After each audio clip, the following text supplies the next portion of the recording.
Perfect. Okay. So the first thing I want to say is so when I asked you guys a second ago, what do you hope to achieve from being at this training? A lot of people said like new skills, new tools. A lot of people said how to use this approach with certain populations. And before we even get started, I want to I want to make a request. Have you guys ever heard people refer to their therapy skills as tools for a toolbox? Has anybody ever heard that? Like I got to build my therapy toolbox is what they used to say when I was in graduate school. Um, I want you guys to not think about this in that way. I don't think it's appropriate to think of therapy skills as tools, and I don't think it's appropriate to think of it as a toolbox. Therapy is a language skill. Therapy is something that we do linguistically. And what we need to do in trainings like this is acquire language. So what I want to teach you guys is how to build the language of solution focused brief therapy, how to acquire the language of solution focused brief therapy to be able to ask your clients the kind of questions that leads towards change. Does that make some sense, you guys? Uh, you see what I'm saying? So try not to think about this as like you're learning a set of tools or techniques. I want you to think about you're learning a language, just like you would be if you were learning French, if you were learning Spanish, if you were learning Russian, if you were learning, um, any other language. I think therapy is a very, very challenging job. And one of the things that makes it challenging is the very foundation of how we teach it is by teaching about theory and technique. Now, I don't know about you guys, and Michelle used the word experienced when she described me, which I think is a very respectful way of calling me old. But I'll try not to yell at Michelle for calling me old in front of 200 people. um, but I'm sure all of us are experienced enough. If you've had that situation occur when you realized that theory and technique are not enough to help your clients, right? Have you ever been sitting with a client and look, I'm going to assume you did exactly what you're supposed to do in graduate school and you studied and you focused and you worked really hard and you did all the stuff the professor did. You knew how an approach worked theoretically. You knew who the founders of were the approach. You knew what cities the approach were started. You knew all of that key information.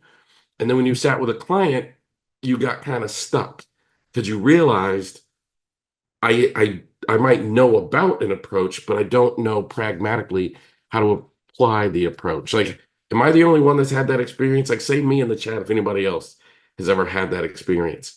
And to me, that was a really challenging experience. And to be very honest with you, to be very transparent, I was super frustrated because I felt like graduate school was supposed to prepare me to do this job and didn't.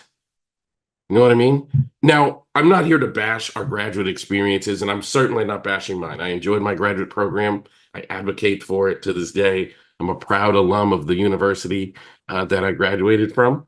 But I realize one of the most important things I could ever learn, and it's one of the things I want to share with you guys today, and that is there's a difference between knowledge and skill, right? There's a difference between knowledge and skill. I had knowledge, which I had acquired in graduate school, but I didn't have skill. I didn't yet have mastery. I didn't yet have the ability to, with fluidity, flow through a session that would lead towards my client changing and growing and experiencing progress in their lives. And to be very honest with you, that is now my obsession. I write lots of books about that. I travel around the world teaching about that. And today I want to share that with you guys. So does that make some sense? You guys understand what I'm saying?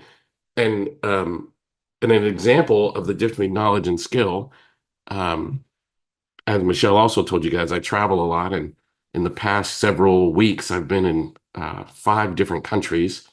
In the past, I would say like 3 weeks maybe. And when I got home, my faucet was leaking and leaking pretty badly. I had to do something about it. So I called a plumber, and the plumber walked in, and I pointed to my faucet, and I'm thinking, man, I'm gonna have to get a new faucet. I'm gonna have to do. Is the audio gone? Okay. Um, I'm gonna have to get a new faucet. I have the chat up just so I can see what people are experiencing. And sometimes you know how technology is, audio goes away or whatever happened. But anyway, so I had to call a plumber, and I was prepared to, like, I'm gonna have to buy a new faucet. I'm gonna have to, it's gonna cost me tons of money. And the gentleman walked in, and he went under my sink for a minute, and he twisted something. He went to the faucet and he twisted something else, and the leak was fixed.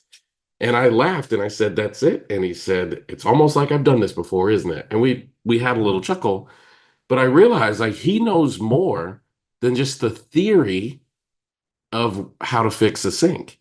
He has skill, and I want to make sure you guys have skill as well.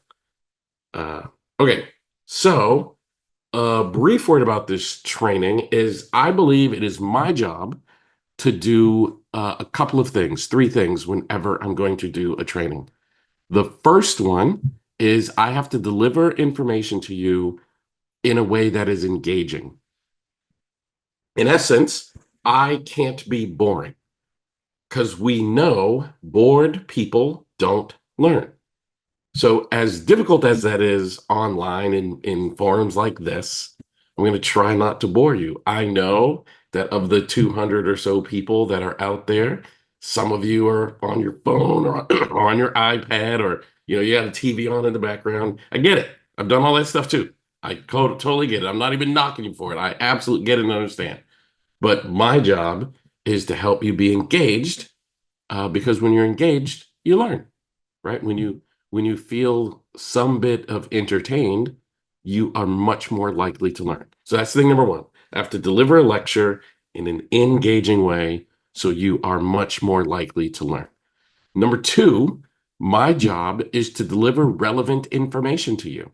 A lot of us have heard about solution focused brief therapy before. So this shouldn't feel like just some sort of a book report for the next 7 hours of your life. This should feel like relevant content that you will pick up new things, be inspired. Even if I share some things you've already known, I should be able to share them in a way that is further applicable and maybe a bit newer, nuanced to you. So that's thing number two. I should deliver relevant content to you. You guys all signed up to learn about solution focused brief therapy. If all of a sudden I started talking to you about my favorite lasagna recipe, you might enjoy lasagna, but that's not why you're here. And thus, it would be a waste of your time. So, thing number one, I've got to be engaging. Thing number two, I need to do a really good job of delivering content to you in a way that is usable. And thing number three, I have to be able to show you what I do and how I do it. So, what I'm going to do is the concepts that we're going to go over today, I'm going to share with you or show videos of me actually working with actual clients.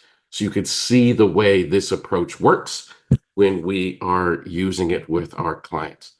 So how does that sound for you guys? If we have time, and I'm gonna really hope we have time, I would love to put you guys into groups and do exercises. But one day, that's pretty hard to do. So if I can do those 3 things, would you guys be pleased if I can be engaging throughout this whole day? If I can share information to you that is relevant to the work that you do in a relevant way, and if I can show you video of me actually working with clients, which I think is the absolute best way to learn therapy. Because remember, therapy is a language, it's a skill. And in order to build that language and build that skill, you have to see it in action, right? So does that sound good, guys? If I pull that stuff off, would you guys be pleased? Sorry, something in my eye. Okay, so a little bit about me. I want to start from the very, very beginning. And by the way, no one believes this when I tell them this, but it is the absolute truth. I am an introvert. So standing up on stages and doing trainings and all that kind of stuff is actually hard for me. Even after doing it for nearly 20 years, I've been to over 30 countries teaching solution focused brief therapy. I travel about 250,000 miles a year. Um, like, but I'm an introvert. So this is hard for me. The only way I'm able to do it is I just have to fully be myself. Like I'm not gonna sit here and put on a tie and be like, this is the professional training that like I just know how to be me. So can I just have your permission to just be Elliott Connie for the next 7 hours and not put on some sort of a presentation or a show? I just want to transparently be who I am and guide you guys in this journey of solution focused brief therapy. Um, it really just helps me to be able to do this job. It's not something that I do very easily, but what helps me do it is I can just be myself. And as I do that, I want to start by sharing a little bit about me and how I started doing this work. What led me to wanting to be, and trust me, this is all relevant to the training, by the way. I'm not just here talking. What led me to want to be a psychotherapist is I come from a really difficult background. My childhood was riddled with tremendous trauma. My father was a very, very abusive man to his wife and children, and particularly his middle child, which was me. My older brother would fight him back. So my dad was very selective on who he would target, and my older brother would get into it with him. And my younger brother was a pleaser and has grown up to be a pleaser. So he was less likely the target of my father's anger. But I was uh, flawed, and I think I came off as weak to him. So I was just the most common target in my household. And as a result of that, I grew up with tremendous anxiety. I grew up with tremendous depression and thought very, very frequently about ending my life.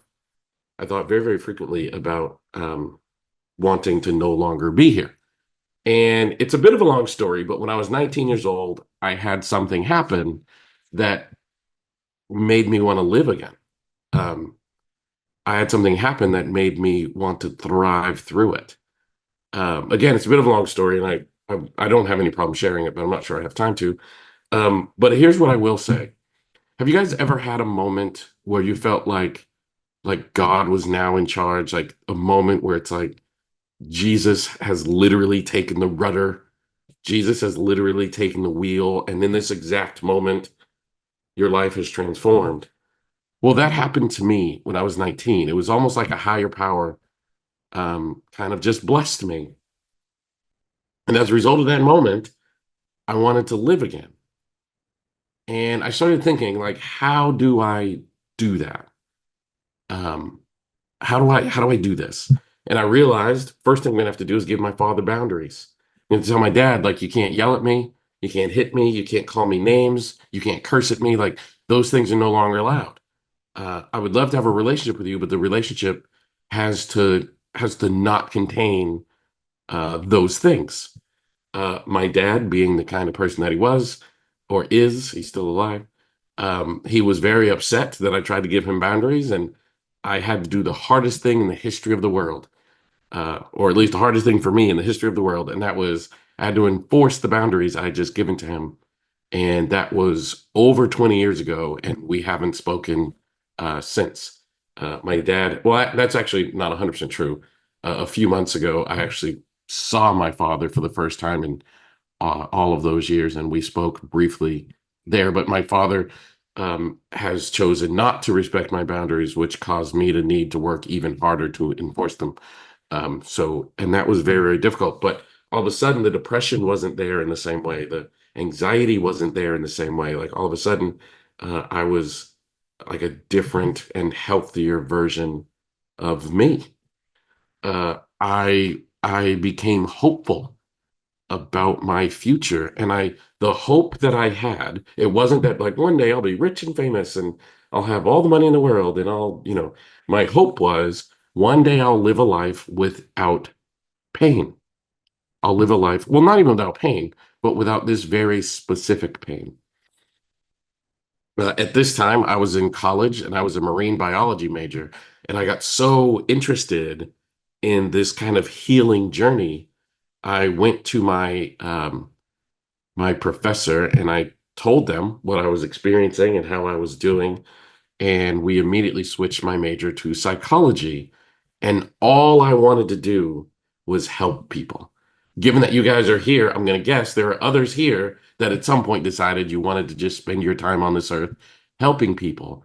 And that was me. Like all I wanted to do was help people. So I switched my major to psychology. I didn't know what form that would take, but I just knew um, I just wanted to help people. So upon graduation, I was able to, and I graduated with, not the greatest GPA. In the early part of my college years, when you're that down in the dumps and you're struggling that much, um, mentally, it's very hard to be, a straight A student or whatever the case is. Um, so I struggled. I struggled quite a bit, but I did graduate. I did graduate, and somehow found my way into graduate school. Um, I had a professor who told me that she thought I would be a good psychotherapist, and I had no earthly idea what a psychotherapist was. Um, and she told me it was a counselor, like, Elliot, I think you could really touch people's lives. I said, why do you think that? And she said, I'll never forget these words. She said, you have a gift. She said, I've been a professor at this university for over 20 years, and the way students respond to you is different than the way students respond to most of the other students. And I think you should use that gift for good. And I was so mesmerized, I couldn't believe it. Um, but it inspired me. And before I knew it, I was in graduate school. But that's where kind of the real challenges began for me. Because again, I went to graduate school because I wanted to learn how to help people. I wanted to learn how to help people along their healing journeys. I wanted to learn how to help people overcome whatever obstacles had been bothering them. My life to that point had been so riddled with obstacles and challenges that I knew other people had obstacles and challenges too. I didn't know what it was going to look like, but I just wanted to help people to be able to overcome the obstacles and challenges that they faced. For me, it was really that simple. It was really just that. I didn't care what the job was called. If I'm being very honest with you, I didn't care what the job paid. I just wanted to be able to do that with my time here on this earth. And then I realized in graduate school they were only teaching me three things. First thing they were teaching, as I mentioned earlier, was theory. The second thing they were teaching me was history, right? You guys remember being in graduate school and we had to learn, for example, solution focused brief therapy was created in Milwaukee, Wisconsin, and it was created by a therapy team that was led by Steve DeShazer and Insoo Kim Berg. There were other people on the team that don't always get as much notoriety, Eve Lipchick, Alum Nunnally, and some others. Um, it was birthed out of the work that was being done in MRI, the Mental Research Institute in Palo Alto, California. But we learned that kind of stuff. Um, but that's not the kind of stuff that's going to help you in session. So as I was learning this stuff, I studied, and I wasn't a rebel or anything. I read all the content my professors asked me to read, and I did all the assignments my professors asked me to do. But I realized history and theory aren't enough. The reason I realized that so quickly is I grew up playing baseball. I grew up as an athlete. And in order for me to hit a baseball, you have to show me how to hit a baseball. You can't just tell me the theory of hitting a baseball, and you certainly can't teach me the history of hitting a baseball and expect me to get any better at hitting a baseball. You have to teach me exactly how to hit a baseball and then give me opportunities to practice hitting a baseball, which is what I expected when I went to graduate school. But that's not what occurred. Not what occurred. I realized more than anything else, they're teaching us they're teaching us how to pass a licensing exam. And again, I think that work is important. I'm not knocking it, but there's an additional thing you have to learn. You have to pass the licensing exam so that you can be credentialed to do the job, but you also have to learn how to actually do the work so you can be effective in doing the job. And the third thing they teach us in graduate school is how to do assessments. But again, assessment in and of itself does not always lead towards change. And I was so disappointed with this experience while I was in graduate school that I decided to quit. I decided maybe this counseling thing isn't going to be the way I'm going to impact people's lives. I decided maybe this is not going to be for me. So I decided to quit. And luckily, right about that time, my university hired a new professor. And this new professor was the professor that taught the class. Do you guys remember the class where you go over all of the counseling theories? Like each week is a different theory. Like chapter one is Freud, and chapter two is Jung, and chapter three is Adler, and chapter four, blah, blah, blah. So I was taking that class from this professor, and in the back of my mind, I knew I was going to quit. I was just in the class because I didn't want to quit mid-semester. I genuinely believed that that was going to be the last semester I was in graduate school.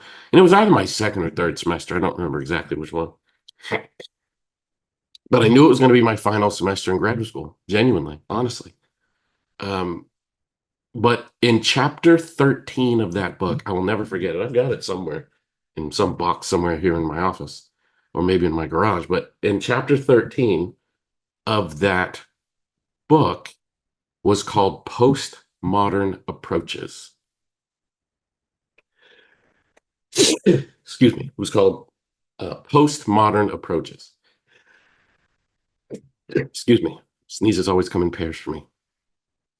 And in that chapter, Postmodern Approaches, they had narrative therapy,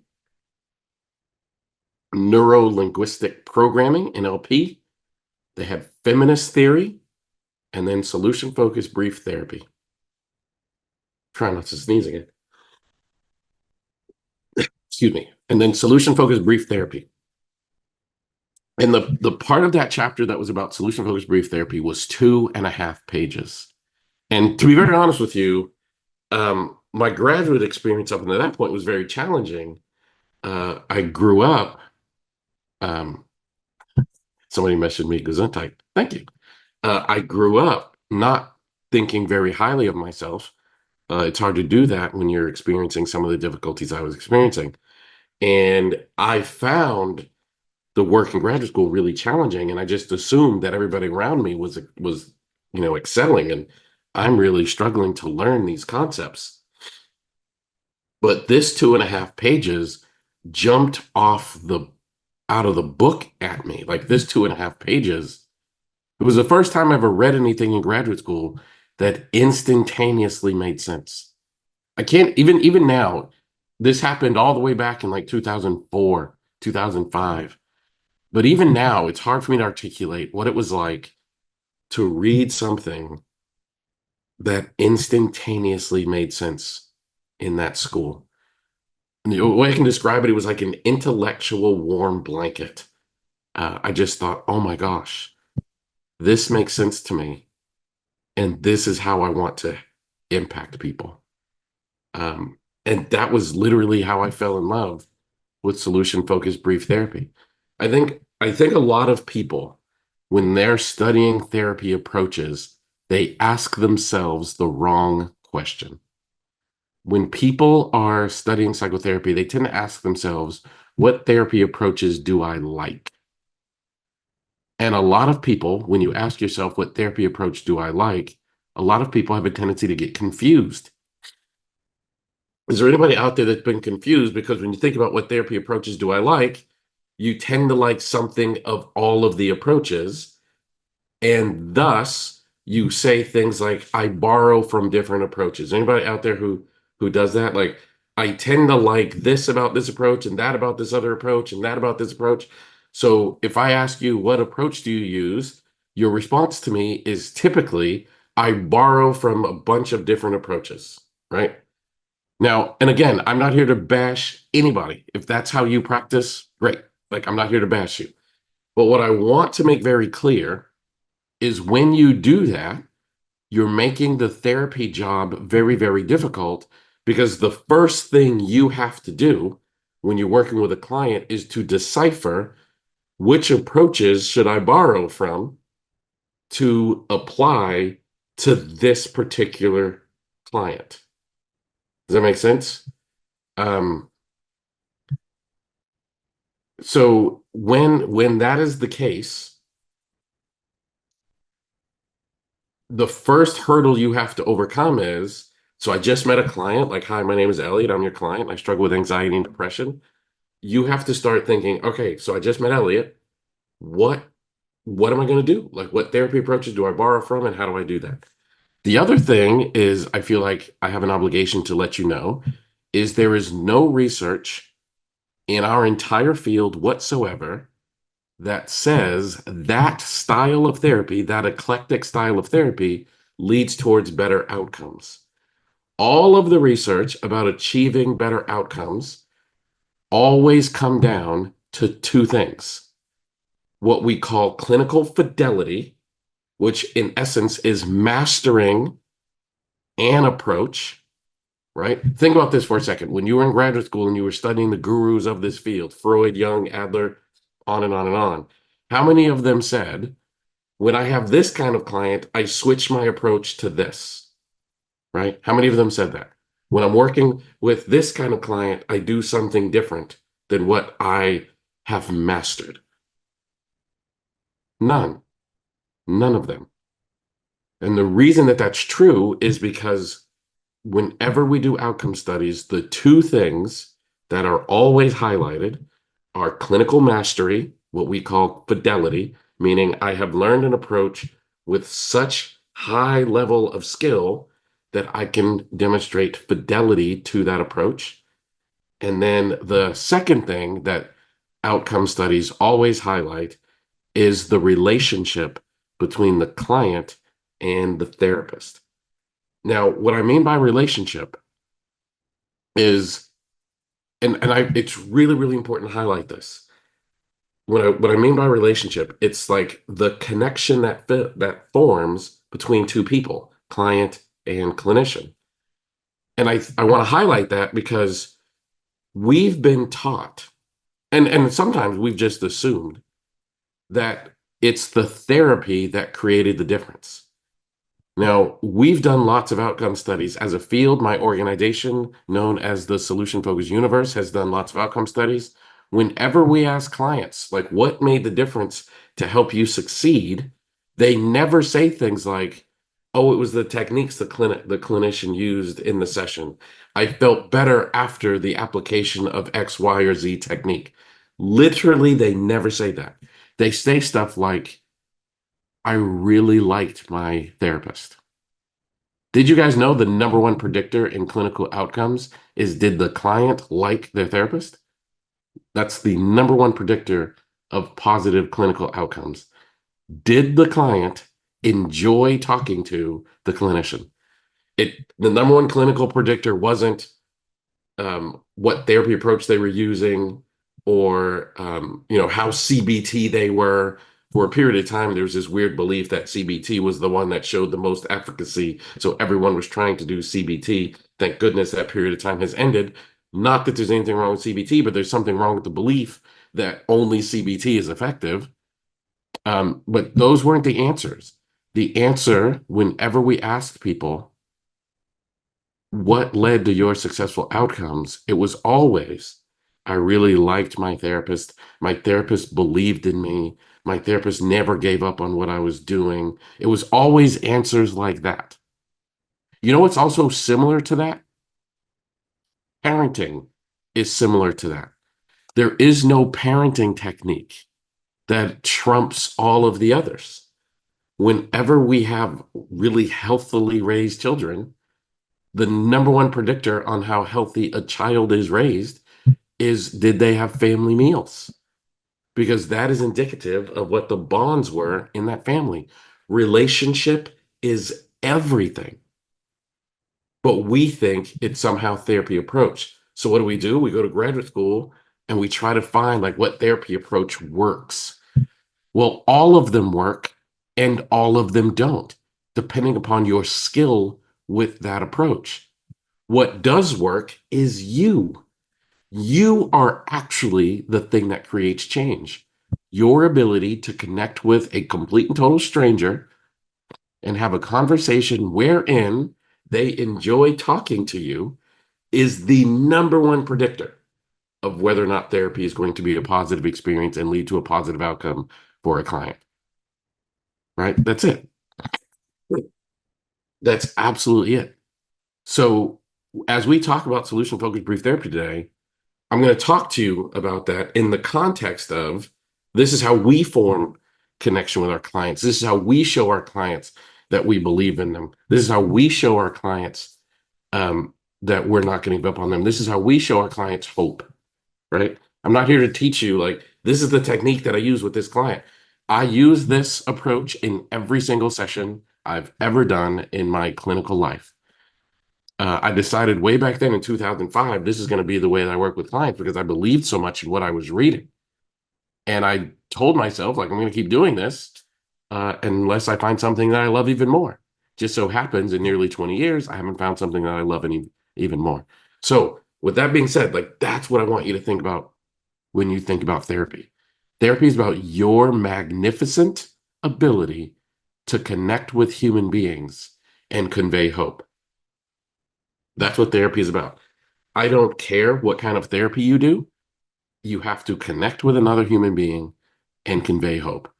If you can do those two things, your clients are going to experience change.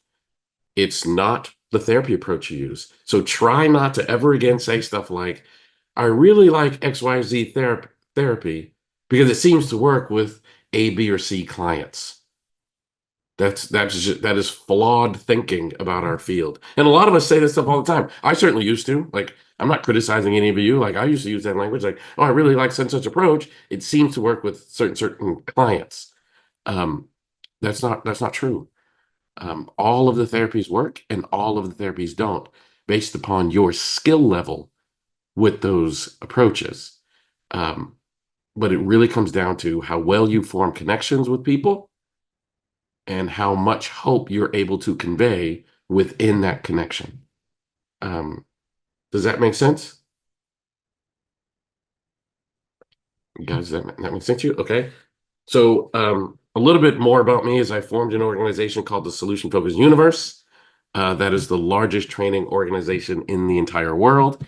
We train about 5 to 10,000 clinicians every single month.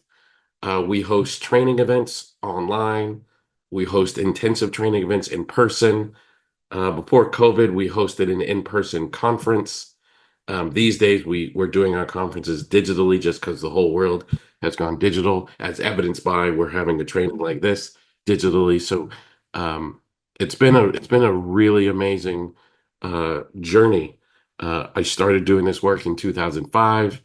I had a therapy practice for many, many years where I was in full-time therapy practice. I saw about 40 clients a week.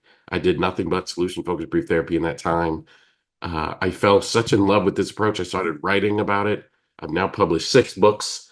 My first book came out in 2009. My last book came out, here it is here, about a month and a half ago. It's called Change Your Questions, Change Your Future. I'm really excited about this book.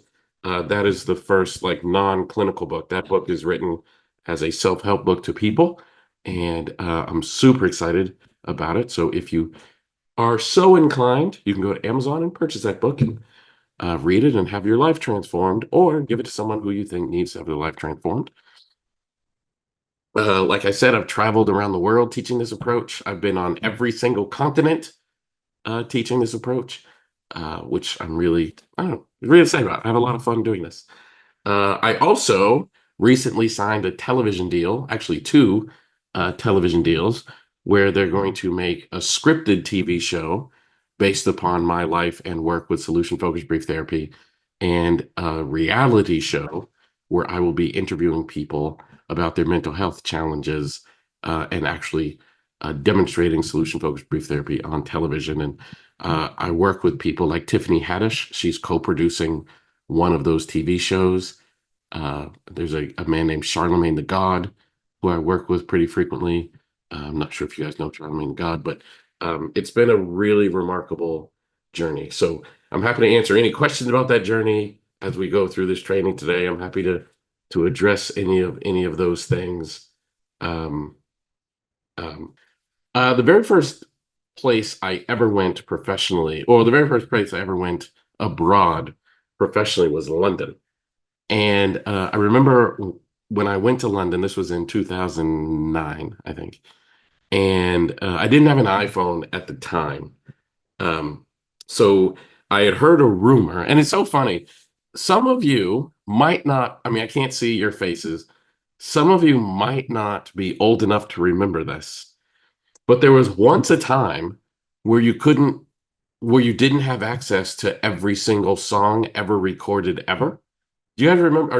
Are any of you old enough to remember when you could only have like a certain amount of songs on your phone? Actually, even going before that, do you guys remember when you couldn't put any music on phones? They were just phones.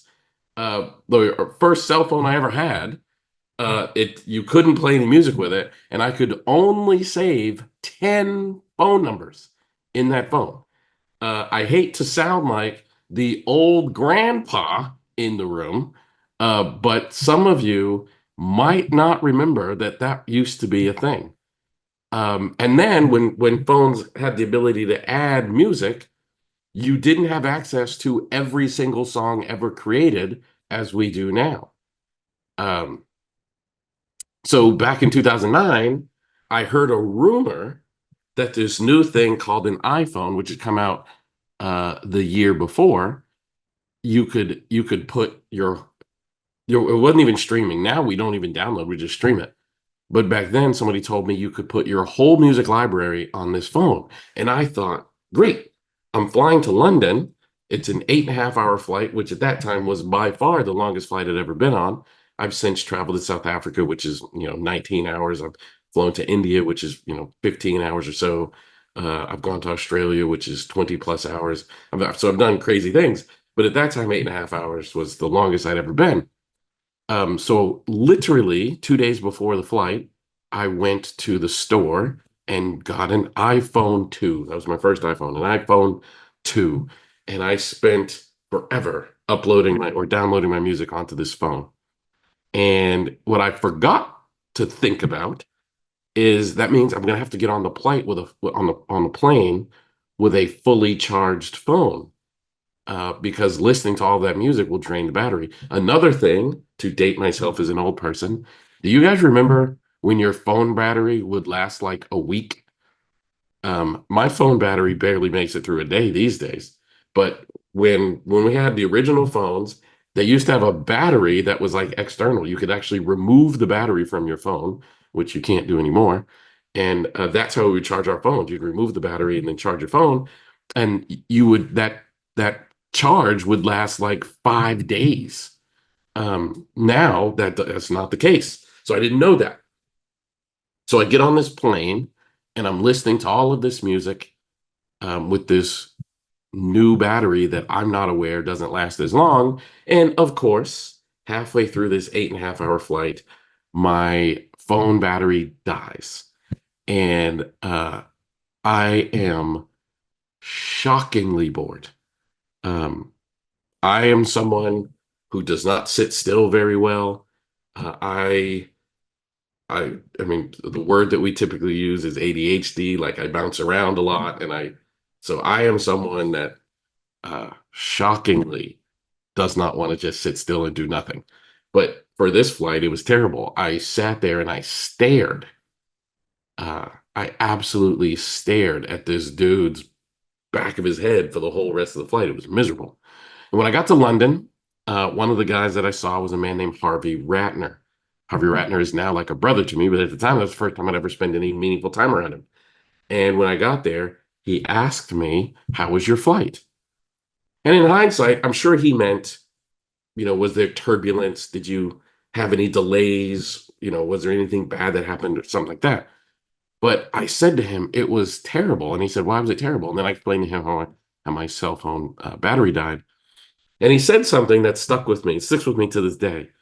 He said, Elliot, never let technology overwhelm your love of books, right? He said, Elliot, never let technology overwhelm your love of books. And he gave me a book written by a woman named Nancy Klein called Time to Think. When I was flying back from London, flying back to my home in Texas, I was reading this book and I came across this excerpt where it says people think better throughout the meeting if the very first thing they do is say something true and positive about their work or how the work of the group is going. True and positive.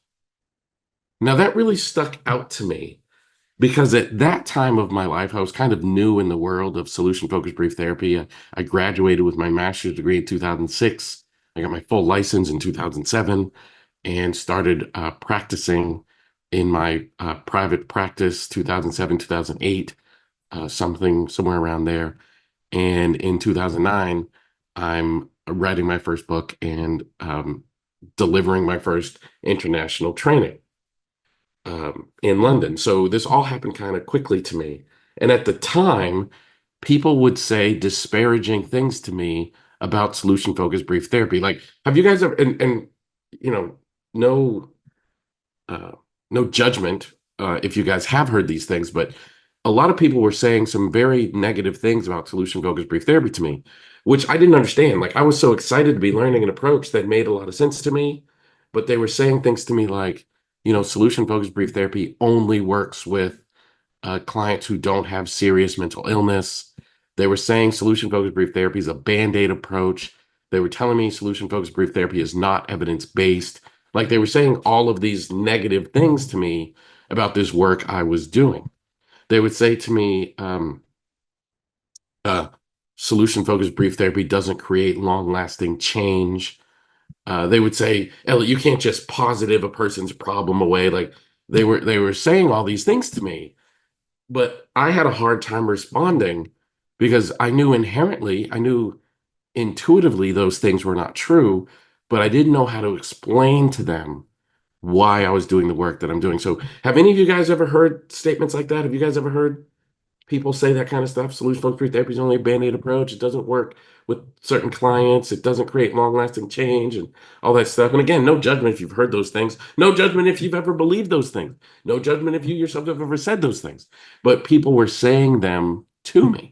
Absolutely creates long-lasting change. Solution focused brief therapy is absolutely evidence-based. In fact, it has one of the largest evidence bases of any approach in our entire field. Like solution focused brief therapy is just as effective with any client, I emphasize any client, as any other approach, but it does that in fewer sessions, which we'll talk about as we go. None of that stuff is true. But I started thinking, like, how do I explain that? And then I came across this book called Time to Think, and I came across that phrase, true and positive.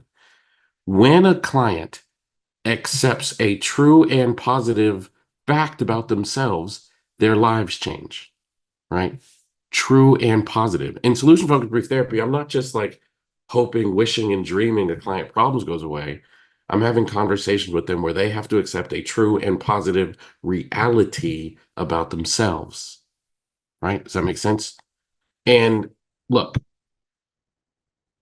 no matter what you're doing, if you don't impact how a client views themselves, then you have no hope of creating change or helping that client to create change, I guess is a better way to say that, in their lives. You've got to impact the way people view themselves. When I was really, really struggling, and by the way, I cannot overstate the level of struggle that I was dealing with. It was really dark, it was really bad, and it lasted for a really long time. And when I was in that dark, dark struggle, When people said positive things about me, I didn't believe them. When you have a father who's beating on you, and I think this is the like understated part of the world of abuse. When a person is beating on you, that's one thing. And we talk about that all the time. Like, oh, abuse is bad, abuse is bad, abuse is bad. And that's true. Of course, I agree. Abuse is bad.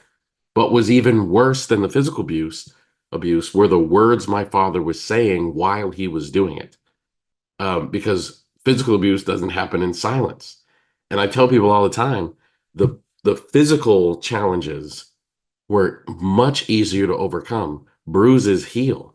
But the words my father was saying stuck with me. In some cases, stick with me to this very day. So when somebody would say something like, Elliott, you're very smart, I didn't believe them.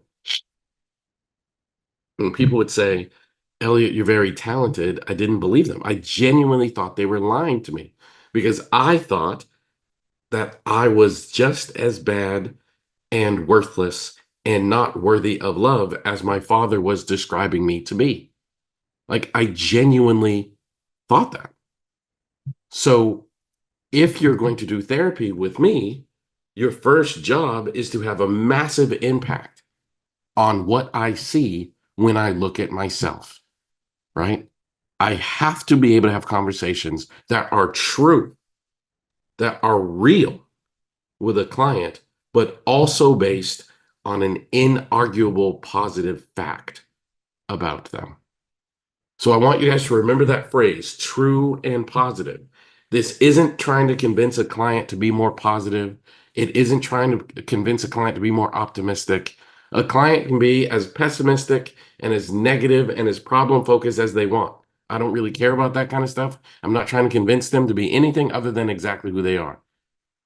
But I need them to view themselves through a light, through a lens that is not congruent to a particular problem. So let me give you an example of what I mean, because I know that probably sounds like a bigger idea. So let me give you an example of what I mean. Um, when I was in, by the way, I use the word was because I'm no longer in full-time therapy practice, meaning that's not the full way I spend my day. I used to see, 8 to 10 clients a day. I now see 5 or 6 clients a week. So I'm still in practice, but when I was in therapy practice, I'm referring to when I was doing it full time. But anyway, when I was in full time therapy practice, I was in a place called Keller, Texas. And for those of you who don't know where Keller, Texas is, it kind of sits right in the middle between Dallas and Fort Worth. And the courts used to refer clients to me that they didn't know what else to do with. Um, they had heard about my work and sending people to rehab or jail, prison prison, I guess there is no choice, but sending people away, housing people, whether it's in rehab or in a facility, a criminal facility, is a very expensive thing. So this one particular judge, Judge Smith was her name, she used to refer people in the courts to me because she didn't want to continue to send people away. And I really enjoyed Dr. Judge Smith for that. But there's one time they referred a woman to me who the state of Texas had taken her children. The state of Texas had learned that this woman and her boyfriend were doing horrible things, not necessarily to the children, but they were doing horrible things in front of the children that were having a massive impact on the children. They were using drugs and alcohol, and they would pass out sometimes for many, many hours, even days, and leave the children that at the time were, let's say, 7 and 5. They were pretty young. So these uh, these two children were growing up in a really untidy environment. They were growing up quite neglected. They were growing up in a pretty unsustainable environment. And the state of Texas came in and took these children. The woman struggled with a significant addiction. Her boyfriend struggled with a significant addiction, and the judge slash attorneys decided to refer her to me to try to help her get clean and sober so that she could get custody in a safe, healthy way of her children. So she came into my office and she sat down and immediately started telling me of how she ended up in the situation she ended up in. She told me about her poor choices. She told me about the boyfriend and what they had done. She told me about the addiction and the drugs she used. I mean, she went in and just told me this horrific story. And raising children in that kind of environment, like I can't imagine how difficult that is on these children. And I was glad that the children had been removed and put in a safer environment. I wasn't glad for her. Like, I don't care if it's justified or not. A parent losing their children is a very traumatic experience, but I was glad that the children are now in a safe environment. When she told me this story, at the end of the story, I asked her, at what point did you realize you were a good enough mother to get your children back? And the woman started to cry when I asked her that question. And she looked right at me and she said, have you been listening to me? I'm not a good mother. No good mother would make the mistakes that I've made. No good mother would do the things that I've done. No good mother would subject their children to the things that I've subjected my children to. I mean, she was crying slash angry that I asked her such a ridiculous question. And by the way, it's very important that I ask her that question. She clearly believed that she was a bad mother. If I allow her to leave my office, continuing to think of herself as a bad mother, what are the chances that she will leave my office and do something other than bad mothering things, right? If she believes that she is a bad mother, what are the chances that she will do something different when she leaves my office? None. None. If I want her to engage in creating a healthy environment for her children, I have to impact the belief she has in her mothering, and I have to do that with a true and positive way of having that conversation. I can't just say, oh, I think you're a good mom. I can't say that. It has to be true, genuine, and real, or else it sounds disrespectful. If I literally just say, oh, you're not that bad of a mom, every mom makes mistakes, I'm just patronizing her. I have to genuinely believe it. It has to be true, it has to be real, and it has to be something that resonates with her. So, again, when she told me that horrific story about the environment her children were raised in, and I said, at what point did you realize you were a good enough mother to get your children back? And with anger and tears, she said, I'm not a good mom. Have you been listening? I can't believe you would even say that. I said, ma'am, I understand that you've made lots of serious mistakes. And I understand that making those serious mistakes has caused harm to your children and to you. But if I heard you correctly, you got into a relationship with, if I heard you correctly, you started using drugs and alcohol. You got into a relationship with someone who also abused drugs and alcohol. As a consequence of abusing drugs and alcohol, you used in front of your children and exposed them to things that children shouldn't see. This was so troubling that someone in your family found out about this, reported you to the state of Texas. The child commission um, came into your home and removed your children. And then when that happened, you went to court in an attempt to prove your fitness as a mother. And while you were in court, one of the things they told you needed to do was go to therapy and talk to a complete and total stranger about all of those mistakes that you had made. Did I hear that correctly? And I'll never forget, she wiped her tears away from her face and she said, yes. I said, ma'am, was any of that easy? And she said, this is the hardest thing I've ever been through. And I said, what do we call people who do really hard things because they want it to benefit their children in a positive way. And she said, I guess we call them good mothers.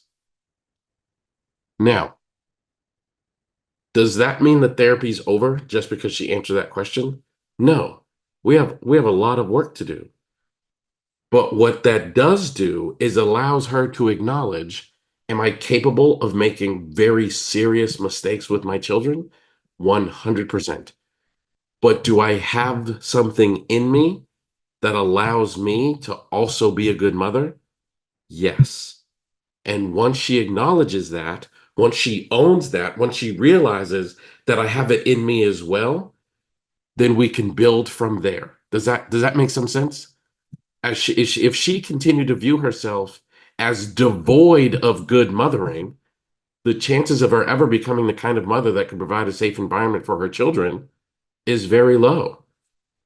But once she acknowledges, I have some good mothering in me, you know what I mean? Like once she acknowledges, I've done some good mothering things. Once she acknowledges that, um, then we have now some place to build from. And that to me is the point of therapy. I don't ever want you guys to forget therapy is not about solving problems. I don't know if anybody's ever like overtly just said that to you, but therapy is not about solving problems. Therapy is about healing and change. That's it, right? Therapy is about healing and change.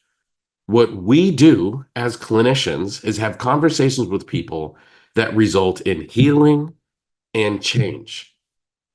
I get really bothered when clinicians think it's their job to solve problems. And the reason I get bothered by that is really twofold. Number one, I get bothered by that because we know you can't solve another person's problem. How many of you guys, how many of your children, how many of you guys out there, your children have problems that you would like to solve for them but can't? And how many of you get frustrated in your attempt to solve your children's problems and in the realization that you can't, right? I know I can't be the only one, but you cannot. You cannot solve another person's problem. That 100% is not what our job is. We've somehow convinced ourselves that that's the case, but it is not. And we are so bad at it when a client comes to you and tells you their problem, and I'll just use this as an example, but client comes in and they say, I struggle with an addiction. The biggest mistake you could possibly make is take on that problem and then think it is your responsibility to help that person to stop in the addiction. And then you start thinking, how do I intervene and do something to stop this person from engaging in their addictive behavior? But the problem with that is A, not your job, B, not your responsibility, and C, will lead to clinical burnout the more you fail in trying to get somebody to stop using drugs or drinking, right? Does that make sense? You guys see what I'm saying? So our job is not about that. Never has been, never will be. Our job is to create healing. You know, I talked about my own journey. And by the way, thank you guys for allowing me just to be myself and to be transparent. As I said, I don't know how to do this job other than that.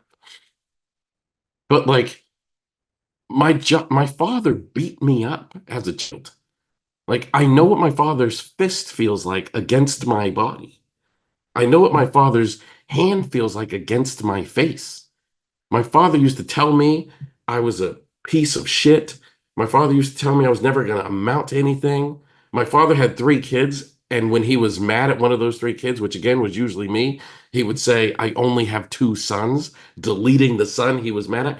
Do you know how unbelievably hard it is when your parent looks you in the face and does not acknowledge you as their child? I mean, that is, and I'm talking like when you're 8, 9, 10. The first time I remember hearing that, I wasn't 10 years old. And he said it up until I gave him a boundary when I was 19. That is over a decade of dealing with that. I'm sorry to tell you, there is nothing you're ever going to say to me to solve that. You're just not. I'm sorry. Like, you need to hear that. You're not going to solve the problems that come with those kind of experiences. But what you can do is help me heal from them. What you can do is stop that past from interrupting my future. Do you see the difference? Right? You cannot erase the memories. You cannot erase the experiences, but you can stop those memories and stop those experiences from causing me future damage. Do you get it? And therapy is about that. Therapy is not about whether or not you can solve the problem the client has, because I'm here to tell you, you can't solve that problem for me, but you can stop me from experiencing future damage from the things that have happened in my past. And that, my friends, is our responsibility. I did. I went through a really, really difficult thing, but I'm very proud to tell you I don't drink.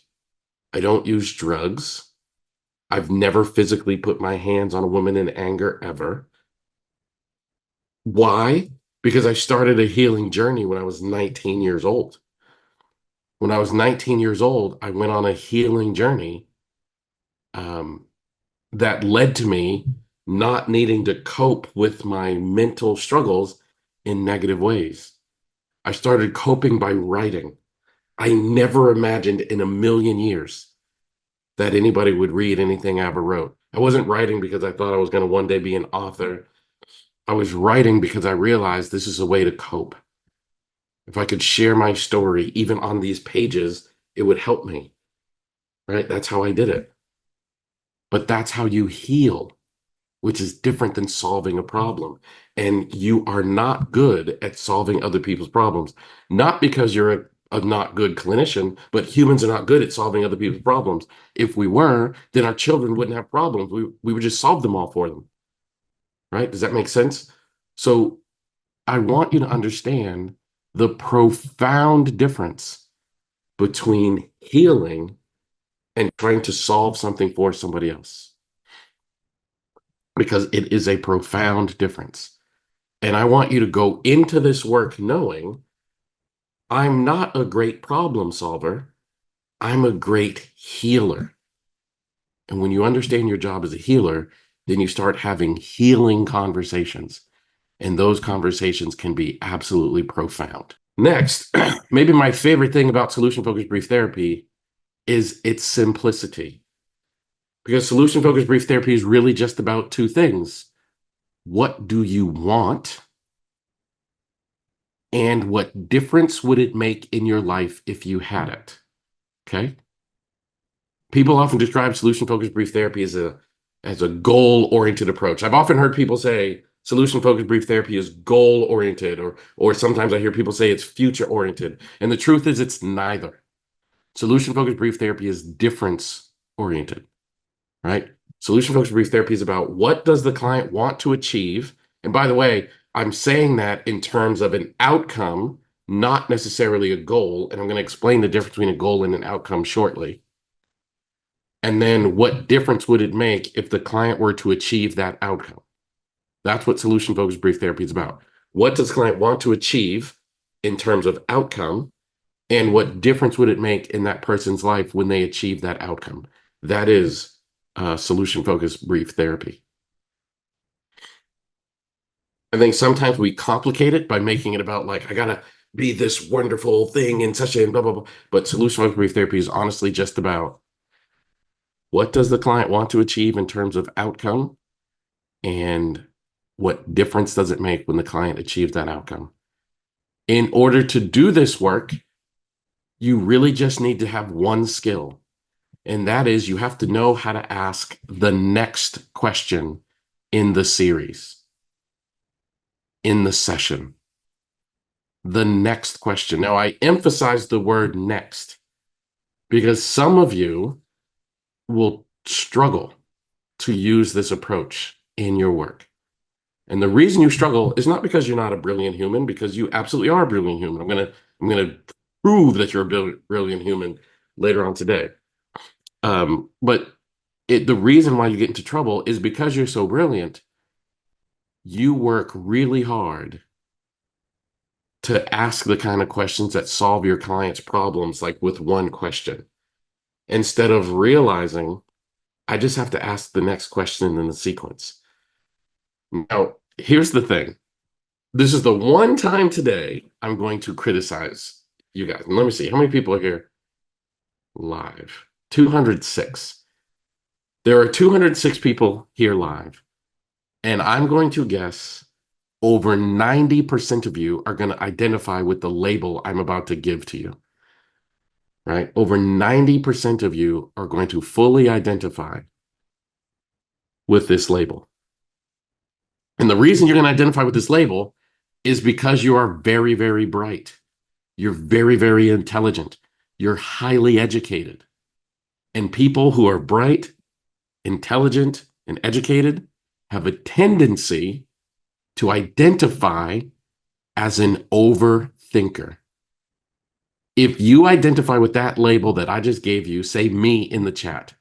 If I labeled you an overthinker and you have to admit that you are that. Now, and by the way, this is like the double-edged sword of your brilliance. Like, because you're good at thinking, you are also good at overthinking. Like, that's how our brains work. Well, as a consequence of overthinking, you accidentally make simple processes more complicated than they need to be. And I would make the argument that solution focused brief therapy is a simple process. I would make the argument that psychotherapy is a simple process. Do you guys know the number one thing? Everything you know about psychotherapy, all the theory, all the books you read, all the everything. Do you want to know the most healing thing you can do to help someone? Does anybody know what it is? The single most healing thing that you can do. There's so much research. There is nothing more healing than this one thing. Oh, good guesses. People said listening, validating someone, listen, listen. Nope. The single most healing thing that you can do is simply a hug. There is nothing more healing than a hug. Have you guys ever been in such a dark, difficult, struggling place and someone you love gives you like one of those really tight, I love you hugs? Um, there's actually research about that literally changes your body chemistry when you get a hug. That literally, there's a healing component to a hug. That's how simple healing another human being is. Now, we've complicated it by being like, in order to heal, I have to do this theory. We got to do the Gestalt technique and sit in the empty chair. And da-da. Nope. Literally, simply the act of being with another human being is unbelievably healing to people, right? Simply the act of being with another human being is healing.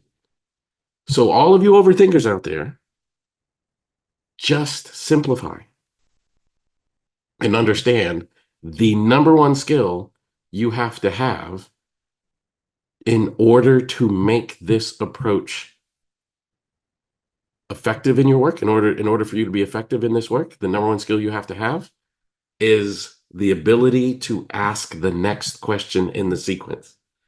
It's a sequence that me and my colleagues call the diamond, and I'm going to spend the whole day teaching you the diamond. Oh, by the way, somebody just said we're discouraged from giving our clients hugs. Yes, I know. Don't I'm not saying hug your client. If your client tells you, "Oh my gosh, I'm struggling in life," I'm not advocating that you say, "Oh, come on, bring it in, give me a hug." I'm not saying that. I'm just using that as an example to show you just how simple healing is. That the simplest thing you can do to hug someone, to help somebody heal, is to hug them. Um, Somebody said, like, due to boundaries, we're not supposed to do that. I know. I'm not asking you to do that. But I have often described psychotherapy is the art of hugging someone with your words. That is literally how I would describe psychotherapy. It is the art of learning to hug people without touching them, because your words have to create that kind of healing experience that a hug would. So when people ask me, what is psychotherapy? In the early part of my career, I used to say, oh, psychotherapy is these techniques and these strategies and these things that we do. But these days, I simply describe psychotherapy as the art of hugging a person without touching them. And then solution focused brief therapy is about being curious and not nosy. Most people don't like coming to therapy because the therapist inherently is nosy. We feel entitled to details about a client's life. And thus we ask, tell me about your childhood and how difficult were those experiences? Like we ask all of these questions that people experience as harmful, people experience as really challenging. And in this approach, we're going to start off by asking our client, what outcome do you hope to achieve from being here? And then whatever outcome the client hopes to achieve from being in your work, that is the lane that you have to stay in the therapy. And we're going to talk about exactly how we do that today. So sounds like the goal is to be human with our clients and accepting of them, joining them on their journey. Yeah, Patricia, I think that's 100% true. And for me, regardless of what therapy you do, like your first task is to be a human being. And we practice what we call radical acceptance, because a human can't heal unless they feel accepted. Because the opposite of acceptance is judgment. And we all know people do not heal when they feel judged. And a lot of people, um, they live in a space where they've made mistakes or they have issues or whatever, where people in their lives are judging them. And our job is to help them achieve healing. And in order to do that, we have to practice radical acceptance. Diane asks, what do you say when a professor says that he had to change his therapy technique to something different in order to connect and have a better therapy session? I wouldn't say anything. I don't, the professor can change their therapy technique all they want. I just know there's no research supporting that. And here's what happens. Um, when you try to apply, and for obvious reasons, I'll use solution focused brief therapy as an example. When you ask a client a question, and let's say the client struggles to answer the question, I'm going to show you a video later today of clients struggling to answer questions. Your brain translates that as this therapy approach isn't working, and then your clinical confidence goes down. So when you change approaches, you're actually not changing approaches so that like to an approach that the client, it'll work better with the client. You're changing approaches so that your clinical confidence goes up. So what I would say is learn the approach well enough so that you don't have to keep switching approaches. But if some professor told me I switched techniques to something different so I could connect better, I would say your ability to connect has absolutely nothing to do with what therapy approach you're using. Your ability to connect has to do with your humanness. So the first thing I would say is stop allowing your therapy technique to get in the way of your humanness, because that is why you're not connecting with your client. Having a therapy technique to trump your humanness, and that's on you. That has nothing to do with the client. That is every bit on you. Um, so thank you for that, Diane. Uh,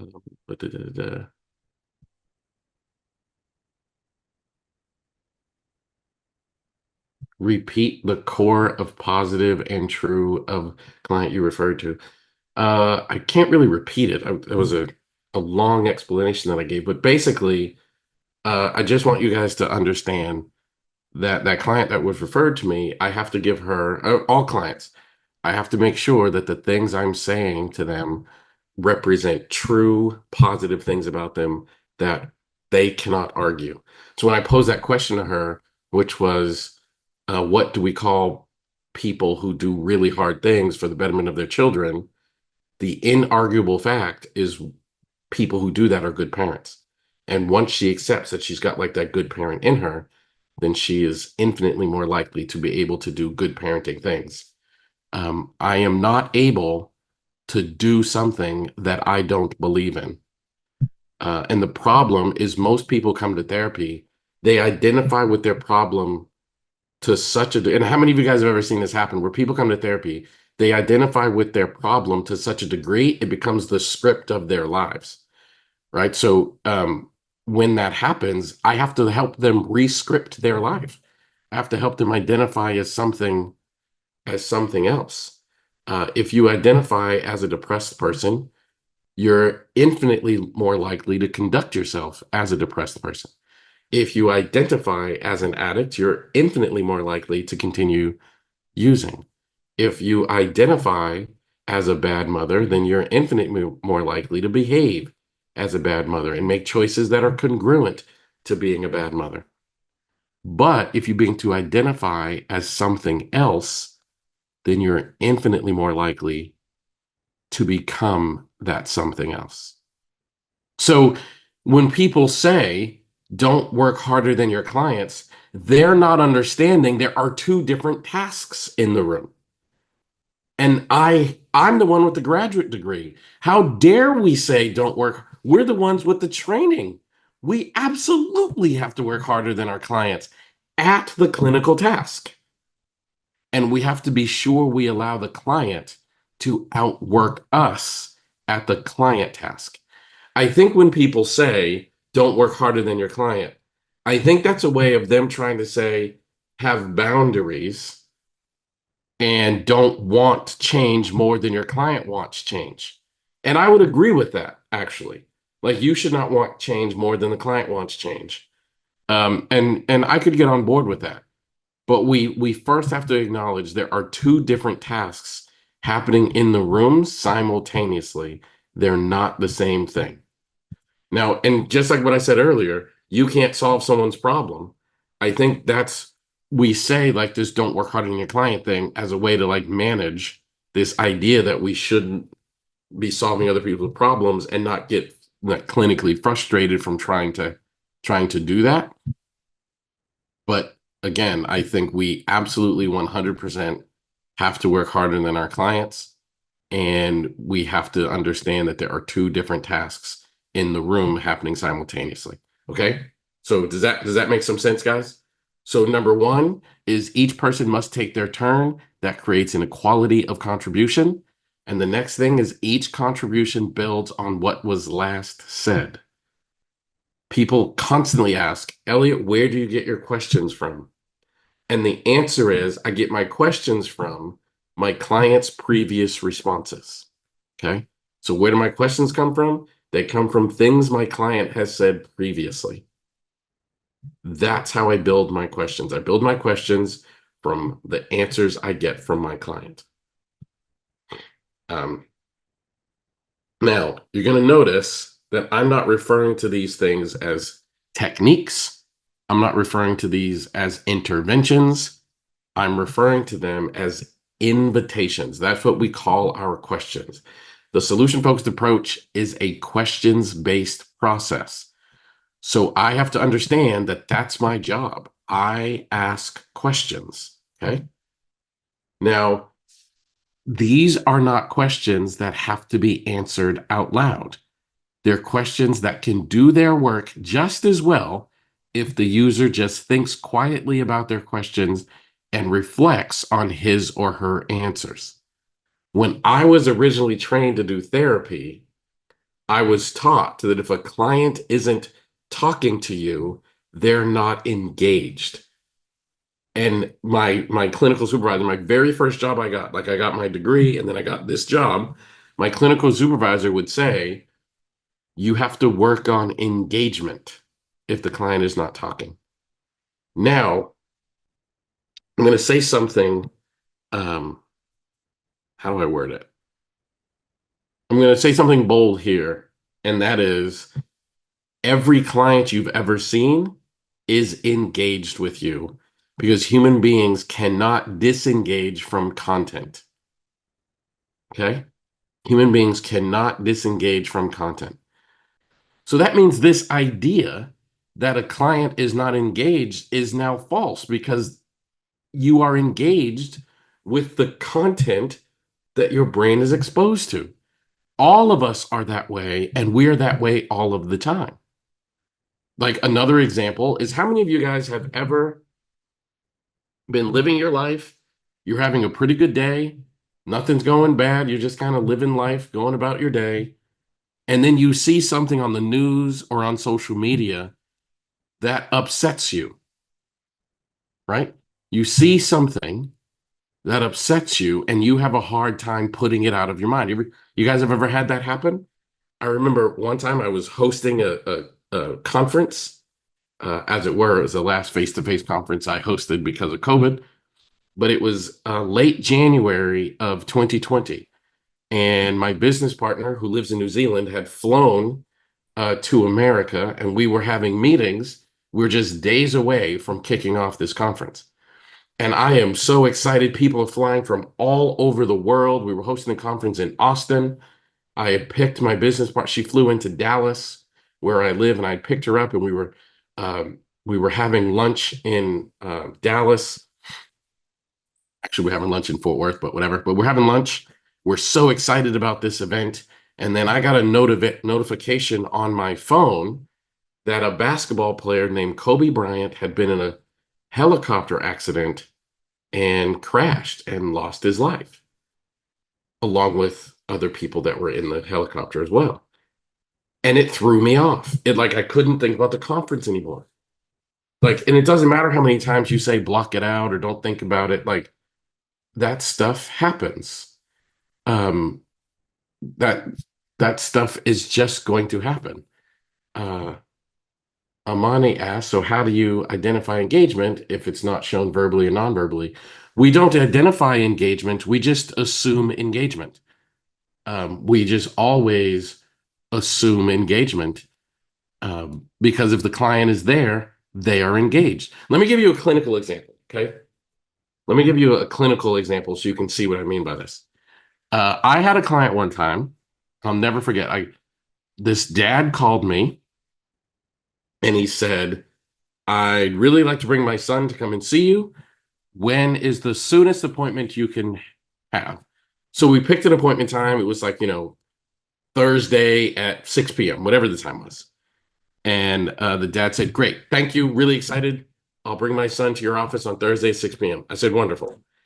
10 minutes later, the dad calls me back and he says, I need to cancel that appointment. Now, on both phone calls, I can hear an argument in the background. Like this kid is arguing with mom, and I can hear it in the background. So 10 minutes later, dad called me back. He says, I need to cancel that appointment. I said, how come? And he said, my son said he will not talk to you. So I don't think there's any point in bringing him to come and see you. And I said, okay. So I canceled the appointment. 10 minutes later, the dad calls me back and he says, what do you do when you have a client that refuses to talk to you? And I said to the dad, I try my very, very best. And the dad said, great. That's good enough for me. Can you put us back on the schedule? And so I did. Put them back on the schedule. The day and time of the therapy session came, and I walked out of my lobby. Now, I don't even know if you guys have ever had the experience when you walk out to your lobby and you immediately know the next hour of your life is going to suck really badly. Well, that's the experience I had that day. I walked out into the lobby and I see the dad as far to the left as he could be in my lobby. And I see the son as far to the right as he could be in my lobby. They're literally as far away from each other as they could possibly be. The son has big old headphones on his ears and a big, massive hood flipped over his headphones.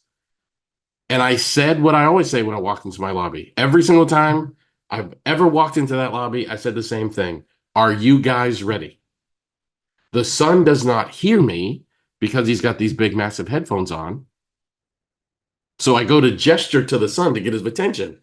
And the dad says, no, I want to talk to you first. So I said, sure. So the dad walks into my office and he explains to me that his son, who is 15, 16 years old, he's a sophomore in high school and a very talented football player. Now, again, I live in Texas. So a talented high school football player is a very, very good football player. The high school football here in Texas is elite. And this kid is an elite football player. And the dad tells me that he's really excited about his son's future. His talent in football is opening up lots of doors and opportunities for him. But his wife, the dad and mom, they have recently checked the son's cell phone and have discovered two very concerning things. The first thing they discovered is that the son is smoking marijuana. When they went through his cell phone, they learned that the son is smoking marijuana and they're very concerned about this. The second thing that they discovered when they went through his cell phone is the son, who has a girlfriend who is a senior. So he was a sophomore, must have been 16 years old. The girlfriend is a senior and she has just turned 18 and they are having unprotected sex. And the dad is very concerned and says to me, can you stop him from doing these two things? Now, I want to highlight something, guys. Do you remember me saying earlier, our job is not to solve other people's problems? How many of you, if I hired you to stop a 16-year-old from smoking marijuana and having sex, how many of you are confident you could do it? If I said, this is your job, and I'm going to measure you on success of your job if the 16-year-old is continuing to smoke marijuana and have sex. The answer should be none of you, because that is not something I can do. Like that is beyond my capability, right? That is beyond what I'm capable of doing. Okay? But my job is to create an environment where change happens, and that I can do. That I feel very confident and comfortable that I can do. Do I think I can stop this kid from smoking marijuana and having sex with his girlfriend? No. But do I think I can create an environment where change happens? And that change might include no longer smoking marijuana and no longer having unprotected sex with his girlfriend? Absolutely. And the dad has a good reason to be concerned about these activities. The father's fear is if he continues to smoke marijuana, he's eventually going to get drug tested by his coach. And if he tests positive, he's going to be kicked off of the football team and thus lose all of the opportunities that he would otherwise have. And he's afraid that if he keeps having unprotected sex with this girl, he's going to get the girl pregnant, and that's going to also interfere with his ability to have a future. So the dad is really concerned about these activities and really wants my help. So I told the dad, I'll try my very best. The last words the dad said to me before he left, he said, remember, I don't think he's going to talk to you. Now, I'm not arrogant, but I've had a lot of clients over the years tell me that they're not going to talk, and they all failed. And I'm sure you guys have had that too. Like kids say they don't want to talk, but then eventually they talk. They can't help it. They start talking. So when the dad said that, in my head, I was like, whatever. I'm sure the kid's going to talk. So he walks in. He doesn't say a word. He walks in, and he's huge, right? Big, massive, clearly a football player kind of guy. He sits down. He takes his hood off. He takes the headphones off. And I ask him the most common opening question that we ask in solution-focused brief therapy. And that was, what are your best hopes from our talking? That is the most common opening question we ask people when we start working with them. What are your very best hopes from our talking?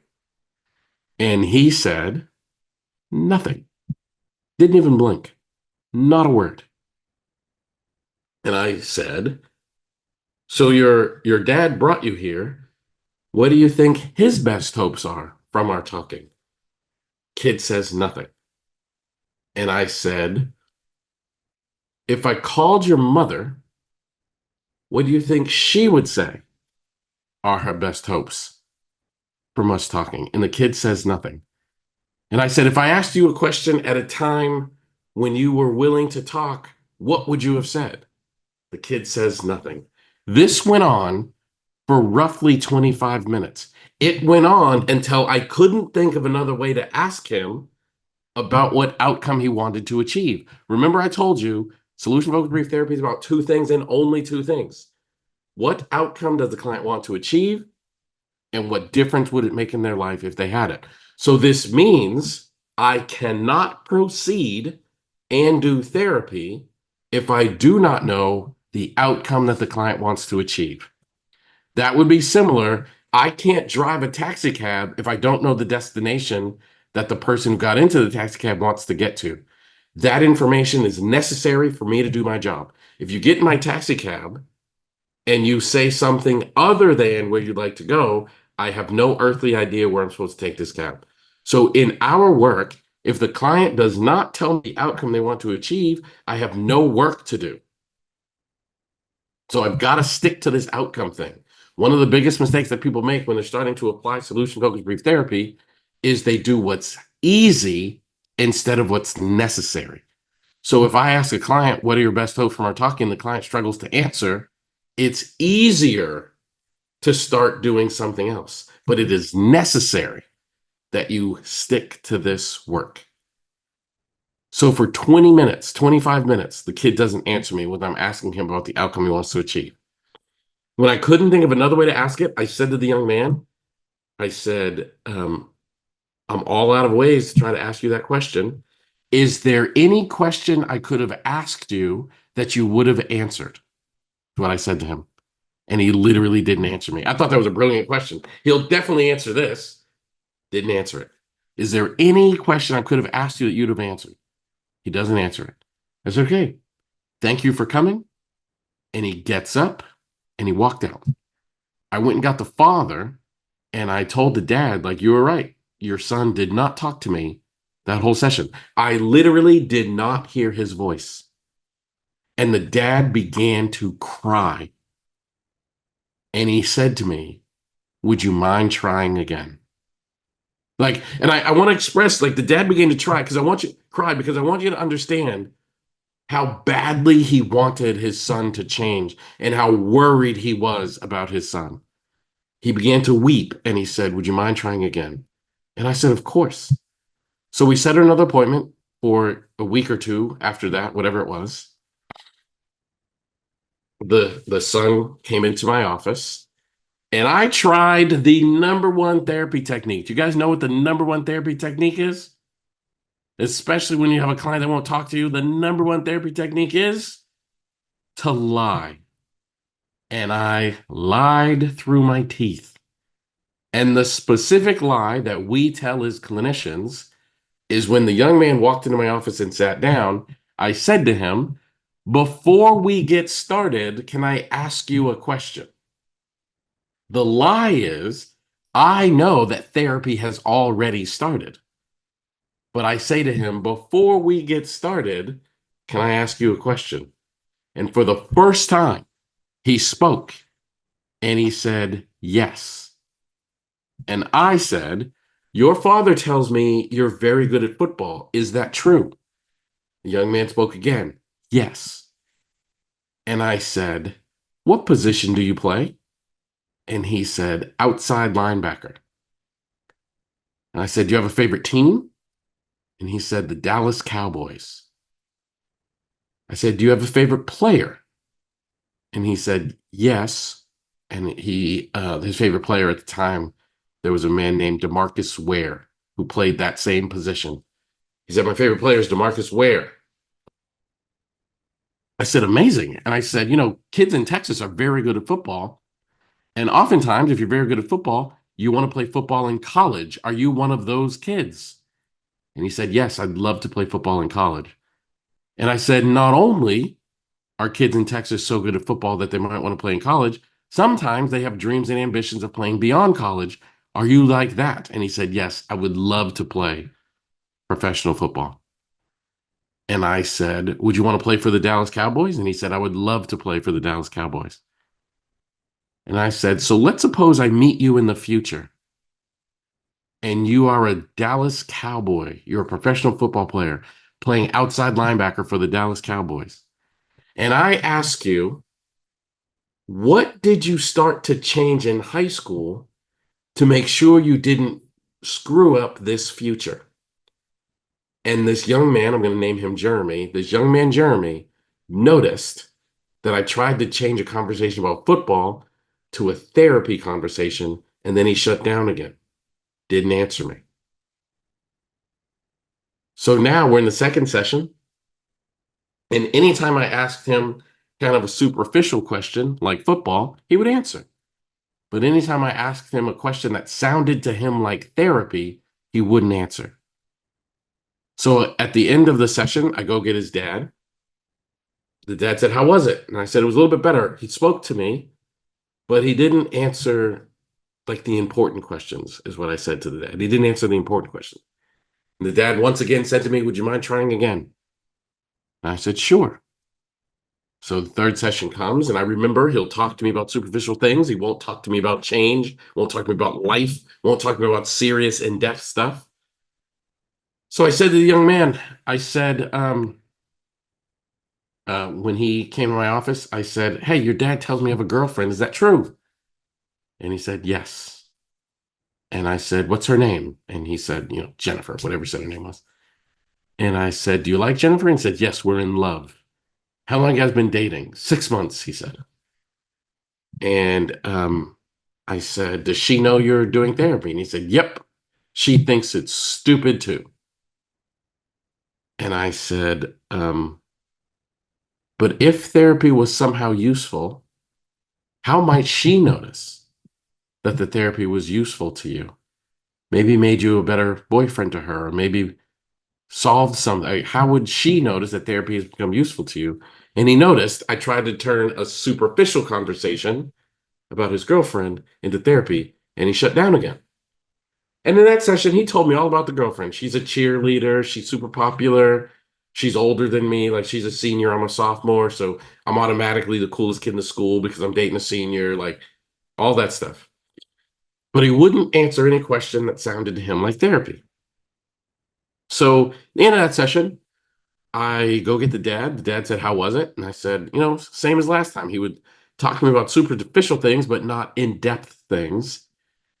And this time, though, the dad did not ask me to try again. The dad said, "Well, I want to thank you." And I said, "For what?" And he said, "Something you're doing is working."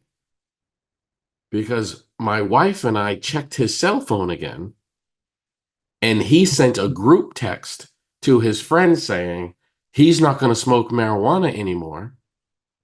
And if anyone offers me marijuana, he will not consider them a friend again, because anybody who offers him marijuana is asking him to jeopardize his future, which he doesn't want to do. So no more marijuana. And if anybody offers me marijuana, I will no longer consider you a friend. He sent that text message out to his group of friends. The next thing he did, according to the dad, was he sent a text message to his girlfriend that said, "We need to slow down. I really, really like you, but I want to make sure we don't make any kind of mistakes. So we need to slow down."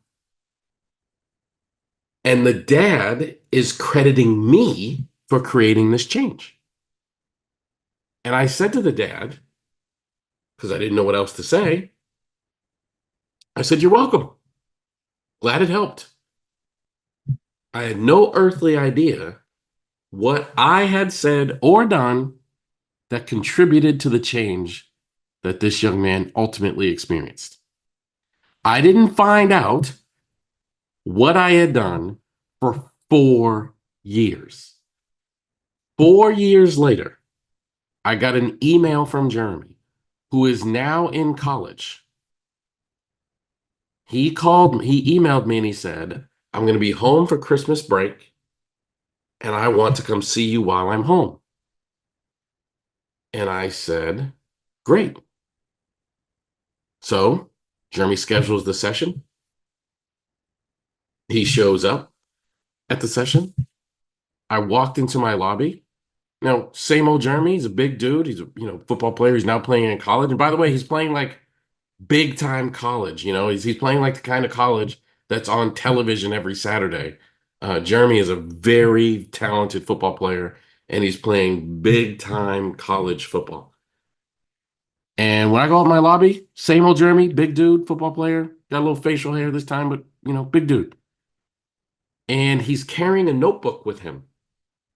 Do you guys remember they used to be called Steno pads? It has the black and white kind of cow pattern on the notebook. He's carrying one of those, and it's kind of folded and wrinkled, it's got doodles on it. It's clearly an older notebook, but that's what he's carrying. So he comes in my office, he sits down, and the very first thing he says is, "I owe you an apology." Before I could say anything, he said, "I owe you an apology." And I said, "Oh, for what?" And he said, "When my father brought me here a few years ago, I didn't want to participate. My dad was overreacting. There were kids on my team using all kinds of drugs. At the time, in the area where I lived, there was a really popular drug called Spice, or K2, which was being referred to as a synthetic marijuana. It was actually quite dangerous. And he was like, kids were using Spice. They were using cocaine. I was just smoking a little weed. And I was having sex with my girlfriend, but lots of people in the school were having sex. I thought my father was overreacting.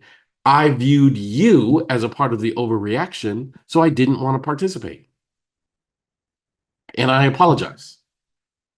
And then he said, "But it turns out the conversations I had with you were very helpful." And I said, "Jeremy, how are they helpful? You didn't really engage with me." There's that word again. I see a couple of questions in the chat when people say, "What about people who are psychotic, who really are not engaged?" Someone else says, "How are those who dissociate considered present and engaged?" And my only answer I can say to people who have those kind of questions is, we treat every single client like they're engaged because they're there. The only criteria we need to know about whether or not a client is engaged is, are they physically present? Once they're physically present, my job is to conduct a conversation that is meaningful to them. So if a client is not engaged, I'm using that in air quotes because I genuinely don't believe in disengagement. Or if a client does not appear to be present, and again, air quotes, because I don't believe you can be present without being present, then it's because I'm not having a meaningful enough conversation, and I need to increase meaningfulness, right? For example, I'll give you another. So I'll pause talking about Germany for a second. I had a kid one time. I used to do home visits as a part of my job, and or school visits as a part of my job. And this kid was diagnosed with a very serious psychiatric disorder, and he was what other people would label as dissociated. I don't really consider it that. I don't believe in dissociation. I don't believe in not being present. I don't believe in not being engaged. But for sake of using this example, this kid was all of those things. He was about 8, 9 years old, and I was visiting him at his school. And so what would happen is I would go to the school, the principal would get the kid out of class and put me into this room with the kid, and I would have a therapy session with the kid in the room that the school provided. And I'm talking to the kid about, change, doing his homework, all the things that the mother and father wanted him to get better at. But do you think this 9-year-old kid wanted to talk to me about that? No. So one of the habits that I have as a person is, I don't like things being in my pocket. I don't know if there's anybody else like that, but when I sit down, the very first thing I do typically is I empty my pockets. I don't like I just don't like weighted things in my pocket. It's just a weird personality thing about me. So when I went to go sit down with this kid, this like 9-year-old kid, the very first thing I did, well, not the very first thing, but as he was talking, or not talking, I should say, as I was trying to talk to him, I emptied my pockets and I put my keys, and I had a company cell phone. I put the company cell phone down, and then I had a pack of Yu-Gi-Oh cards in my pocket. These Yu-Gi-Oh cards I had gotten for another client. I had another client that liked Yu-Gi-Oh cards, and my boss had given me a pack of Yu-Gi-Oh cards that I could give to this other client that I was going to be visiting later in the day, and they were in my pocket. So I sit down with this kid. I start trying to talk to him. He doesn't talk to me. I empty my pockets. I put my company cell phone, my keys, and these Yu-Gi-Oh cards down on the table.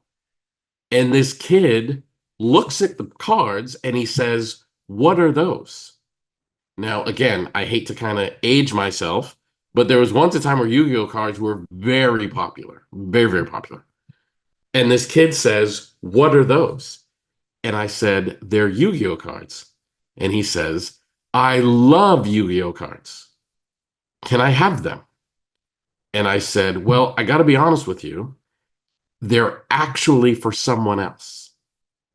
And he got really disappointed. He didn't get mad or do anything crazy, but I could tell he was not pleased with that being my answer. And I said, "Well, I'll tell you what.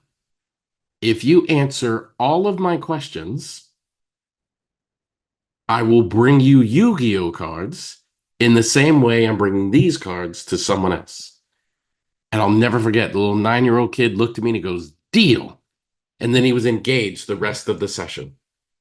So my problem with this idea of disassociation is it's a clinical way. And how do I say this? I don't mean to offend anyone when I say what I'm about to say. But my problem with words like disassociation or psychosis is it's our way of blaming the client for our inability to connect. Remember earlier I told you it is our job to connect with our client. We call that relationship. We say this client is disassociated as if they can't associate. And that is not true. It is my job to find a way to connect with this kid, or in this case, this kid, but it's my job to find a way to engage with this person. It just so happened I had Yu-Gi-Oh cards in my pocket on this day. And then he showed me that he could do the very thing that people didn't think he could do, which was connect. All he said was, "Can I have them?" And the answer was, "No, you can't have them. These are actually for someone else. But if you answer my questions, I will bring you Yu-Gi-Oh cards in the same way that I'm bringing this kid Yu-Gi-Oh cards," which he trusted because he's a witness that I'm obviously bringing Yu-Gi-Oh cards to another kid. So that means he can trust me when I say, "I promise I'll bring you Yu-Gi-Oh cards." So he said, "Deal." And then the rest of the session, he answered all my questions. So do your clients disassociate? Yeah. When I say I don't believe in disassociation, I don't mean to say I don't believe it's a thing. When I say I don't believe in psychosis, I'm not saying I don't believe it's a thing, but I don't believe it's an excuse for why you're not connecting with your client. Find a way to connect. And if it's hard, work harder to find a way to connect. And if it's hard, work even harder to find a way to connect. Are there certain people for whom it is harder to connect? 100%. Are there certain clinical situations and or diagnoses where it's harder to connect? Absolutely. But it is always 100% your job to find a way to connect with that client no matter what. You guys got that? Do your clients disassociate? Of course they do. Does every client you see want to be there? No. Is every client you see super excited and enthusiastic about therapy? No. But it is always your job to connect with them. If you cannot connect with that client, you cannot help them change.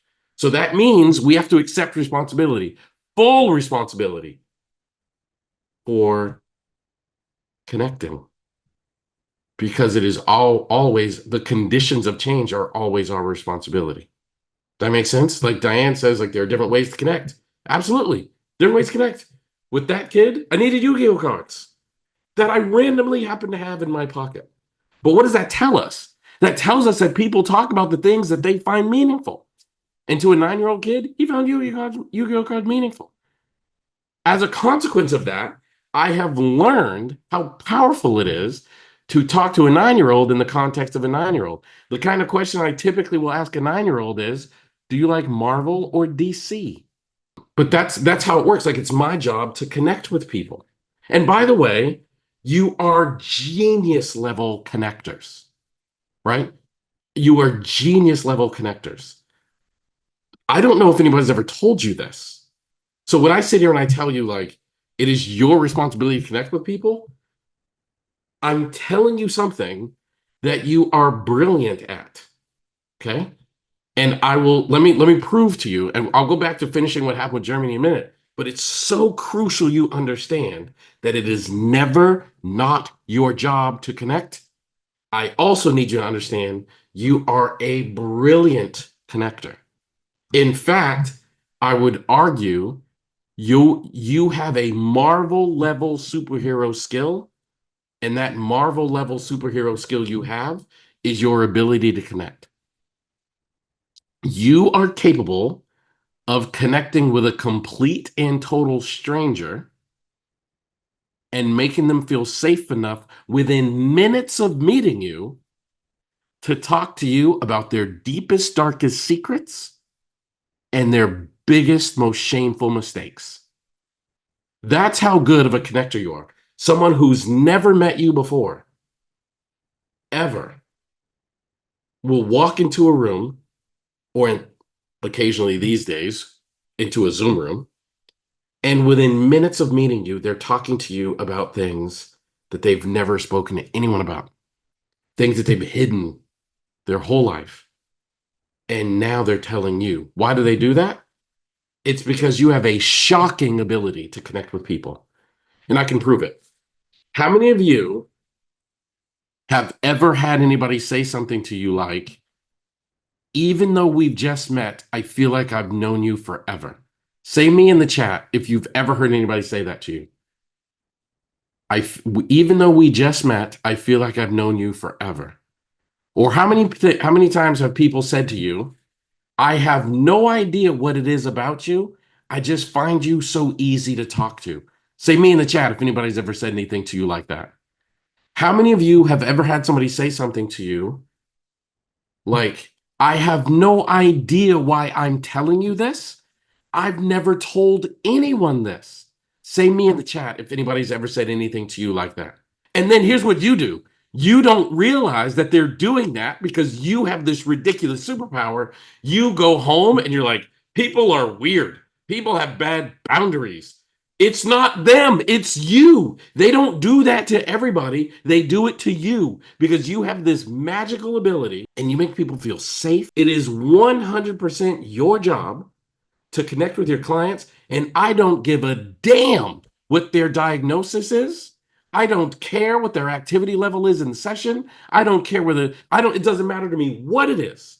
It is your job to connect with your clients in session, period. Period.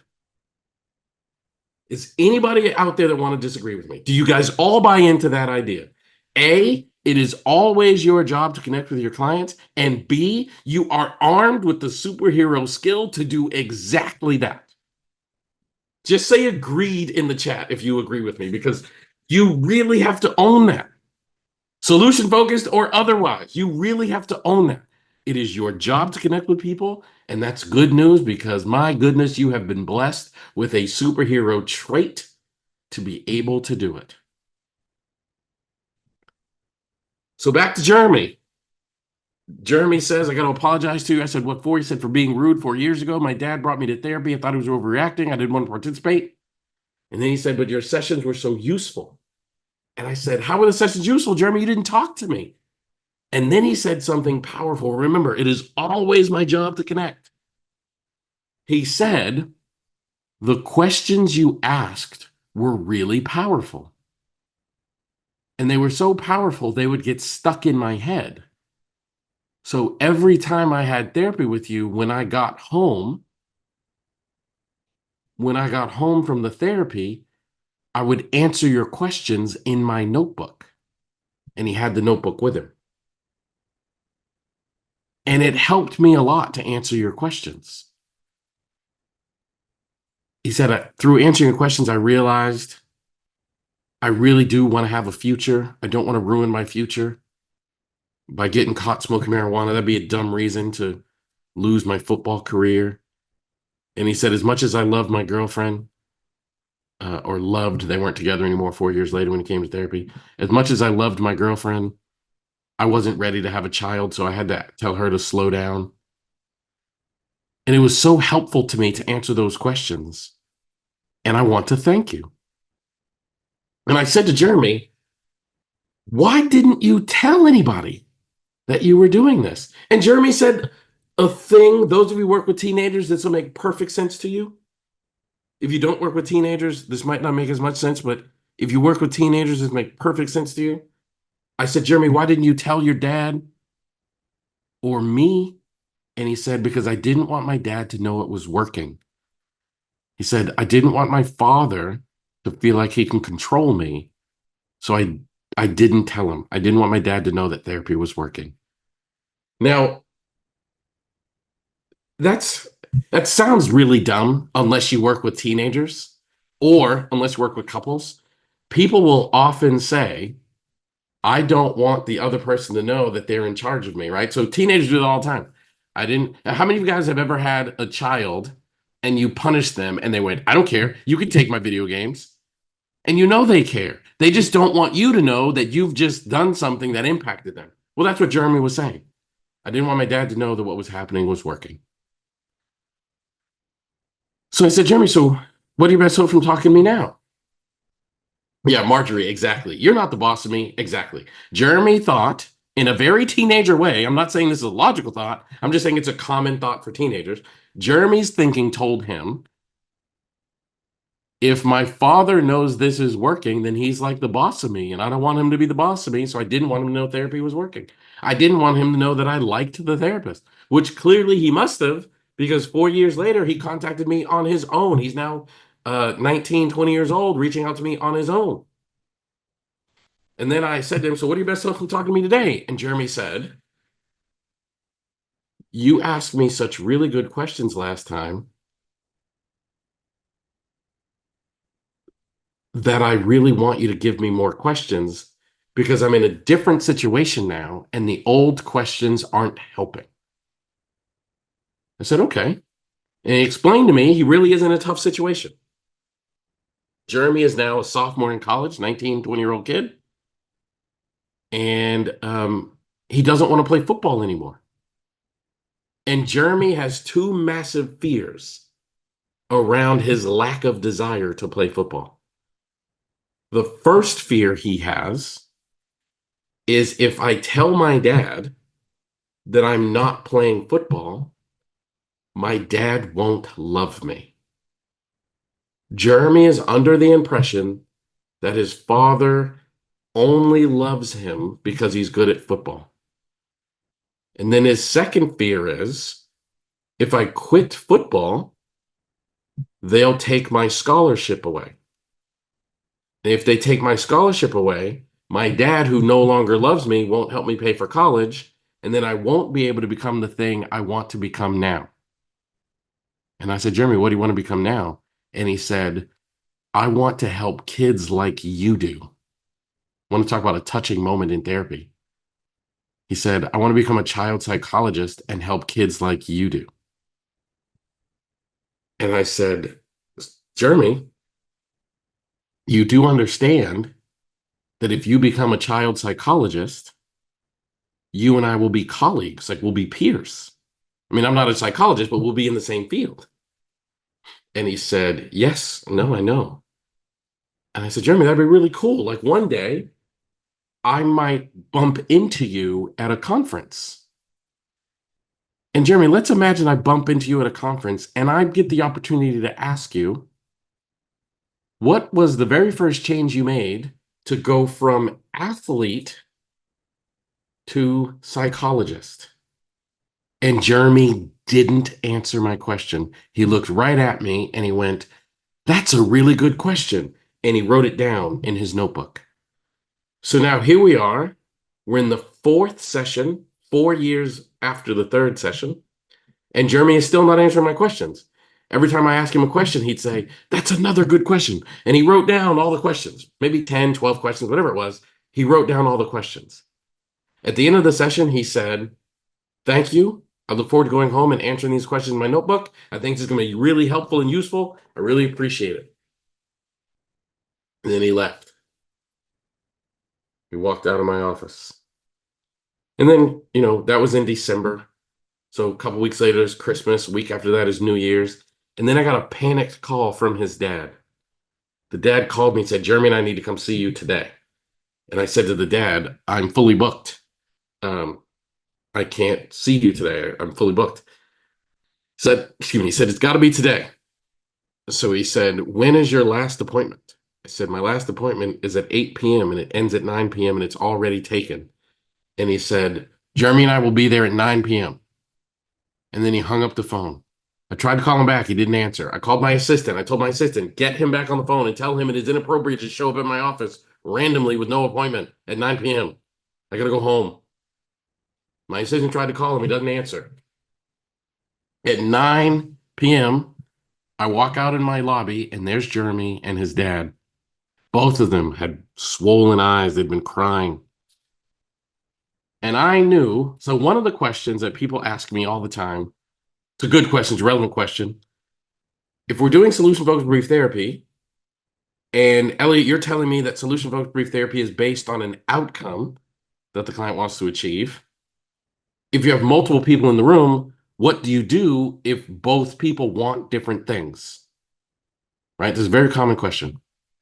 And when Jeremy and his dad showed up, I fear that I'm going to be in one of those sessions because it dawns on me Jeremy has told his dad that he doesn't want to play football, and the dad has brought him into therapy for me to try to convince him to get back to playing football. So now I feel like I'm going to be in a session where Jeremy doesn't want to play football, but the dad wants him to be in football. So now they have two different things that they want. And you can't do therapy when the two people present want two different conflicting things. People can want two different things, that's fine, but they can't want conflicting things. But in this case, I am fully prepared to be in a session where two people want conflicting things. And by the way, very shortly, I'm going to tell you exactly what to do when you're in a situation when people want conflicting things. But that's the fear that I have in that moment. I said, "Look, I'm willing to talk to you guys for a few minutes. This is the end of my day, so I do have to go." And Jeremy and his dad came into the office. They were very thankful that I was willing to talk to them at all. They're very appreciative. And I started off by saying, "What are your best hopes from this conversation?" Have you guys ever had anything happen so touching in therapy that you wish the whole world knew that human beings are capable of a moment this touching? I think I think the world now, like everything on social media is so negative and everything on the news is so negative and everything that we hear is so awful. But as therapists, every now and then we hear brilliance. We we get to see, even though the reason people come to therapy isn't always for a great reason, I genuinely believe we get to see the best of humanity.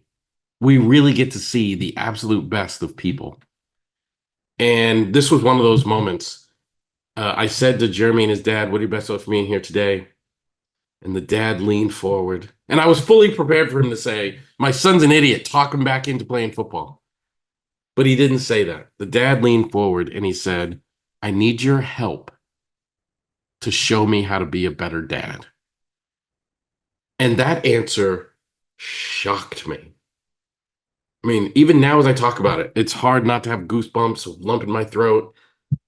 I think about my own father experience. Like, man, I would have loved for my dad to want to be better at the job of dad.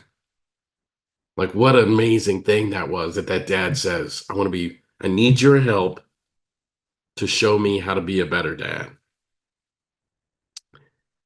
And I said, "How would you know you were a better dad?" And he said, "I have somehow accidentally made Jeremy think that I only love him if he's playing sports.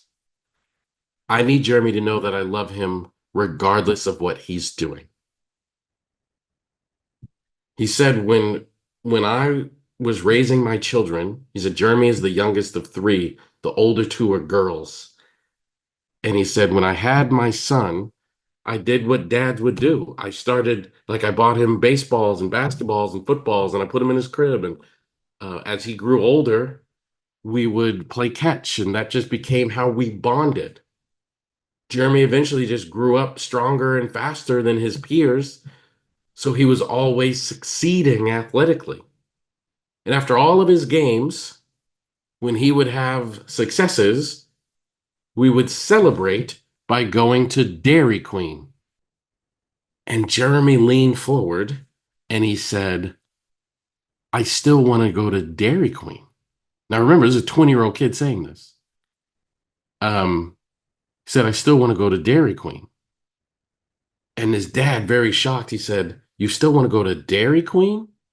And he said, I still want to go to Dairy Queen with you. But instead of celebrating my athletic successes, maybe we can go celebrating my academic successes. And now all three of us are in the room crying. They stood up and hugged one another. And that was the last time I ever saw Jeremy. But I still get emails from him occasionally. That was several years ago. I still get emails from him occasionally. He's now in graduate school getting a master's degree in social work. Now, he said child psychologist because, you know, if you don't know our field, you think everybody in our field is a psychologist. But he ended up deciding to become a social worker. He's now at a local university getting a master's degree in social work. But you know what's funny? Of all of the time I met with Jeremy, 4 sessions that spread out over the course of 4 years, he never answered my therapy questions. The first 3 sessions, he went home and he wrote down the questions in his notebook and then answered them outside of my awareness. And in the session that happened 4 years later, I guess I saw him 5 times if you include the time with his dad at the end. He wrote down the questions in front of me, but he answered them outside of my awareness. I never asked him if I could read the notebook. I never heard a single one of his questions. But I know it led to change. And why did it lead to change? Because even though it appeared he was not engaged, I just kept treating him as if he was. Do you guys see what I mean when I say that? Even though he appeared not to be engaged in the conversation, I just continued to talk to him as if he was. Was it hard? Yes. That first session, when I kept asking what we call outcome questions, I'll explain what those are later today. When I kept asking him what we call outcome questions and he didn't answer, and I had to keep thinking about them. I had to keep coming up with different outcome questions. Was that hard? Absolutely it was. Was that a difficult conversation? Yes. Was I really working hard to think of another question to ask him while he wasn't answering me? Yes. But do you know what you convey to people? Right? What you convey to people when you hang in there is that they're worthy, that they're worthwhile. The moment I stop asking him questions is the moment I quit on him. And I'm promising you this right now. I will never see a client that gets to say, Elliott quit on me. I will always make sure my clients feel worthy. And the best way to make someone feel worthy, and I want you guys to remember this, the greatest gift you can give your client is persistence. Because we only persist with people and things we see as worthy. You guys see that? We only persist in things we see as worthy. Natasha, I think it was Natasha, somebody, I'm going to say Natasha, put in the chat earlier that she is currently in graduate school completing her MSW. Right? There is no way Natasha can finish that task without persistence. Now, Natasha, you don't have to admit this, but Almost everyone I know who's gone to graduate school at some point thought about quitting because it's hard. You have to write a lot of papers. You have to spend a lot of time studying for tests. You have to read research articles that you don't bleep and understand. You have to do a lot of hard work. And it creeps into your mind like, you know what? I could just quit. I don't need the degree. My husband or wife has a decent enough job, or you like the reason you persist is because it's worthwhile. Guys, are your clients worthwhile to you? Are your clients deserving of your persistence? Because the greatest gift you will ever give your client, ever in the history of ever, is persistence. So, was I happy that Jeremy wasn't talking to me? 100% no. My job is infinitely easier when my client verbally answers my questions because that turns therapy into a conversation. I know how to have a conversation, and that makes it easier. But if Jeremy's not talking, my job is still therapy. Jeremy doesn't have a job. His only job is client, and he gets to do that job however he wants. That first session, Jeremy decided, I'm not going to talk. Well, sorry, Jeremy. Jeremy, you're worthwhile to me, so I'm going to persist. Now, one day, I might fail, and Jeremy might fire me, but he's not going to fire me because I quit. He's going to fire me because he just doesn't want to talk to me, and he has every right to do that. But I'm not quitting. Just not going to do that. And the reason I'm not going to do that, this gets emotional for me. I'm going to try to get through this whole day without crying, being emotional. But this is so important, guys. I really need to express this to you. The reason why I take such a committed stance in my work as a clinician is because when I was a raspy knucklehead, bad decision making, depressed human being, there are some people that didn't quit on me, and they could have. My mother didn't quit on me. My best friend's parents, whom I love dearly to this day, didn't quit on me. I'm alive because people didn't quit on me.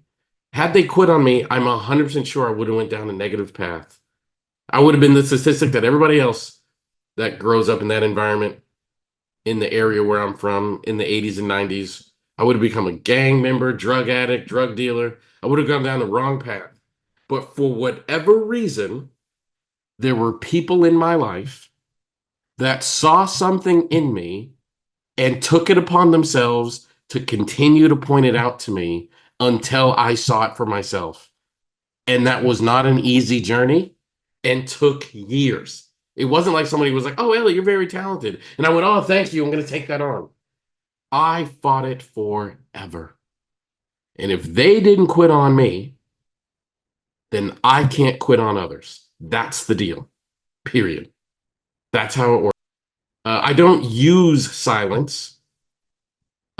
Solution focused brief therapy is a turn taking process. So if my client doesn't take their turn, I have to try again to get them to take their turn. So what do I do in silence? I keep trying. Okay. Because you have to keep trying. The people that you care about, and you damn sure better care about your clients, deserve your persistence. It is literally the greatest gift you can give another person. I know that because I've been the recipient of people's persistence. And because of that, I am alive today. My favorite thing in the world, my absolute favorite thing in the world, is when I do a meaningful project, like publish a book, I fly to Massachusetts where my best friend's parents live, and I give them that newest book. I go to my mother who lives in Chicago and I give her my newest book. I go to my aunt's home who lives in Texas. That was the place where we moved when we moved to Texas, and we were moving to get away from my dad. And the fact that my aunt opened up her arms and home to me at a very desperate time in my life saved my life. So I give her my newest book. I do that. I've now done that 6 times. It is my favorite thing to do in the world because I'm so deeply appreciative that they did not give up on me. And as a consequence, I just refuse to give up on my clients. Karen, I want to make sure you're not misunderstanding me. I absolutely think that it's a good idea to give your client the opportunity to answer your questions. But there are times when you can give them much time in the world, like Jeremy. That's the whole reason I use that example. There are times like Jeremy where they're just not going to take a turn. So I have to take another turn. I have to keep trying. So do I give people, like, if I ask you a question, if I said to you, hey Karen, um, what's your favorite restaurant? I need to wait and give you the opportunity to answer that. But you can tell the difference between someone who's thinking of an answer and someone who's just not interested in answering you. And my point is, if someone is just not interested in answering you, you've got to ask another question because maybe Karen doesn't want to talk to me about her favorite restaurant. Maybe Karen likes fashion and she'd be much more likely to answer a question like, "What's your favorite clothing brand?" Right? Or maybe she doesn't want to talk about clothing brand. Maybe she likes to hike. Maybe she'd be much more likely to answer a question like, "What's your favorite hiking trail?" My entire point, my point about that is, it is my job to elicit a response from the client, and it is never not my job. So when I say I don't use silence, what I mean is I don't intentionally negotiate or navigate silence. What I mean is I absolutely give my clients time to answer the question, but if they're not going to answer the question, I've got to take another turn. That's how this works. And you know the difference. You instinctually know the difference between someone who has heard your question and is thinking of an answer versus someone who has heard your question and will subsequently refuse to answer that question. You know the difference.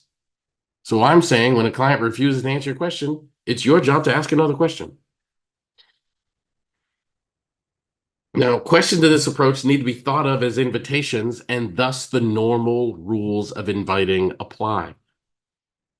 I have to remember to personalize the conversation. I think we should never forget that, like, you went to school to become a clinician, and as a consequence, you have lots of clients, but your client only has one you. Your client only has one therapist. So it's your job to personalize that conversation to them. I think one of the biggest flaws in our field is that we study and teach techniques. Well, techniques are an unbelievably depersonalized experience. Excuse me. We want a conversation to feel personalized to the recipient of the conversation because that's how they feel important to you. That's how they feel like they matter. That's how they feel relevant to you. And they're not going to change if they don't matter to you. If your clients are nothing but a number and you're just talking techniques to them, it's not going to change. Not going to change. Why won't they change? I already told you 10,000 times. I'm going to say 10,000 more. Connection is an incredibly powerful part of therapy. The number one predictor of therapy is whether or not the client likes the therapist. So, given that that's the case, then that means my primary job is to give my client a personalized experience because we like people that have a personalized experience. That's what matters. How many of you guys have ever heard someone say, I fired my previous therapist because I didn't feel like they were treating me like a real person? And what I like about you is you're treating me like a human. Because, like, how many of you guys have ever heard somebody say that? I guarantee you, several people out there have heard a lot of that said to you. Why does that happen? Because I've done something really stupid. I got arrested for another driving under the influence, or I cheated on my husband or wife, or I haven't gotten out of bed due to depression in the last 2 weeks. And if you like, those things are highly judgmental. If I tell you, I used to be so depressed when I was a teenager, it was hard to get out of bed. I don't know if any of you guys have ever had a moment in your life where it took every ounce of your being every strength and every motivation you have to simply get out of bed and do a normal task like brush your teeth. But I've had those moments.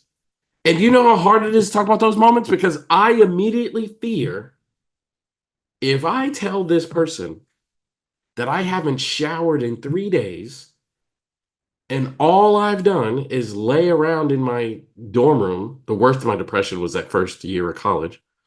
I fear you're going to call me lazy. So imagine the experience when I tell a really good clinician, sometimes I get so depressed I don't even get out of bed for a whole day. And that really good clinician treats me like a human being, gives me empathy and compassion instead of judgment. That's a game changer. So when we say questions of this approach need to be thought of as invitations and the normal rules of inviting apply, what we mean is a personalized invitation is an invitation that someone is significantly more likely to follow. Significantly more likely to follow. So make sure you are personalizing your questions so they no longer feel or sound like techniques. Sounds like a conversation. If you want your therapy to be more effective, turn it into a conversation. One of my favorite books about therapy is called Words Were Originally Magic. It was written by Steve DeShazer. And in the very beginning of the book, he says, with all of the tips and tricks we know as clinicians, we almost forgot the very basic nature of all of this, and that is therapy is a conversation. Stop treating therapy like it's something where you're using techniques to solve other people's problems and start treating therapy like you're having a conversation to connect with someone.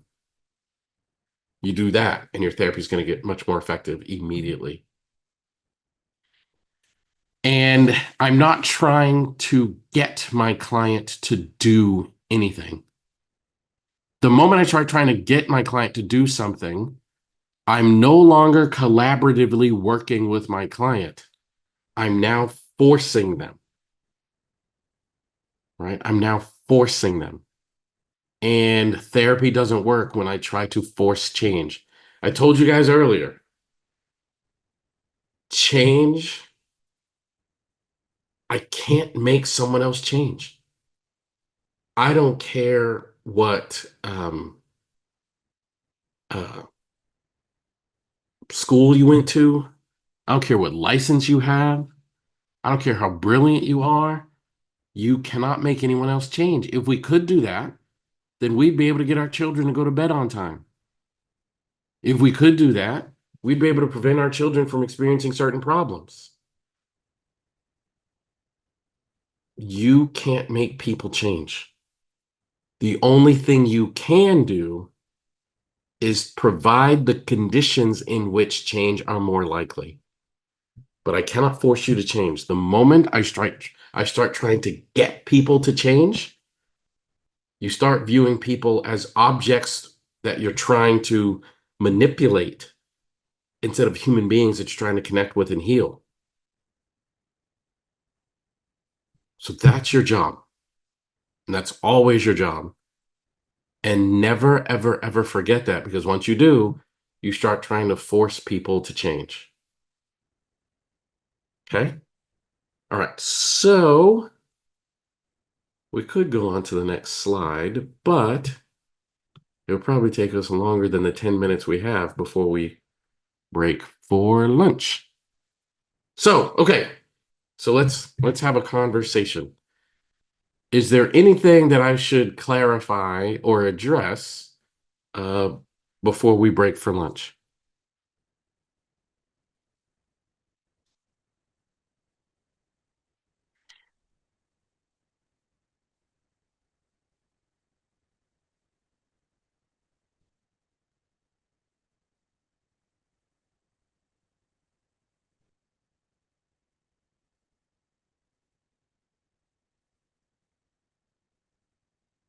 Anyone? Just pop your question or thought in the chat so I can comment or expand. Oh, I see a few people asked, what was the book? It's called Words Were Originally Magic, written by Steve DeShazer.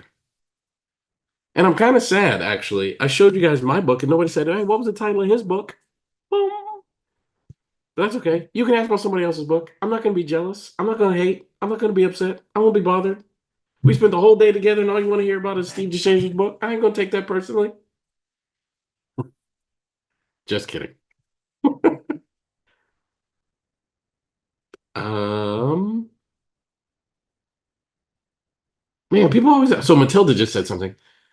She said, "Great training. Thank you. You're welcome, and thank you, Matilda." And she said, "I hear some overlapping with motivational interviewing. Would you please talk about this, maybe highlighting differences?" Motivational interviewing and solution-focused brief therapy are completely different. The truth is, there's overlap between all therapy approaches. You will find tenets of solution-focused brief therapy in motivational interviewing. You'll find it in, I mean, you'll find it everywhere. Um, that's the nature of therapy. Like you'll find these things everywhere. The difference is the stance we take. Like a motivational interviewing person takes the stance that it's their job to assess client motivation and then address ambivalence. And in this approach, I teach every single client like they're motivated. Like, for example, I think I'll keep picking on Natasha if she's okay with it. But Natasha's in school to get a master's degree in social work. I'm just going to treat her like she's motivated to get a master's degree in social work. Now, some days she might say stuff like, "I don't feel like writing that paper today," or "I don't want to take this test today," or, but that doesn't, like, I'm just going to continue to treat her like she still wants to achieve the outcome that she wants to achieve. So in motivational interviewing, I would, if I noticed, um, uh, Natasha sounding less motivated, I would address the ambivalence. And in solution focused brief therapy, we just take a very different stance. So if you think this approach, there's like some overlap between the two, you're only thinking about the techniques and not the stance. And I want you to think about the stance and not the technique. So I hope, I can't remember who asked that question, Matilda. I hope that that answers your question.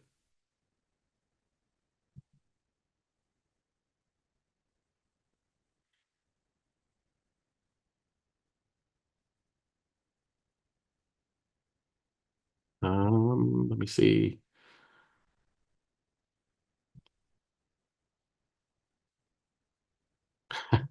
Natasha, you can absolutely have an autographed book.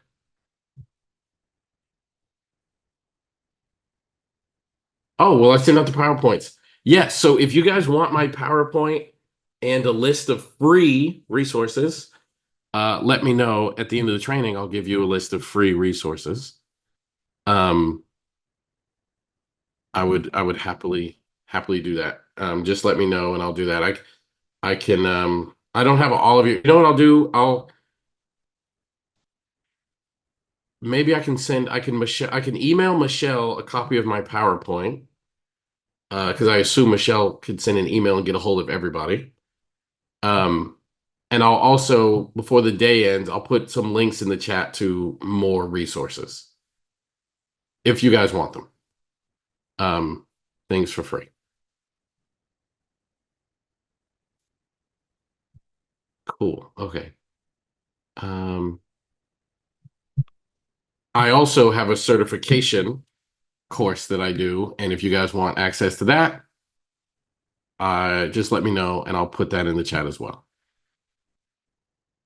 But I'll try to give you guys as many resources as possible because I'm obsessed with helping people get really good at solution focused brief therapy. And one of the reasons um, why I'm really obsessed with this is, growing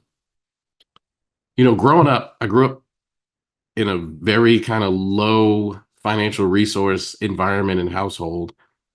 And obviously, I'm a believer in the importance of mental health. I'm a believer in the importance of psychotherapy. But psychotherapy is really expensive, both financially and time-wise. Um, it's very expensive thing to do.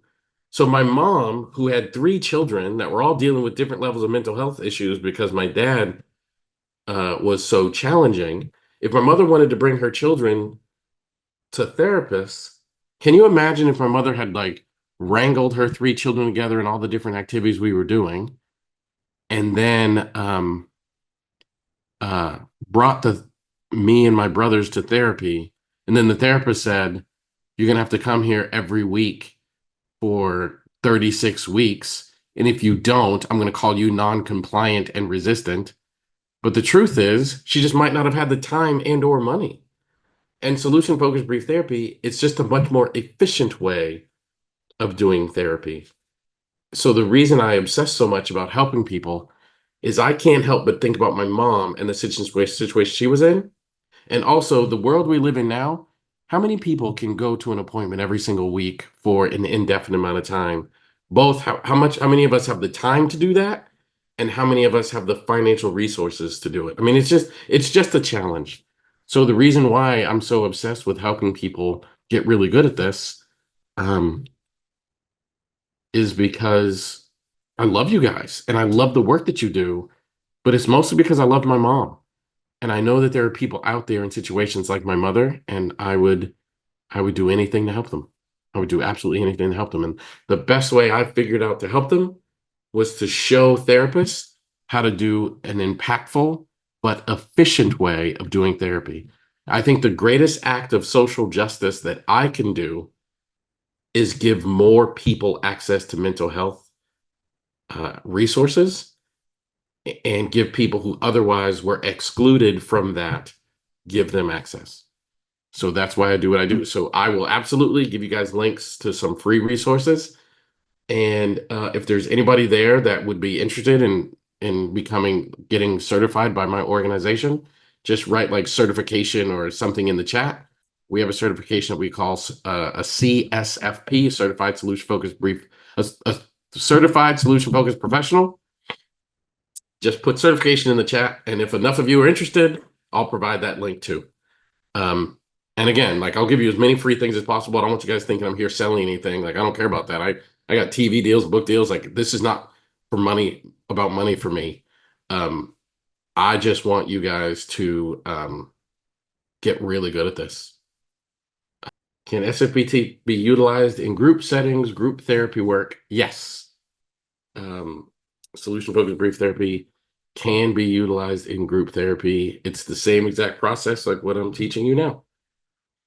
Um, Interested in using SFBT when both people want different things. I will cover that shortly. What is it like being a male therapist in a profession supposedly dominated by females? Ibrahim, to be honest with you, it hasn't really been a challenge being a male therapist dominated by females. It's been a huge challenge being a Black therapist that is dominated by not Black people. I have experienced a tremendous amount of racism and have had to confront that several times. Now, if you know me, um, I don't enjoy doing that, but if I have to, I have to. Like, I'm not going to let anybody push me around or bully me simply on the basis of my race. But um, not everybody in the field of psychotherapy was really excited for a Black urban dude that likes hip hop to start developing a loud voice in the field of psychotherapy. And there were some people and organizations that tried really hard to stop my growth. Like I learned about one organization literally had a meeting at a conference that I did not attend about how do we stop Elliott from having a loud voice in our field. It's been really, really, really, really hard at times. I don't want to make it sound like, but if you guys remember, if you it surprised me, to be honest with you, but it shouldn't have surprised me now that I think about it. Like, how many Black people did you study in your textbooks when you were in graduate school?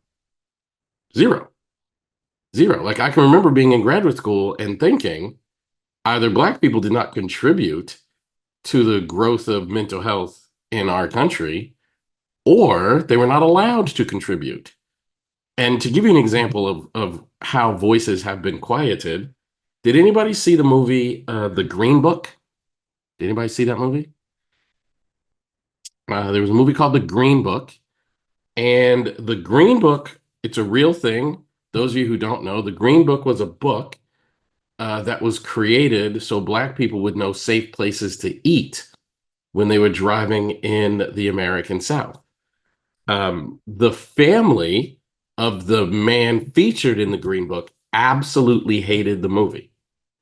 And they hated the movie for two reasons. Number one, the movie's about a Black musician that he was an amazing musician, and he was being driven and helped by a white man. And the family felt like the movie glorified that white man more than it did um, their family member, the guy with the main character in the book. But the reason I bring that up now, the second reason they were upset is most people don't know that the main character in that movie, whose name is escaping me, I did not intend to talk about it, but the main character in that movie, the musician, he went on to become a psychologist. So he retired from being a professional musician, went to graduate school and got a doctorate degree in psychology, and became a music therapist and created many different theories and approaches to music therapy. And he considered that work to be quite meaningful in his life.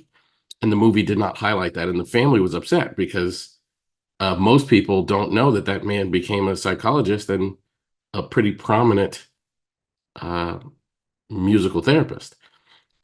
So by being an African American myself, I thought it was important that if I have ideas, I should be allowed to share them just like everybody else.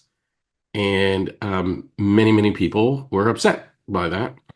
And I don't care. I just continued doing what I was doing. And now they're really upset because my following is way bigger than their followings and their organization. My following is bigger than any organization in my field. And I don't say that to brag. I say that to say, um, I think love is more powerful than hate. So you can continue to be hate driven if you'd like, and I'm just going to continue doing the work that I'm going to do.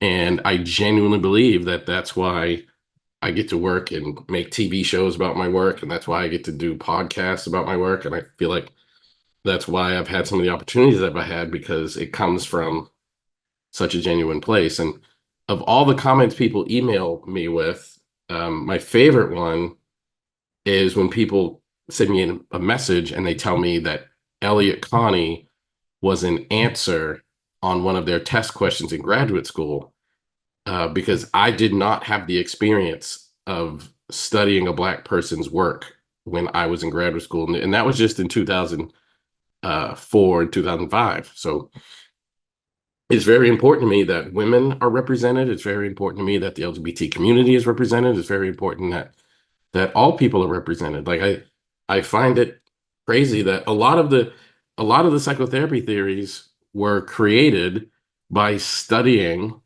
affluent white students on college campuses. And they didn't study my family on the south side of Chicago.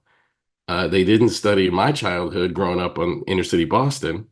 So um, I think well, I certainly, for me, I carried a bit of responsibility to share my ideas about mental health.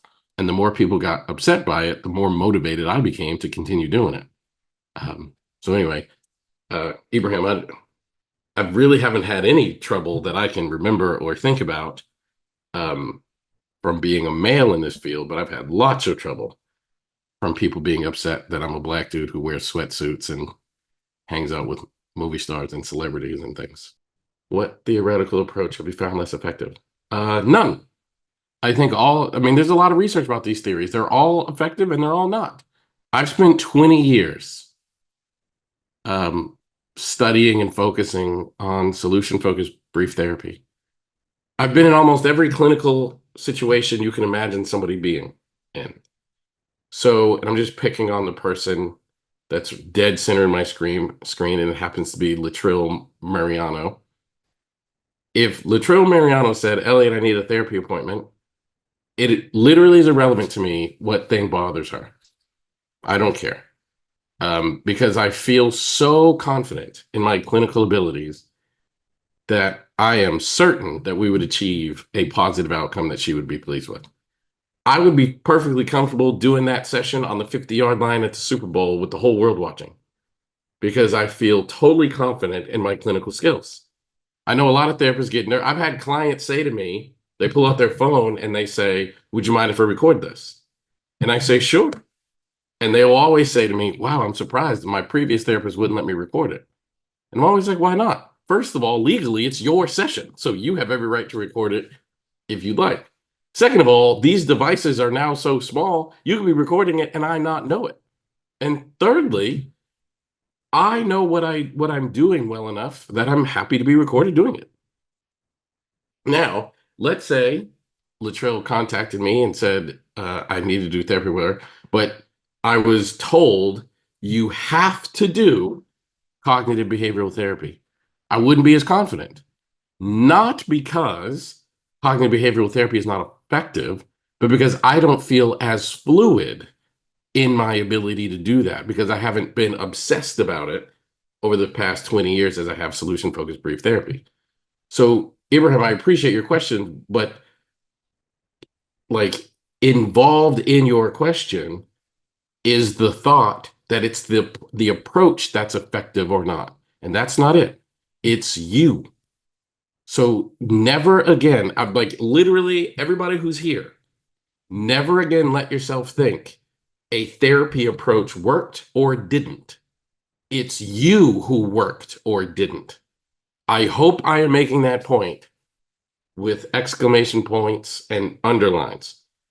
If a client is successful in working with you, it's because you were effective, not the approach. And if a client was not successful, it's because you were not effective. It was not the approach. We have to learn to stop that thinking that if I use solution focused brief therapy with a client and it works, it's like, oh, solution focused brief therapy worked. No, we know it worked. We have tons of research that demonstrates this stuff works. So if it doesn't work, it's not because it doesn't work with this kind of client or that kind of client. If it doesn't work, it's because you didn't work. It's because you weren't effective. And there are lots of reasons for that. But for whatever reason, it's you. The other reason why I think we have to get away from this, and this drives me absolutely bonkers. As a field, we have a tendency to do this. So a client is going to come to me, and I'll pick on another person that's dead center on my screen because Ursula is right in the middle of my screen. So I'm going to pick on Ursula. If a client comes to me, and I want everybody to think about how would you respond if you were treated in this way? Ursula comes to me, and Ursula says, I struggle with depression. And then I do an assessment on Ursula. And as a result of my assessment, I put Ursula in like the bucket of depression. And then I treat Ursula based upon what I know in relationship to her classification as a person. Okay. That's what we do in our field. Do you guys agree with that? We meet people, we assess them for what kind of trouble they have. In this case, Ursula, I'm just labeling you with depression for random demonstration reasons. And then based upon Ursula's classification into that bucket, I treat her accordingly. So what if I said, oh, Ursula, so you're a Black woman. I know how to treat Black women. Would Ursula be offended by that? Yes. If I told Ursula, I know about Black women, I know how to treat you based upon you being a Black woman. And how offensive would it be if I were a non-Black person saying that to Ursula? Ursula's probably going to have an issue with that. The reason why I think this is important is we have to acknowledge that the act of diagnosis is an act of discrimination. Because anytime we put somebody in a category and then treat them based upon their category, that's called discrimination. But somehow in our field, we accept it as like that's how it should go. But there's no research supporting that. There is literally no research that says when a person is depressed, do X. When they're anxious, do Y. When they are addicted, do Z. Like there is no research supporting that. But human beings are so comforted by discrimination, we do it all the time. And in our field, we do it by profession. And I would tell you, don't do that. People ask me all the time, Elliott, what do you do when a client is of a particular faith? What do you do when a client is LGBT? What do you do with a cisgender couple versus a same-sex couple? And I'm always like, are you crazy? Like, you cannot treat people differently just because of a problem that they've experienced. People need human connection. They don't need your judgment, classification, or discrimination. And the act of diagnosis is a discriminatory act. There are two reasons why we diagnose in the behavioral health field. You guys know what those two reasons are? Does anybody know? There are two reasons. The first reason we diagnose is because we have, from the very beginning of our field, we have aligned ourselves with medicine, the field of psychiatry. And they diagnose because they have to deliver medical chemicals into people's bodies. So they have to know what medical chemicals need to go in what people's bodies. The second reason we diagnose is billing. But I want you to notice that neither of those two reasons are because it's good for the client. Right? We don't diagnose because it's good for the client. We diagnose because we have aligned ourselves with 100 years ago with the field of psychiatry, which they must do certain levels of assessment to know what kind of chemicals they're going to prescribe to put into people's bodies. For example, I was recently diagnosed with something relatively serious, nothing crazy. I'm all right. I'm doing good. But my doctor gave me medicine. He had to know what my physiological symptoms were to give me medicine to deal with the thing that I am now working to fix. But in behavioral sciences, there is no research whatsoever that says diagnosis increases clinical outcomes. In fact, there is research that says diagnosis reduces clinical outcomes. Going back to my friend Natasha, who we have totally been picking on all day because she's getting a master's degree in social work and just volunteered that information. Natasha is doing something really hard. She's going to school to get a master's degree in social work. If I diagnosed her, let's say she came to my office, um, and I diagnosed her with a learning disability that she didn't know she had, I'm making it harder for her to succeed. The only thing that changed was her thought about what's causing her trouble. So that's how life is diagnosis actually makes it harder for people. Why is that? Because we live out the scripts that are in our heads. When you tell me that I'm an addict because my dad was an addict, my mom was an addict, my siblings are addicts, it's just easier for me to behave as an addict. There's actually a really cool study that was done in the field of education where they took 100 students that were all equal. They divided those students in half. They gave half of the students to one teacher, teacher A. They gave half of the teacher to teacher B. And they told teacher A, these students are just terrible students. They're never going to get what you're teaching them. We've done an assessment on these students, and these students have been found to be unteachable. So what do you think happened? Their grades were very, very low because teacher A went into that experience thinking these are unteachable students. So she taught with that knowledge, and thus the students didn't learn. And then they took the classroom with teacher B and said, these students are slow learners. In the beginning of the school year, they're going to appear as though they're not getting it. But after a couple of months, they're really going to get it. Well, what do you think happened? These students started off really slow, and after a couple of months, their grades went way up. Why? Because the teacher was moving forward with that level of assessment, with that level of performance, because we perform to the level of the expectations around us. One of the reasons Natasha is getting a doctorate degree or a master's degree in social work is because someone in her life, at some point in her life, convinced her that she was smart enough to do so. That's why. So she's living out that script. If you if you had someone in your life telling you that you're an idiot and dumb and won't make it and all, you would never apply to graduate school. You don't even think that's for you. I know that because that used to be how I lived my life. So just remember, people live out the scripts you give them. So I like to give people the scripts of optimism and hope and change as opposed to problem, which that's what diagnosis is. That's what diagnosis is. It's a script of problem. So how do you address diagnosis with the client? Well, M. Bedford, that's a really, really good question. And I believe this to such a degree, and I know some of you don't have the opportunity to do what I did, but I believe this to such a degree, so deeply in my core, that I left the agency that I was working at so I could work in private practice and not take insurance. So thus diagnosis is just not a part of my work. When I worked at the agency and I had to diagnose, I always blame the system for the diagnosis because I didn't want the client to own the diagnosis. So I would do the assessment and I would say, like, per my job, I have to do this. And I would do the assessment that they told me to do.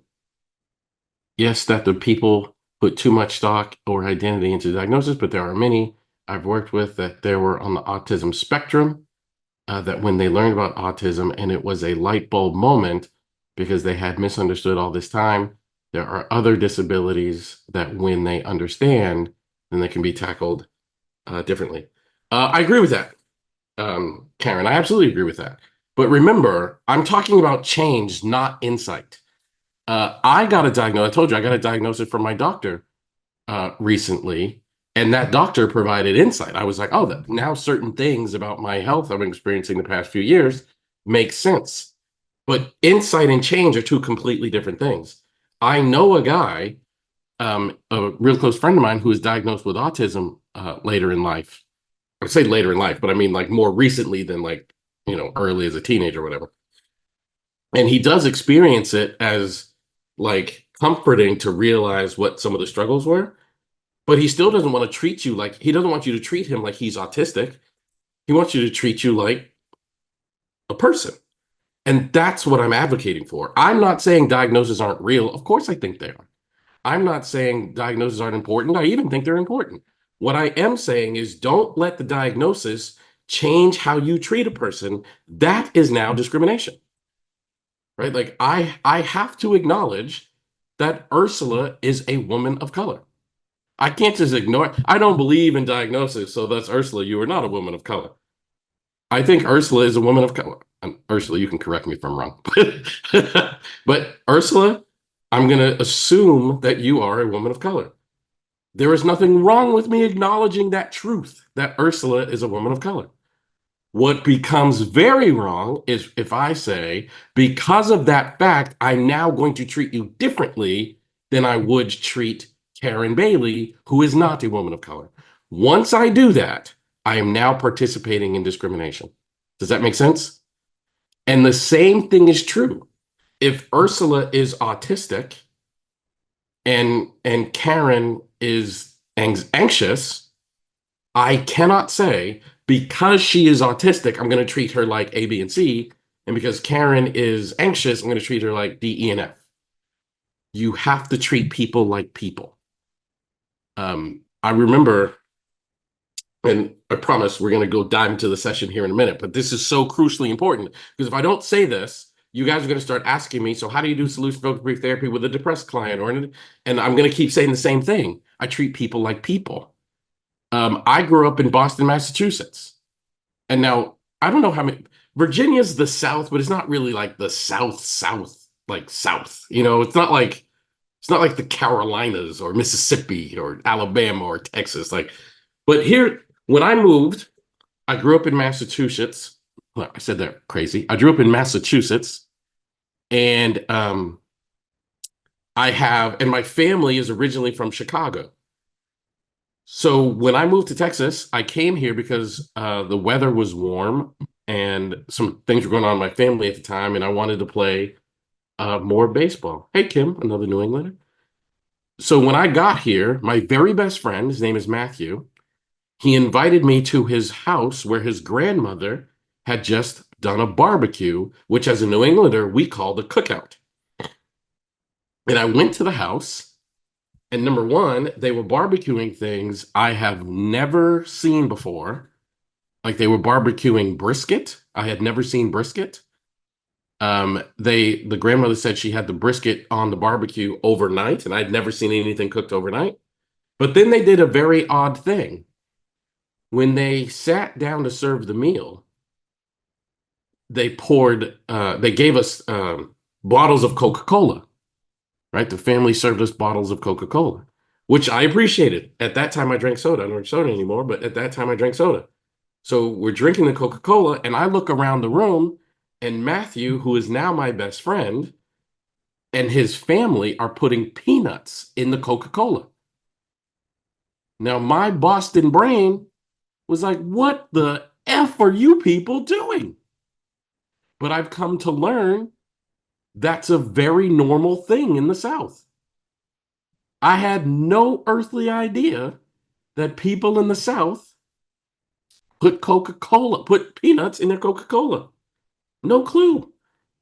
I also didn't know that people in the South put sugar on grits. I did not know that. And several other things I learned, like, wow, growing up in Boston. So then later on, when my best friend Matthew and I went to graduate school together and we studied a book in our multicultural class that said, literally the book said, I actually have it. I just found it this past weekend. And what the book said, first of all, it said, do not discriminate, which is exactly what I'm saying now. It said stereotyping is discrimination, which is exactly what I'm saying now. I'm just going the extra step and saying discrimination is, or diagnosis is the act of stereotyping, and to stereotype is to discriminate. But then each chapter was about a different group of people and how to do therapy with that different group of people. And chapter 3 was about African Americans. And chapter 3 was describing how to do therapy with African Americans. And it actually said African Americans respond better to concrete interventions. African American culture does not speak about mental health issues, so you have to be really gentle. It literally said that in the book. And I was like, what? Because those of us African Americans know a black person from Chicago is different than a black person from LA, which is different from a black person from Dallas, which is different from a black person from New York, which is different from a black person from Boston, which is different. Like culturally, we're just very different. And the other thing I would say is I stupidly bought the idea that black people didn't talk about mental health. I just bought into it. Like, that's what you were telling me. You're a professor, you're at a university. Okay, I'm going to buy into that idea. Well, now I literally travel the country with Charlemagne the God. We did an event this past weekend, or not this weekend, a weekend before, in New York City where 5,000 people came to speak about mental health. You guys might have seen it, Tyrese, or you might have seen it on social media.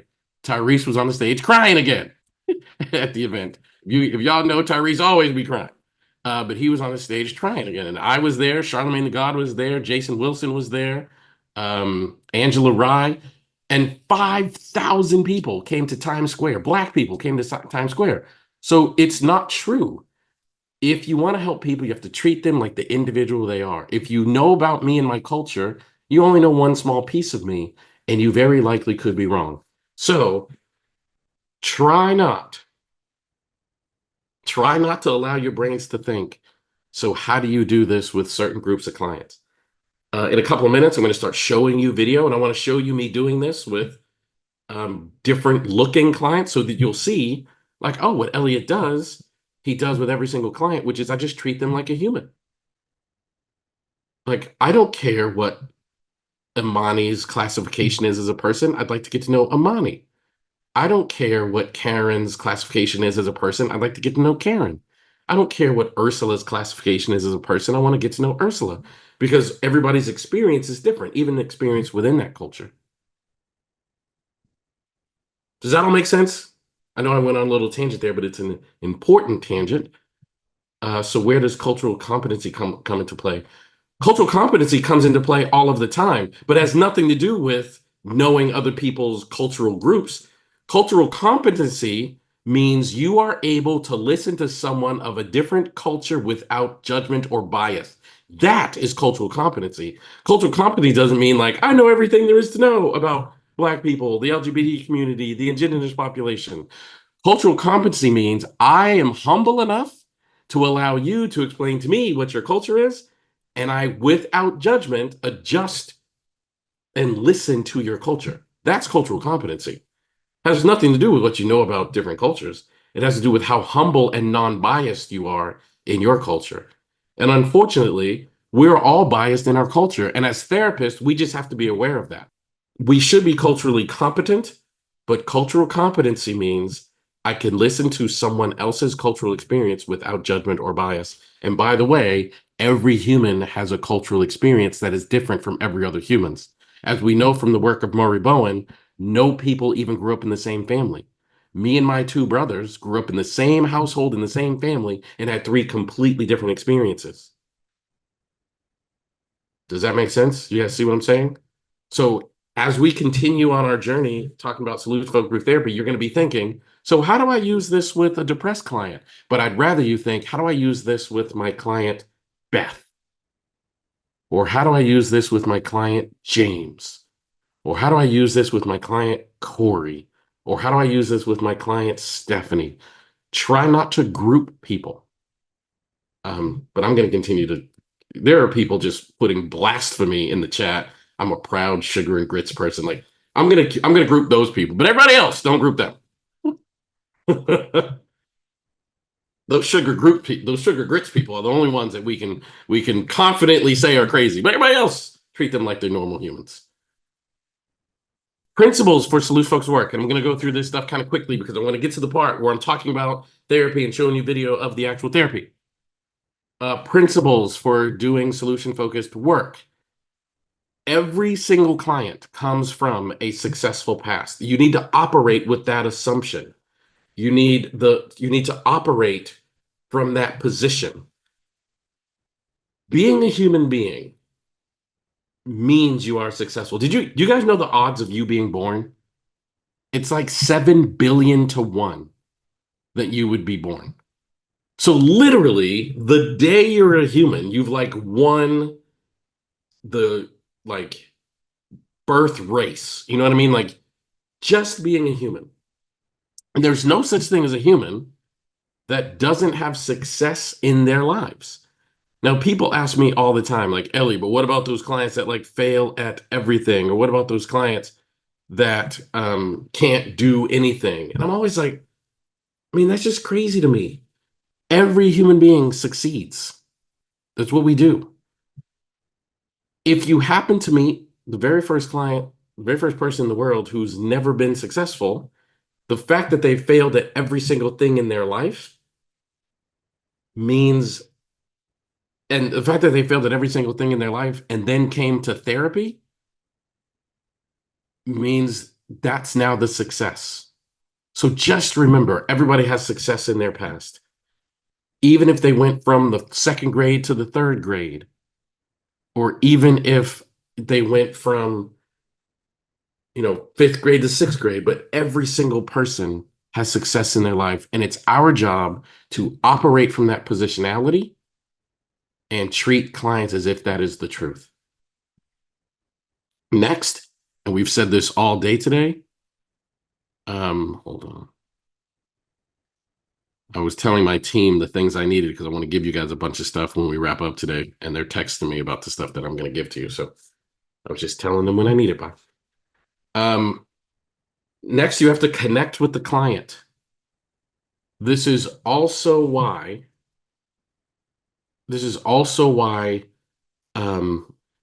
everything I just said about diagnosis is really important. In order to connect with a person, I have to treat them like a person. I cannot treat them like an object. I cannot treat them like a classification. I cannot treat them like a diagnosis. I have to treat them like an actual person. I'll never forget when my grandmother was dying. So I said earlier, I'm going to get through this whole day without getting super emotional, and it's hard to do when I talk about my grandmother. My grandmother is one of the 3 or 4 most important people that ever happened in my life. Literally the definition of a person that wouldn't give up on me. But my grandmother was diagnosed with Alzheimer's disease later in life, and it was one of the hardest things I've ever seen anybody go through. And we took my grandmother to a hospital, and it was a horrible experience. That hospital, um, it just wasn't good to watch my grandmother go through that experience, and I wouldn't wish that on my worst enemy. So my family and I decided to move her from hospital A to hospital B. And I remember sitting in the room with my grandmother, who was kind of a crotchety personality. She was a little prickly. And I remember sitting in the room with my grandmother at the second hospital, and a nurse walked in and treated my grandmother like a human. She remembered my grandmother's name. So she didn't walk in and say, "How are you doing?" And she didn't have to look at a clipboard. She said, "How you doing, Annette?" And then she said things to my grandmother that told me very clearly that you connected with my grandmother. She said, "Oh, this must be the grandson you were telling me about. Which one is this?" And that told me that at some point my grandmother had a conversation with this nurse. The TV was on, and my grandmother used to love to watch court TV. So the TV was on, and the nurse said to my grandmother, "What trial are you watching today?" And I felt this overwhelming sense of comfort that we had moved my grandmother to this new hospital because this one nurse treated my grandmother like a human being. That's what you need to do. I've spent this whole day talking to you guys about solution focused brief therapy, but I also want to say don't let that overcome how important it is you treat people like a human being. I just want you to do that while asking solution focused questions. Direct each question to each person present. The beauty is in the details. So we do what we always do when we see something beautiful. We focus on it. I think very often we accidentally program our clients to have problems because we accidentally force them to focus on the problems. And let me tell you how we do that, right? Super easy how we do that. We don't do it on purpose, but we just accidentally do this thing where we ask people to focus on problems. And then whatever you has anybody ever heard that old adage, whatever you focus on grows? Has anybody ever heard that? See if anybody's heard that in the chat. Whatever you focus on grows, right? Yep, lots of people. Whatever you focus on grows. And that's actually like scientifically based. That is true. That is true. That is true. That is true. So, why do we need to know that as therapists? Because we have to know what we're trying to grow with intention. So, here's an example of what I mean by this. Do you guys know the number one question that clinicians ask to start therapy? Does anybody know? The number one question. All of us have done it. How are you? Diane says, "Why are you here?" There you go. Imani said it. What brings you in today? That is the number one question we ask our clients. What brings you in today?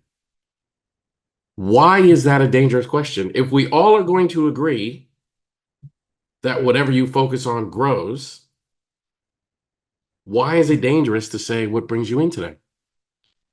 It's dangerous to say what brings you in today because I'm orienting your brain to the problem when I ask that. Because the problem is actually what brought somebody into therapy.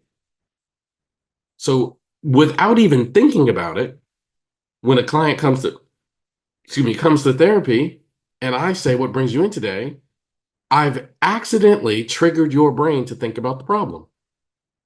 So we don't ask that question. I'm going to tell you in a minute the question that we do ask, but we don't ask that question.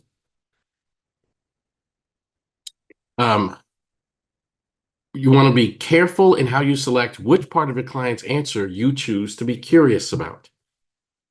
And then lastly, we use the client's exact language. Now, there are two simple rules when we're doing this work. The first one, it is 100% my job to ask the kind of questions that produce useful answers. If the client does not produce a useful answer and thus experience change, then it's because I didn't ask the kind of question that would produce change. It's not because they're resistant. It's not because they don't want to change. It's not because they came too late. They came to therapy too late when the problem was too big. It's not because they don't want to be here. It's not because they're mandated to come. The only reason people don't change is because I didn't ask the right question. I didn't connect with them on a deep enough level. That is it. It is 100% my responsibility. And the client takes all of the credit for each and every useful answer they give. Those are our two simple rules. My team and I function exactly in that way. Now, this is something that it took my colleague, Dr. Adam Frower, and I over a decade to develop. And we call it the Solution Focused Brief Therapy Diamond. And Diane just asked, what is the right question? I'm about to tell you the question we ask to initiate therapy. Now, what made Adam go down this journey, what led us on that 10-year adventure to discover what it was about solution-focused brief therapy, was we were really curious, not just about theoretically, but we were curious about what is it a solution-focused brief therapist does in session that creates change. So we started analyzing people. Adam Frower and I, we were traveling the world, going to different conferences and doing different things. And we got really curious on like, what are we doing in session that creates change? What are we doing in session that doesn't? And after observing, and literally when I say we went everywhere, we went to all throughout the United States. We went to Canada. We went throughout Europe. Adam went to Singapore. We went to New Zealand. We went to South Africa. We went to Australia. Like we literally went around the world and we interviewed people that were doing solution-focused brief therapy. And when they allowed us to, we observed their sessions, either live or recorded. We did that for literally 10 years, to where we had watched thousands of hours, thousands of clinical hours. And what we learned, and those of you who studied solution-focused brief therapy, in the early days, the work was written very metaphorically. So they'd say things like, we tap our clients on the shoulder, or we lead from behind. I don't know if you guys ever can remember hearing these phrases, but we tap our clients on the shoulder, we lead from behind, stuff like that. And we were like, so what does that actually mean in the actual session? And then we studied the techniques. You guys remember hearing about the miracle question? Are you guys familiar with the miracle question? So we studied the techniques of the therapy, and we asked ourselves, so how do you do this? Just knowing what a technique is. Like if I teach you what a hammer is, that doesn't make you good with a hammer. If I teach you what a baseball bat is, that doesn't make you good with a baseball bat. So we were like, so what is it that we're doing in session? We got obsessed with that. And we realized, if you look to the left in that green box, that a solution-focused brief therapy session contains 3 parts. The first one is the desired outcome. The second one is the description. And the third is a closing. So all solution-focused brief therapy sessions have those 3 parts. And then we got curious, how do you do that? How do you actually, how do you achieve a desired outcome with your client? And the way that we do it is we start every session by asking our clients, what are your best hopes from our talking? So instead of saying, what brings you into therapy today, we say, what are your best hopes from being here? Meaning, what outcome do you want to achieve, right? And let me tell you, I'm just going to say this really briefly because I want you to understand the difference between an outcome and a goal, because you really need to understand the difference between an outcome and a goal. And a goal is something that you want. An outcome is the impact of that thing in your life. For example, if I told you that I'm secretly the richest man in the world, which I'm not, but if I told you I'm secretly the richest man in the world, and as a consequence of being the richest man in the world, I like you guys so much, I'm going to give every person here $100,000. Right? How many of you guys would be happy if I said, give me your PayPal and I will Zelle you, PayPal, Wire, whatever. I'm going to send you $100,000 today simply because I love you guys as an audience. Would you be pleased? to have that, right? Of course, you'd be happy to have somebody show up and Venmo you, Cash App you, whatever, $100,000. But I would argue it's not the $100,000 that you want. It's the impact of having the $100,000 that you actually want.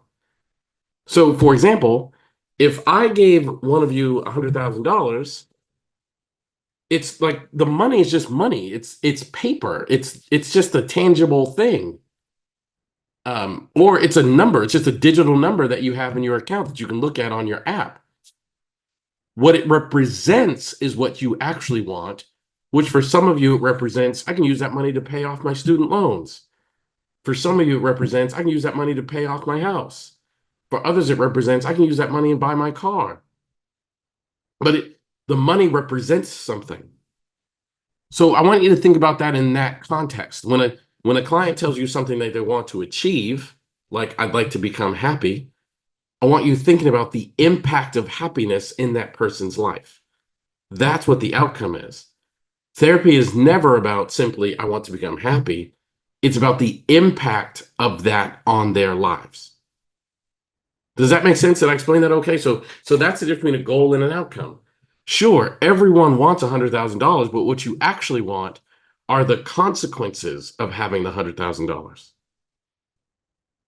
So just going to quickly check. Does that make sense? Do you guys understand that? That's a very important concept that I want you to grasp. When someone says they want to be sober, they don't actually want to be sober. They want the consequences of being sober. They want their wives to love and respect them again. They want their children to look up to them. They want, you know what I mean? Like, so that's what they actually want. And everyone has an outcome that they want. Okay? Everyone has an outcome that they want. People often say, Elliott, what do you do with clients that are mandated to be in therapy? They don't have an outcome because they don't want to be there. There is nothing more inaccurate than assuming a person comes to therapy without an outcome. I don't care why they came to therapy. Their outcome might be, I don't want to have to come to therapy anymore, but that's still an outcome. It's about what, well, because I've had lots of clients tell me, I don't want to be here. I'm only here because my probation officer made me come. I'm only here because my attorney made me come. I can't even tell you how many times I've heard people see that. But I always say the same thing to them. Since you're here, what do you hope to achieve? And sometimes I need my probation officer to get off my back. Great. What does your probation officer need to notice about you that would let them know they don't have to ride you anymore? And they say things like, I'll have to stop drinking. But that's the purpose. It's like, do they want to be in therapy? Nope. Are they happy to be in therapy? Nope. If they weren't on probation, would they be choosing therapy? Nope. But will they talk to you about change when it leads to a desirable change? Absolutely. Absolutely. So do you guys see the difference? Do you see what I mean? So just remember how important it is to focus on an outcome. The next thing is a description. And we have identified 3 different ways to do a description. One of them is in the past, which we call history of the outcome. This is why we always tell people solution-focused brief therapy is not future-focused. Everybody assumes it's future-focused. It is not. Solution-focused brief therapy is difference-focused. So we overtly ask people about their past because in their past is where evidence of their strength and greatness are. So of course we ask people about their past, but in a very specific way. We ask people about their resources. What skills, traits, and attributes do you have that could make the outcome you want to achieve more likely? And then future of the outcome. What does a future where you've gotten the outcome you want to achieve, what does that look like in as much detail as possible? And then the way that we close a session is different than the way you close a session when you're using a more traditional problem-focused approach. Make sense? Okay. So let's talk about that first part of the session, which we used to call, I probably need to remove this because we don't really call it a contracting process, but it does start with the end in mind. The most common question is what brings you into therapy, which orientates me to the problem, and not just the problem, but the origin of the problem. When did the problem start? How did the problem involve itself in my life? Blah, blah, blah. We want to know what's going to get you out of therapy. So, what does the world look like when you are no longer in therapy? That is what are your best hopes from our talking. And it provides us with a provisional contract for the work.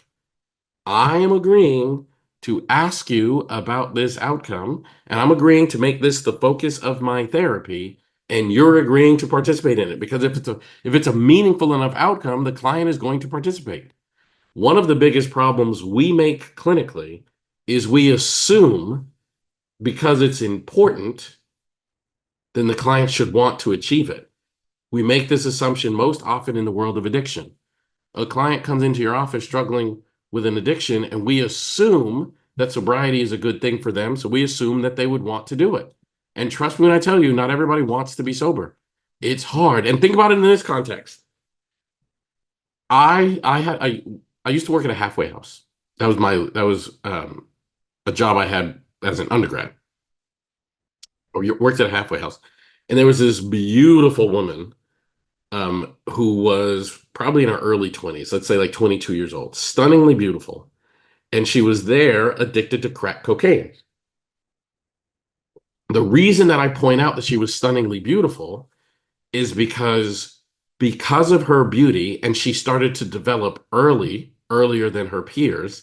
When she was 12 years old, her mother, who was also a drug addict, used to allow drug dealers, she would trade time with her daughter for drugs. And that lasted from when she was 12 to when she moved out of the house at 17. So she was the victim of sexual assault for 5 years at the hands and enablement of her mom. So is anybody surprised that that young lady grew up to have a crack cocaine addiction? Not only was it environmentally in front of her, but can you imagine the level of pain of knowing that not only did these horrible things happen to you, but they were initiated by your own mother? So when that person goes into drug treatment, I think it is wrong for you to assume they want to be sober, because that person knows, if I remove drugs from her life, guess what she now has to deal with? Somebody guess in the comments. If I just reach into her life and take drugs out, what is she now left to deal with? Pain. That's right. That's absolutely right. That's absolutely right. If I just reach into her life and take drugs out, she now has to face the pain that she has been using drugs to mask. And the worst things about drugs is they're very effective. They allow me to numb pain. So, and the pain of knowing that your mom suggested you to that has got to be a pain beyond anything that I'm capable of comprehending. And if I just remove crack cocaine from her life, she now has to do something that she's not equipped or super excited to do, and that is to face that absolutely intense pain.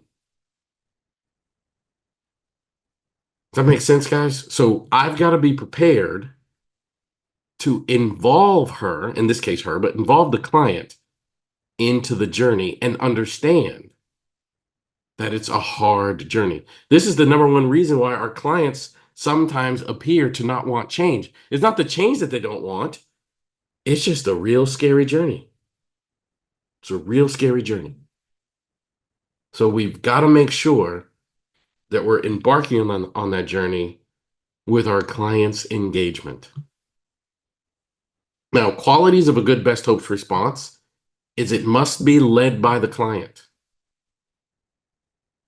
It's not led by me. I can't say, according to the assessment that the intake specialist did, you need to work on sobriety. Okay? It has, because that would be me pursuing an outcome that someone told me this client should want. And I can't do that.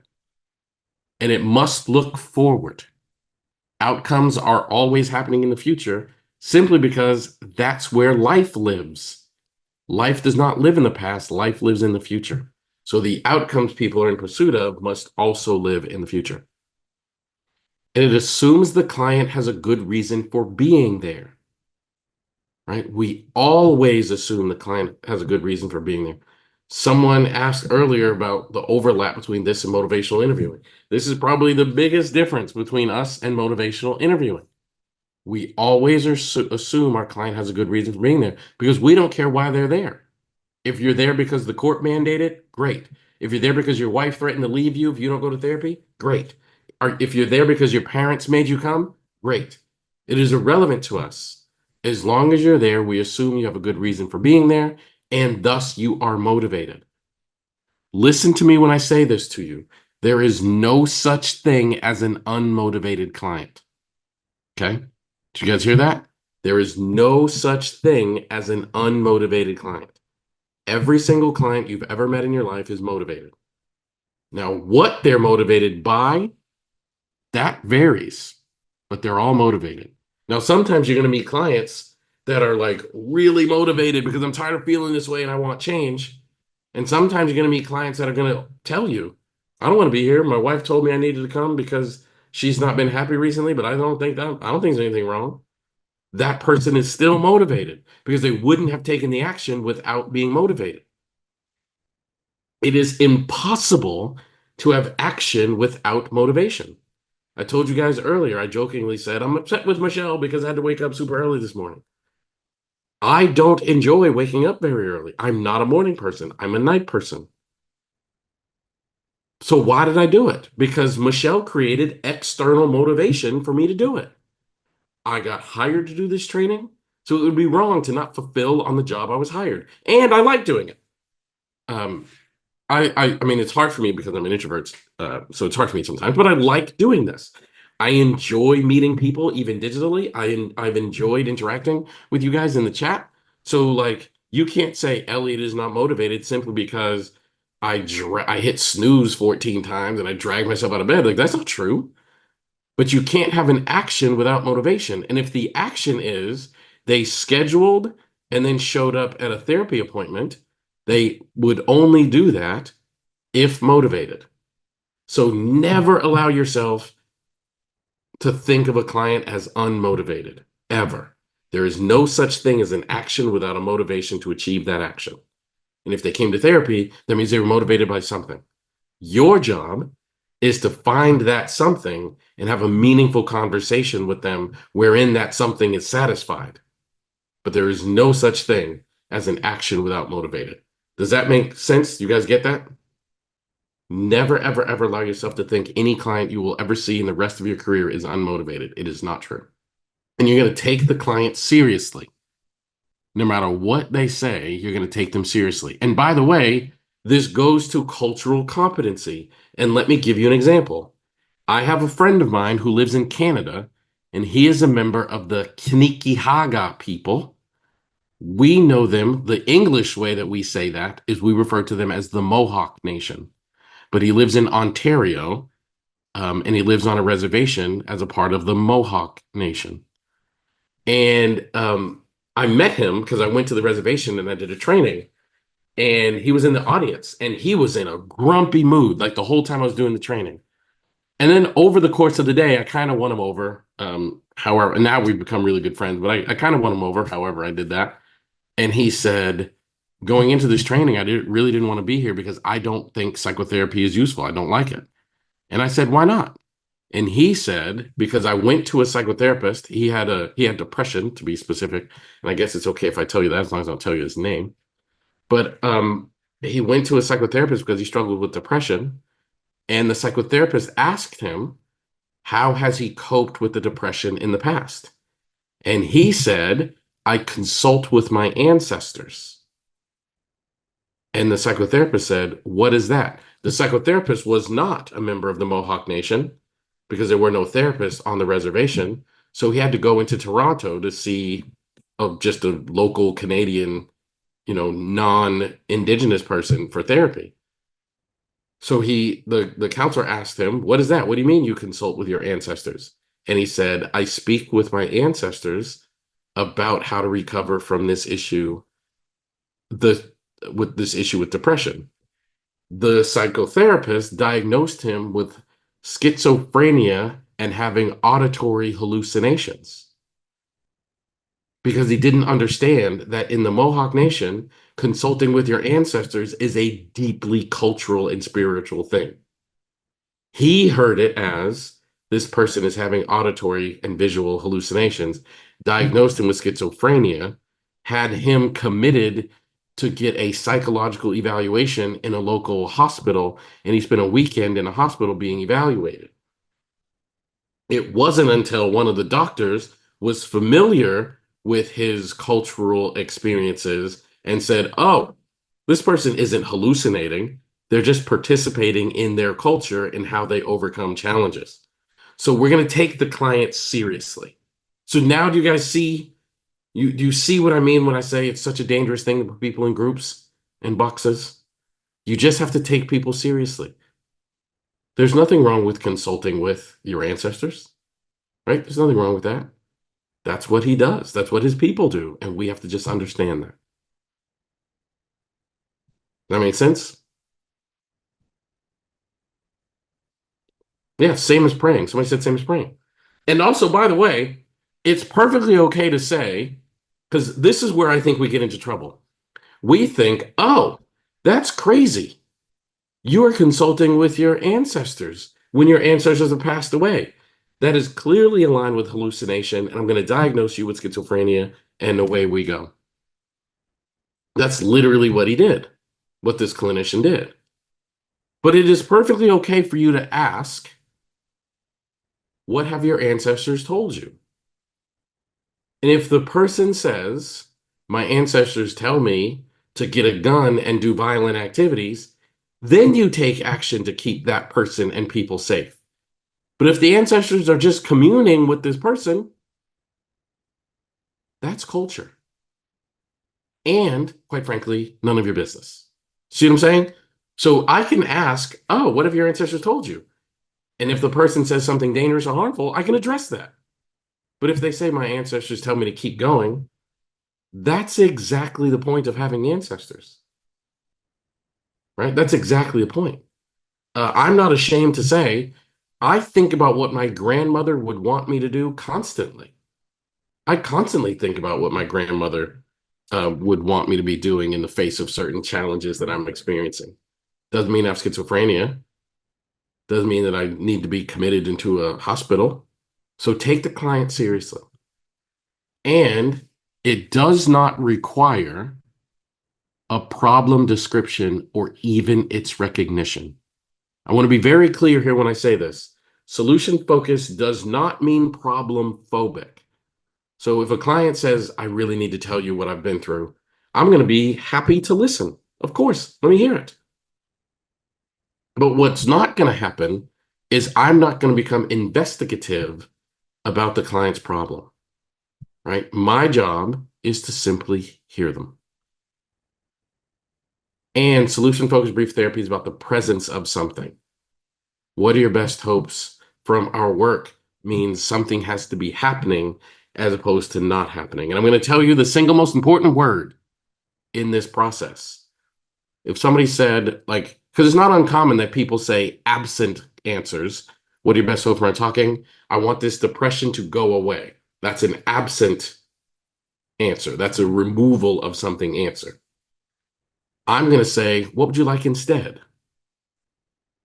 And then that would encourage people to say the presence of something. So the word instead is a very, very powerful word, and I want you to remember it. Okay? And it sounds like what are your best hopes from this session, from this meeting, from our work together, from whatever, but nothing else can be done until this question is answered. Now, if you're working with couples and or families, hold on, I just got a message from my team. I think we got perfect. I think we've got some things that we're going to be giving you guys later. Okay. You can't move on until you have an answer to this question, but if you're working with couples and families, sometimes they have opposing ideas, but they cannot be opposing ideas, right? What are your best hopes from this meeting, they have to be the same as their partners or things that can coexist with their partner's response. Excuse me. So to give you an example, and by the way, this is my responsibility. It's not the client's responsibility. It's my job to be able to have a conversation where if they say opposing things, I've got to be able to ask follow-up questions to get them onto the same page. And here's how you do that. I saw a couple once where I said, "What are your best hopes from our talking?" And the wife said, "All I want is another baby." And the husband said, "Over my dead body," which triggered the wife to cry. So do you see how it's impossible to have a relationship where there both is and is not another baby? Right? Do you guys see that? It is impossible to have a relationship where there is and is not another baby. And the reason why, remember I told you the three components of solution focused brief therapy: outcome, description, and closing. Well, in the description, I can't say, suppose you woke up tomorrow and there is and is not another baby. That question does not make any sense. So I have to ask follow-up questions to help things make sense. So what I did was I turned to the woman and I said, suppose after successful therapy, you and your husband decide that it is not, or it is a good idea to have another baby. What difference would that make to you? And the woman said, I grew up in a household where I was the only child. I I currently have a son. We currently have a son together, and I never wanted my son to be an only child. If I had another baby, I would feel like I'm living God's purpose for me as a mom. So I said, okay, so after successful therapy, if you were feeling like you were living God's purpose for you as a mom, would you be pleased? And she said, yes.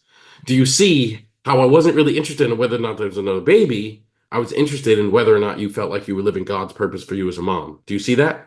You see what I mean? So I turned to the husband and I said, so let's suppose after successful therapy, you and your wife decide that it is not a good idea to have another baby. What difference would that make for you? And the husband said, I am the sole breadwinner in the home. I'm the sole breadwinner in the house. And I want my wife to understand how stressful it is. When she talked about having another baby, I have to think about finances and I've got to make enough money to pay for our lives. I got to make enough money to have in the savings account, and I got to make enough money to have in the retirement account so we can live in the future. He said, at the end of the day, I just want to be a good provider. So I said, so at the end of successful therapy, if you felt like a good provider, would you be pleased? And he said, yes. So now the therapy is no longer about whether or not we have another baby, which I experience as an unsolvable problem. Now the therapy is about living God's purpose for me as a mom and being a good provider. And now I can say, suppose you woke up tomorrow and maybe there's another baby on the way and maybe there's not, but you feel for sure like you're living God's purpose for you as a mom and you feel certain that you are a good provider. What's the first thing you would notice? So that question makes sense. So you see how I did that? I just shifted to the outcome because people want outcomes, right? She didn't want another baby and he did not want another baby. They wanted the outcome that would come with wanting another baby or not wanting another baby. But my job is to have that conversation with them. Never let your clients feel as though they've given the wrong answer. Like the clients answer, the clients do what they do. My job is to be able to turn the client answers into a clinical experience that leads towards change. That is not their job. That is mine. And do not save your clients. Let the question do the work. Oftentimes, this is a question that people have not thought about before. Trust that they can answer the question even if it's tough. You know, they're going to say things like, I don't know. Never thought about that before. Gosh, this is hard. Why are you asking me that? Like they're going to say all kinds of things like that. And your job is to let the question do the work. Do not save your client. Okay. So I want to show you me doing this desired outcome thing with an actual client. Um, the way I met this client is I was teaching an online course, and it was like a 16-week course or something like that, a multi-week course. And somebody in the audience was basically saying, someone in the group was basically saying, how do you work with a client who doesn't like questions? And I kept saying, I would ask them questions. And they kept saying, but what if they don't like questions? I said, I would ask them questions. And she said, I've got a friend who would hate you doing this approach. Would you be willing to see her in front of the audience? So I said, sure. And so we brought her to the group, and I did the session live in front of the group. And I'm going to use her as an example. So we're going to see a good bit of her session. But for right now, I'm just going to show you the very first bit of the session so you can see how we achieved an outcome with this woman. And then I'm going to introduce you to another man who was dealing with an addiction and show you how we achieved an outcome with him. Melissa said, will you please give an example of the opening question? The opening question I ask is, what are your best hope from our talking? I ask that to open every, not every therapy session. I'll tell you what I do after the first session. But every time I meet with a client for the first time, the first question they hear from me is, what are your best hope from our talking? And I ask it very, very quickly in the process. And just in case you say something that you today, what different 35 minutes, somewhere in that ballpark. At the end, our course participants will discuss things, but perhaps they might even have questions for you. So if you wanted to hang around and listen to our discussion, you'd be more than welcome to do that. Is that okay? Thank you. Yes. Awesome. So what are your best hopes from our chat today? Become a non-smoker today. To become a non-smoker today.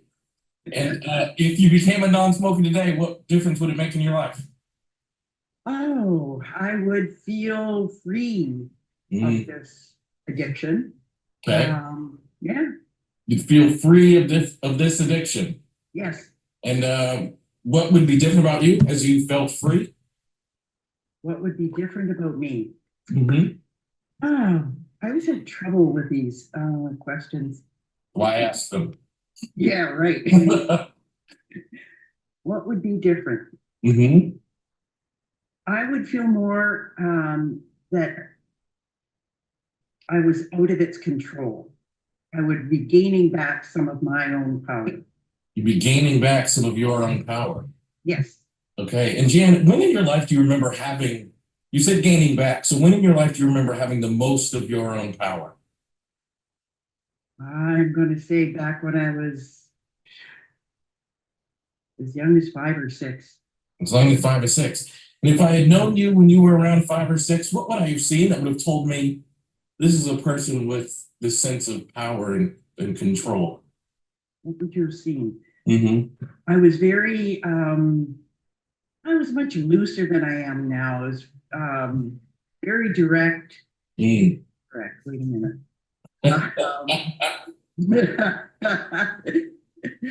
I wasn't as, I was going to say inhibited. Yep. Okay. I wasn't as inhibited. I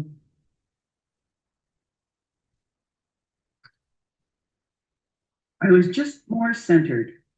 You're just more centered. Okay. So if America. Okay. So I want to pause it.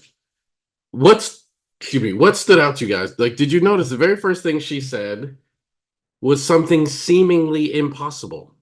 What are your best hope from our talking? I want to become a non-smoker today. But remember, we take the client seriously.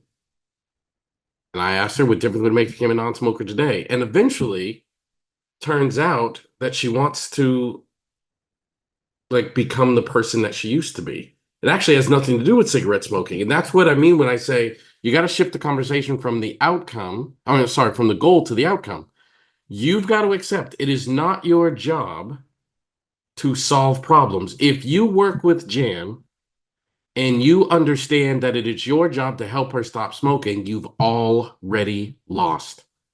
It is too hard to help someone solve a problem that does not belong to you. Does that make sense? Anything else stand out to you guys in the way that I talked to Jan? We're going to watch more of Jan's conversation here in a bit. That's Steve. I was in Australia teaching about solution-focused therapy. And there was a woman in the audience, and she's in the room with me. She's off to the right, off camera. Her name was Kelly, and Kelly kept raising her hand asking, but what about these kind of clients? What about that kind of client? And no matter what I said, Kelly would challenge, yeah, but what about this kind of client? Or yeah, but what about that kind of client? Um, so at the end of me talking, Kelly said, I really wish you could see our most difficult client, meaning the most difficult client in the agency that she works for. Her boss was there, heard her say that, and said, if Elliott is willing to see them, we could set it up. We could ask him. Now, I want you to notice they didn't say his name. She simply said, I wish Elliott could see our most challenging client, meaning that's how they view him. His name is Steve. Do you think Steve knew that that's how they view him? And if he did know, how do you think that impacted his relationship with them?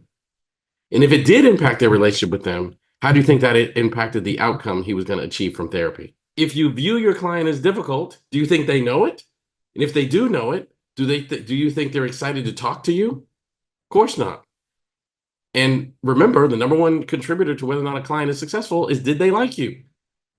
Do you like someone that thinks of you as difficult? Usually the answer to that is no. So anyway, they call Steve and they said, there's an American here who's a well-known psychotherapist. He's willing to see you. Would you be willing to see him? And Steve, this very difficult guy, said, sure. And then they realized, oh, this is an opportunity to get like a training experience. So they asked me if I minded if the rest of the clinical team observed and if I could record it. And I said, as long as it's okay with Steve. So they called Steve and they said, hey, remember how you agreed to talk to that American? Do you mind if some people observe that session? And do you mind if we record it? And Steve's response was, sure. Does that sound difficult to you? It doesn't to me. When I arrived, so I don't know if you guys can see my cursor or not, but the wall next to Steve, on the other side of that wall were 30 clinical psychologists watching me do this session. And when I got there, Steve wasn't there yet. And I walked into the room with the clinical psychologists. We're all sitting around a big table. And one of them turned to me and said, there's some things we need to tell you about Steve. And I said, I'd prefer you didn't. And they said, but Elliott, there's some really important things you need to know. And I said, I'm absolutely sure that's true, but they're so important, I want them to come from Steve. Now, the reason I was saying that is because I'm in this field long enough that I know if they're trying to tell me some things about Steve, they're probably not about to brag about him. They're going to tell me how difficult he is and why they experience him as so difficult. And in my bones, I believe every single client we see deserves to see an optimistic clinician. So unless you're going to tell me things that make me more optimistic, I'm not going to let you tell it to me. So I said, I agree with you. I think they're very important. In fact, they're so important, I need to hear it from Steve. And these clinicians got really annoyed with me. So I was quite relieved when Steve showed up and I got to do the session. So we're going to watch about 4 minutes of the therapy. I'm going to stop at a couple of points to make some points to you. I do want to highlight Steve talks with a very thick Australian accent for obvious reasons. So listen very, very closely. And I will also translate when necessary. That way, Steve, is okay. So, what are your best hopes from our talking? So, the first thing I want you to notice is how quickly I ask the best hopes question. I can't turn on somebody said turn on the closed captions. I can't turn on the closed captions because it's inaudible at times, they won't catch it. So that's not going to help. I want you to first be aware of how quickly I ask the desired outcome question. We ask it that fast because we want to start the session in that way. In essence, we want to lay the first brick. So I said, so what are your best hopes for talking? Listen to his response. I haven't really been told that much, so. Well, I said, the best never see you from America, Tesla, and Kelly suggested I would be suitable for it, so. Okay. So he said, I haven't really been told that much. All I know is you're a counselor from America, and Kelly suggested I'd be suitable for this. Kelly, again, is a therapist. She's in the room with us. She's just off camera. So did he answer my question? Do I know the outcome that he wants to achieve? No. So I have to ask it again. Well, that's right. I'm from America Counselor. We'll be chatting for the next hour or so, just under an hour anyway. So, if we have a helpful chat, what would you like to see happening for you? As in what way? What's that? As in what way? If somehow this is useful to you, what would you like to see taking place in your life? I don't know. What do you think? What were we talking about?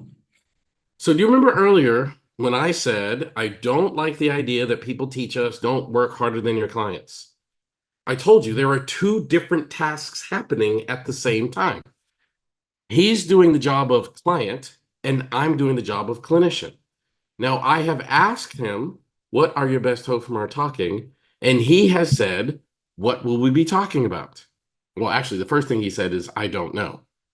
And then I said, what do you think? By the way, the most common response you'll hear from me when a client says, I don't know, is what do you think? So he says, what we'll be talking about. I say, or he says, I don't know. I say, what do you think? And he says, what will we be talking about? And the honest to God truth is, I don't know. But that's your job. I have to let you do that. I have to do the clinical work. You're in charge of the content. I'm in charge of the process. When I said there are two simultaneous jobs happening, my job is process. I'm in charge of how the process goes. You're in charge of content. So if he were to say, what will we be talking about? If I tell him that, then all of a sudden I'm doing his job for him and he won't engage. I mean, he'll engage, we've been talking about that all day, but he'll like argue with me. The reason why they think he's a difficult client is because he argues with them all session. And part of why he argues with them all session is he's good at giving you his job and they suck at taking it. I'm very strict about this. I'm not going to do your job. My job is hard enough. I can't do two jobs at once. Okay. So he says what we're going to be talking about. Not sure yet. Not sure yet. We'll see. Okay. I'm sure everything helps anyway. So I say, not sure yet, we'll see. And then he says, I'm sure everything helps anyway. And my job, I have to use his exact word. So I'm going to use the word help in my next question. And if it does help, what differences would you like it to make for you? It's more positive on life, I suppose. More positive on life, that's good. And if you got more positive on life, what would that look like in your life? A good thing.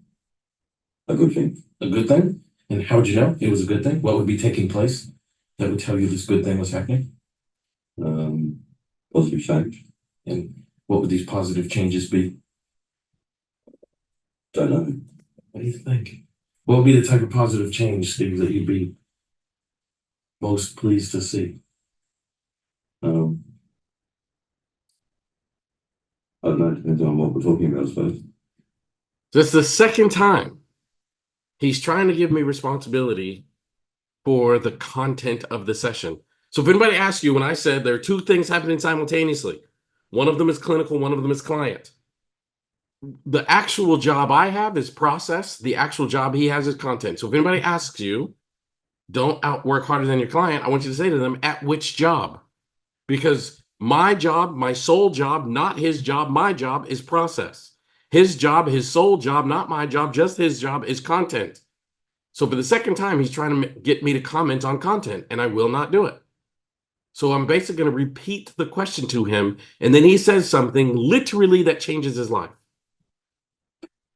Sure, we'll see. Whatever you think is most helpful, I guess. But these positive changes, you'd be pleased to see them? Yeah. What would they be? What would a positive change be that if it happened for you, you'd be happy about it? Not using drugs would be a positive change. He said not using drugs would be a positive change. The reason why that was such a powerful moment is what the psychologists were trying to tell me was he needs to talk about sobriety, but he refuses to do it.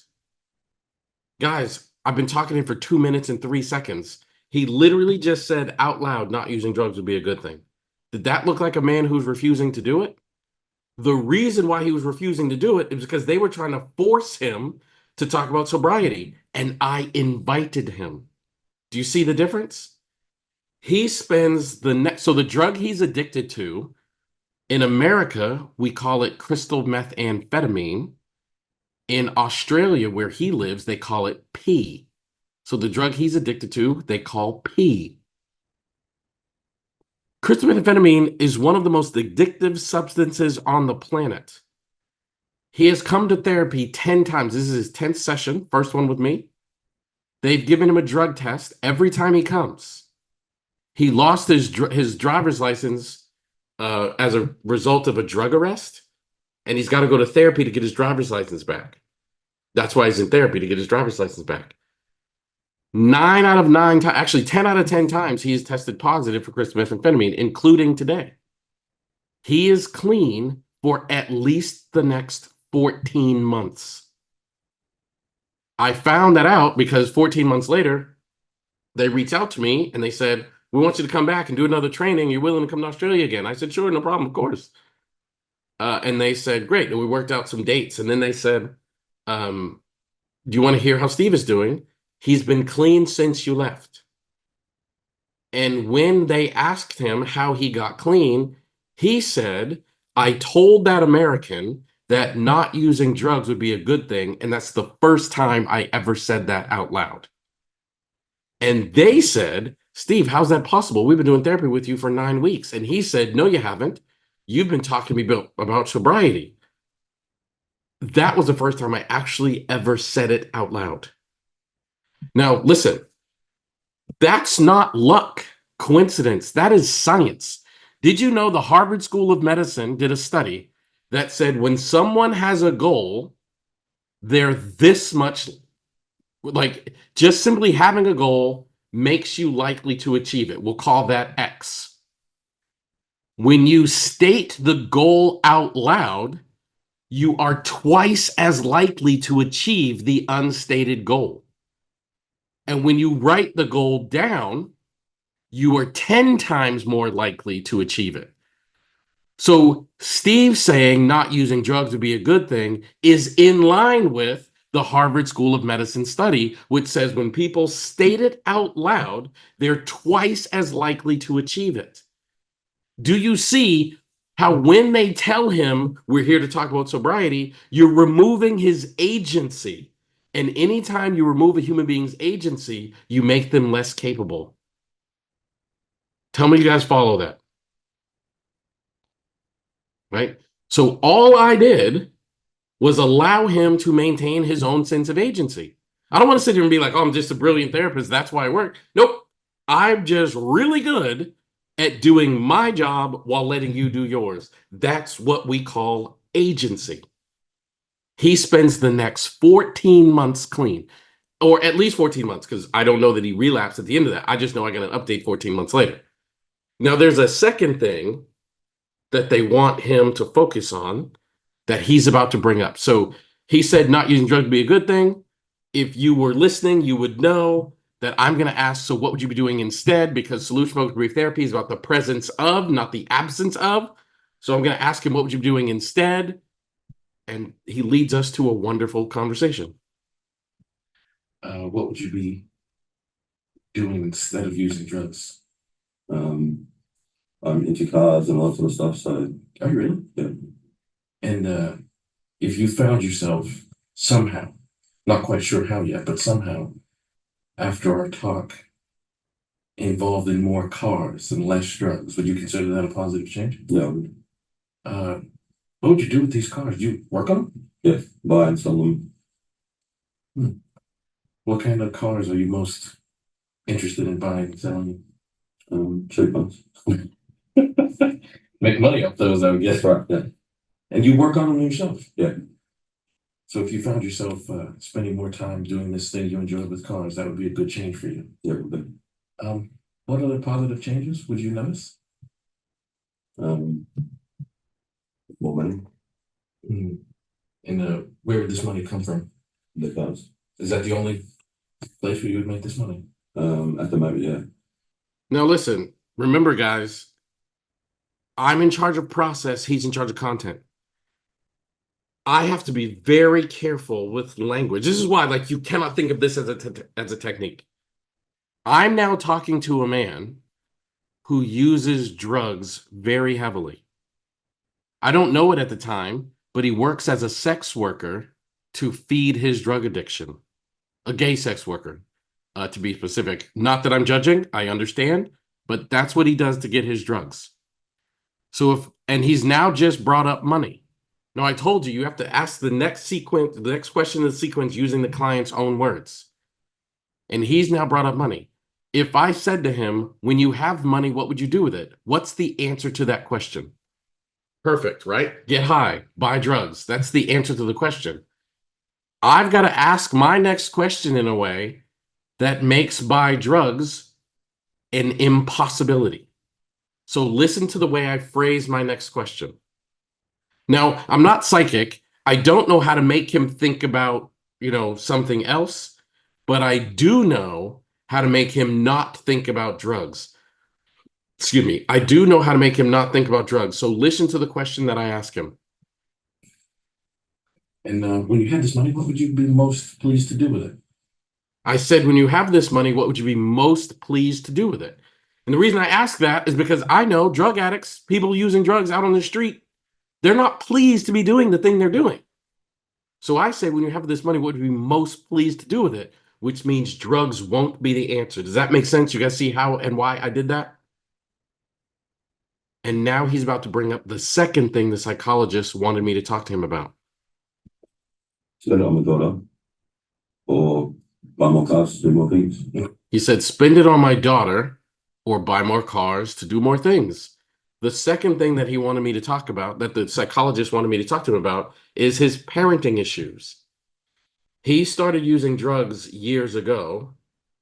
Diane says, actually, some have said goodbye. Then you ask again. Trust me, no one wants to be. I grew up in the inner city where lots of my friends grew up to become drug addicts. Never once when we were playing as kids did they say, when I grow up, I want to be a drug addict. When I grow up, I want to have addiction problems. Trust me when I tell you, every human being on earth wants to have a positive experience in this life. If the client says, I want to get high, then ask them again. But you cannot believe that they actually want to get high, because that goes against everything about humanness. No one ever says, I want to continue to be a domestic violence perpetrator. They don't say that. You have to treat him like a human. And to treat him like a human means I'm going to respect you. And I know that the best of you does not want to be using crystal methamphetamine. I don't know what the best of you wants to be doing, but the best of you does not want to be using crystal methamphetamine. So when I said, when you have these drugs, what would you be most pleased to do with it? I know within a shadow of a doubt that it won't be using drugs. And if he said it, I would assume that I didn't ask the question right, and I would ask it again, because no one in the history of life has ever said the best part of me wants to get high and be addicted and abandon my children, which is exactly what he did. So now they're saying he wants to work. He needs to work on his parenting issues because he's now gotten custody. He's now gotten custody of his daughter because the mom is actually in an even worse situation than him, and he and the daughter don't get along. So they're saying he needs to work on his parenting. But if I go into the session assuming I can just talk to him about that, then that's me making a mistake. I can't bring up the parenting until he does. And it only took him 3 minutes and 18 seconds. Does this sound like a difficult man to you? Because it doesn't to me. So somehow our chatting led to you involving yourself in these cars and making some money and spending it on your daughter. You'd look back and be glad that we had met. Yeah. You'd look back and be pleased that we had this chat. Yep. And what positive changes would impact your daughter? I don't actually probably be more happy to say very happy, I suppose. Okay. What would she notice about you that would tell her that you were happy? I'll be smiling. Okay. And how would you know that she was pleased that you were She smiling? smiles. And what does that do for you when you see her smile? Makes me happy. So if not only our talking led to you making more money and spending more time with cars instead of using drugs, if it also caused you to be happier, and cause some happiness to come out of your daughter. Would you be pleased Yes. that we had chatted?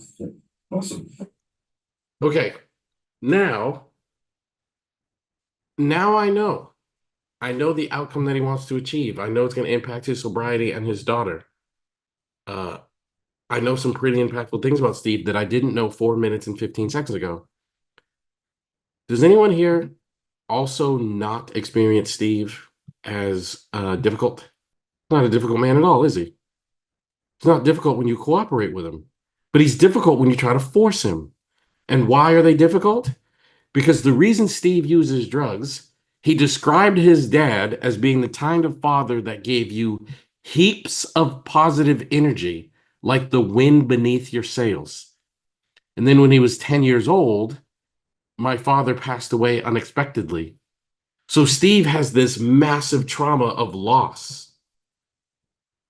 If I'm going to talk to him about sobriety, I damn well have to talk to him about how he's going to deal with that trauma, or else it's going to be hard for him.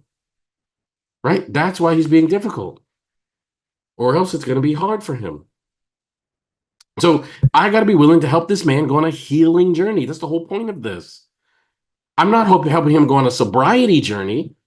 I'm helping him going on a healing journey, and the consequence of that journey will be sobriety. But healing is not or sobriety is not the point. Healing is the point. Sobriety is the secondary benefit. Do you assign homework to your clients? No, I do not. I used to in the beginning of work. I did. In fact, it was a big part of what I did. But we did a lot of studies and found that assigning clients homework did not increase outcomes. And then it introduced the idea of failure, meaning the client would feel bad if they didn't do their homework. So we just decided, let's just remove that. And so we removed it, and it's not what we do. Okay, any other thoughts or questions?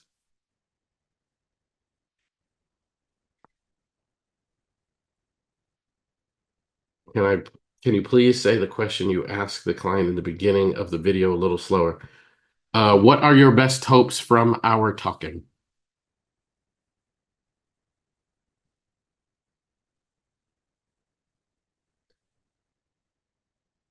All right. Any other thoughts or questions about any of the videos that or about anything really, but specifically any of the videos that you've just seen? I'm going to introduce you to another client here in a minute.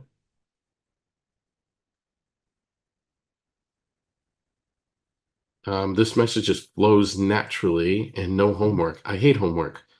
So why would I have a client do it? Yeah, Kelly, I mean, it's true. When I was in school, I didn't like homework. Even the word homework just sounds like something you don't want to be doing. Um, so we just thought it was a helpful thing, and we experimented. And for us, we ask ourselves a lot. There are a lot of things we do in the field of psychotherapy that we only do because a third-party payer tells us to do it. For example, treatment plans. Did you know that treatment plans have never been demonstrated to increase clinical outcomes? The only reason we do treatment plans, anybody know? Because third-party payers tell us to do them. So we just decided, what if we just focus on the things that increase the outcomes the clients can experience? Like, what if that became our measurement of whether or not we should continue doing something, is if it benefited the client? That's what we honed in on. And that's what changed everything for us. So we don't give homework because it doesn't increase clinical outcomes. In about an hour, I'm going to spend about 5 minutes telling you what we do at the end of the session. And the only reason we spend just a short amount of time is because for us, it's the least important part of the session. But there is one really important thing you have to do when you end the session. I'm going to tell you what that is. And I love you guys are saying that this method kind of flows, because it's true. As you watch this, doesn't it just look like two people having a conversation? Now, I'm working really hard. I don't want to make it sound like I'm just like, sitting there twiddling my thumbs. But I don't want it to look like therapy. I want it to look like two people talking, because that means it's a safe and comfortable conversation. And that's much more likely to lead towards change. Were you nervous? Do you get nervous? Absolutely not. Oh. You get nervous when you're not prepared. I would be very, very nervous So Michelle was nice enough to invite me to come do this training. There's nothing nervous about it. Somebody asked me last night, in order for me to ensure I'm going to wake up early, I got to go to bed really early. Like I'm a super night owl. Like I typically stay awake until 3, 4 o'clock in the morning sometimes. And somebody asked me last night, like, "Hey, do you want to come have dinner?" I was like, "No, no, no. I got to go to bed early because I got to wake up early." And they asked me why, and I said, "Oh, I'm doing this training for this organization in Tidewater." And they said, "How many people are going to be there?" And I was like, "I don't know." Now, I assumed it was an organization, so I thought maybe 20, 30 people. When I logged on today and I saw there were over 200, I was like, "Oh, over 200." I'm not nervous at all because I'm very prepared to do this. Now, if Michelle had said, "Hey, Elliott, we want you to do a singing demonstration in front of 200 people," I would be nervous as hell. I am not prepared to do that. I do not sing well. It's not something I have a skill in. I'm not prepared. I've never practiced. So if Michelle had said, "I'd like you to sing," I would be so nervous to do that. But doing this, no, I'm not nervous. I'm not nervous at all. And the reason you get it's I don't ever want to make it sound like I'm criticizing or insulting you because I'm not. I just have to say what we've learned makes the biggest difference in people's training. And the reason that we struggle as clinicians in our field, the reason that we struggle is because you're not prepared. You are knowledgeable, but not prepared in terms of skill. So I'm at a point in my life I would literally do a therapy session on the 50-yard line. I have a podcast on a network called The Black Effect, which is owned by Charlemagne the God, and it's me doing a therapy demonstration with a family. That's season 1 was me working with a family. By the way, if you haven't listened to it, go listen to it. Just go to iHeartRadio and Google family therapy. That's the name of the podcast, and you'll love it. And people ask me, "Are you nervous to do these demonstrations in front of the whole world?" And it's like, no, because I'm fully prepared to do it. And my question to you would be, have you trained your skill to the point where you're fully prepared and thus never nervous?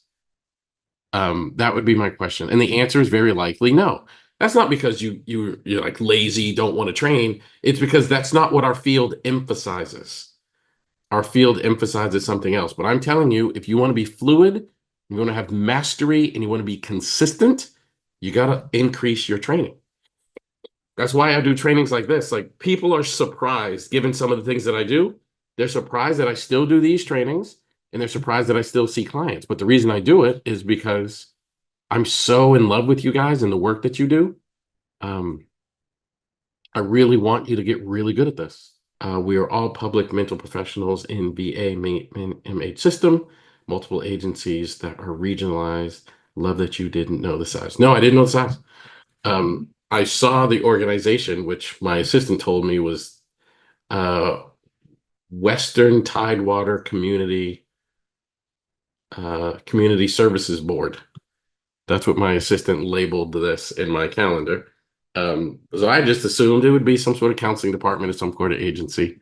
But when I logged in, I think when I first logged in, there were like 80 something people. And then I like had a little bit of a struggle, get my PowerPoint up and all this stuff. And I saw 190 and I was like, what? But there could have been 10 million in here. I don't care. It makes no difference to me because I'm prepared. I've worked really hard for this moment. I'm very, very prepared. I got a phone call. People don't believe me. Let me see if I can. So here, I'm going to show you this picture. Let me share my screen. Okay, do you see a picture with me and Will Smith? Do you guys see that? Okay. I got a phone call from someone. Will Smith heard about the work I was doing. So he reached out to my production, the company that's producing my 2 TV shows, and he said, "I want to meet Elliott." And they asked me if I would be willing to go to the set of a movie that Will Smith was shooting. I didn't know this, but when they're shooting movies, they have code names. So I didn't know what the name of the movie was. It turns out the movie was Bad Boys 4. So Will invited me on the set of Bad Boys 4 because he wanted to talk about solution focused brief therapy. So I was there for a full day of filming for the movie Bad Boys 4. And it was a really cool experience. And at the end of the full day of shooting, Will Smith came to the trailer I was in, or he sent somebody. They knocked on the door and they said, Will would like to talk to you. And I spent 40 minutes talking to Will Smith about solution focused brief therapy. It was crazy. And people asked me, were you nervous? I'm like, no, because Will Smith wanted to talk about the thing that I'm extremely comfortable and expert in. If Will Smith wanted me to talk about tap dancing, I would have been very nervous. I don't know the thing about tap dancing, but I know this. And one of the reasons why I'm so all in on teaching you guys how to be proficient in solution focused brief therapy is because I genuinely cannot believe the doors that it has opened for me. And I think if I can get you guys proficient, skilled, and good, you won't be able to believe the doors it will open for you. Like you'll be, whatever your professional dreams are, I want you to accomplish those. Because I'm accomplishing things that um, I didn't even dream. I'm way beyond what my dreams were. Um, I want you guys to be way beyond what your dreams are too. Like I genuinely mean that. Do I think if they had provided information prior to meeting the client, if they had provided information to me about the client, do I think it would have changed anything? Yeah, of course. Look, I'm very happy to. So I always pick on the person that's like centering my screen. And C.E. Powell is centered in my screen. It's happening, man. um, and if someone said, Elliot, you want to go hang out with C.E. Powell?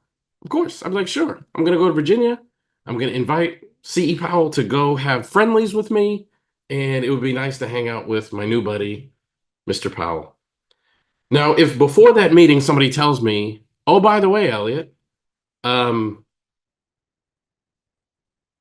Mr. Powell, let me think. He thinks people from Massachusetts are stupid. That's going to impact my interaction with him. If someone says he thinks people who wear well, he wears glasses too, but people who wear glasses aren't smart, that's going to impact my interaction with him. If he were to say he puts sugar on his grits, that would impact my interaction with him. If someone says he doesn't like Star Wars, nor does he like Marvel, that's going to impact my interaction with him. So previous knowledge, and some of that I can counteract, right? If someone were to say he doesn't like Star Wars or Marvel, my brain automatically is like, then what are we going to talk about? But I have enough self-awareness I can counteract that. Like, oh, okay, you know what? There are decent people who don't like those movies. That's my own personal idea that I like that, blah, blah, blah. But there are other things that it's harder to overcome. If someone told me he is violent in his home, that's hard for me because I grew up in a home where there was violence. So previous knowledge leads to prejudiced judgment. So do I think that session would have been different if they had told me that Steve struggles with addiction and Steve needs to talk about parenting with his daughter who he abandoned 10 years prior? I would love to tell you no, it would have been the exact same. But what I can tell you is it would have made my job harder because I would have had to work to overcome those biases. So that is why when the woman was like, I want to tell you about Steve, I think you should brag about people. And by the way, I don't even know Mr. Powell. I'm literally just looking at him today. And I can tell you with certainty two things. Number one, he is simultaneously a flawed human being and a brilliant human being.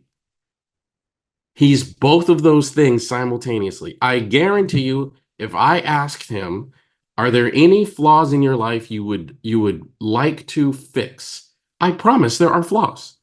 I can't tell you what they are. I just met him, but I guarantee you there are things about him that he said, man, I really wish I didn't do this, or this, or I really wish I didn't have this, or this habit, or I really wish this thing about me was different, whatever it is. But I also know there are things about him that are absolutely brilliant. And every human being has both. Most of us are more aware of our flaws than we are our brilliance. And most of us live in an environment where people are much more likely to point out your flaws than they are to point out your brilliance. So I just choose to live in a brilliance focused world. So if someone came to me and they said, I want to tell you something about Mr. Powell, I have a tendency to say, unless you're going to say something positive, I don't want to hear it because it doesn't help me. And here's the other thing that I notice. If I get really good at looking at, Mr. Powell for his flaws, and then I look at who else? Marjorie for her flaws, and Ursula for her flaws, and Ingram for her flaw, then I accidentally get better at looking at me for my flaws.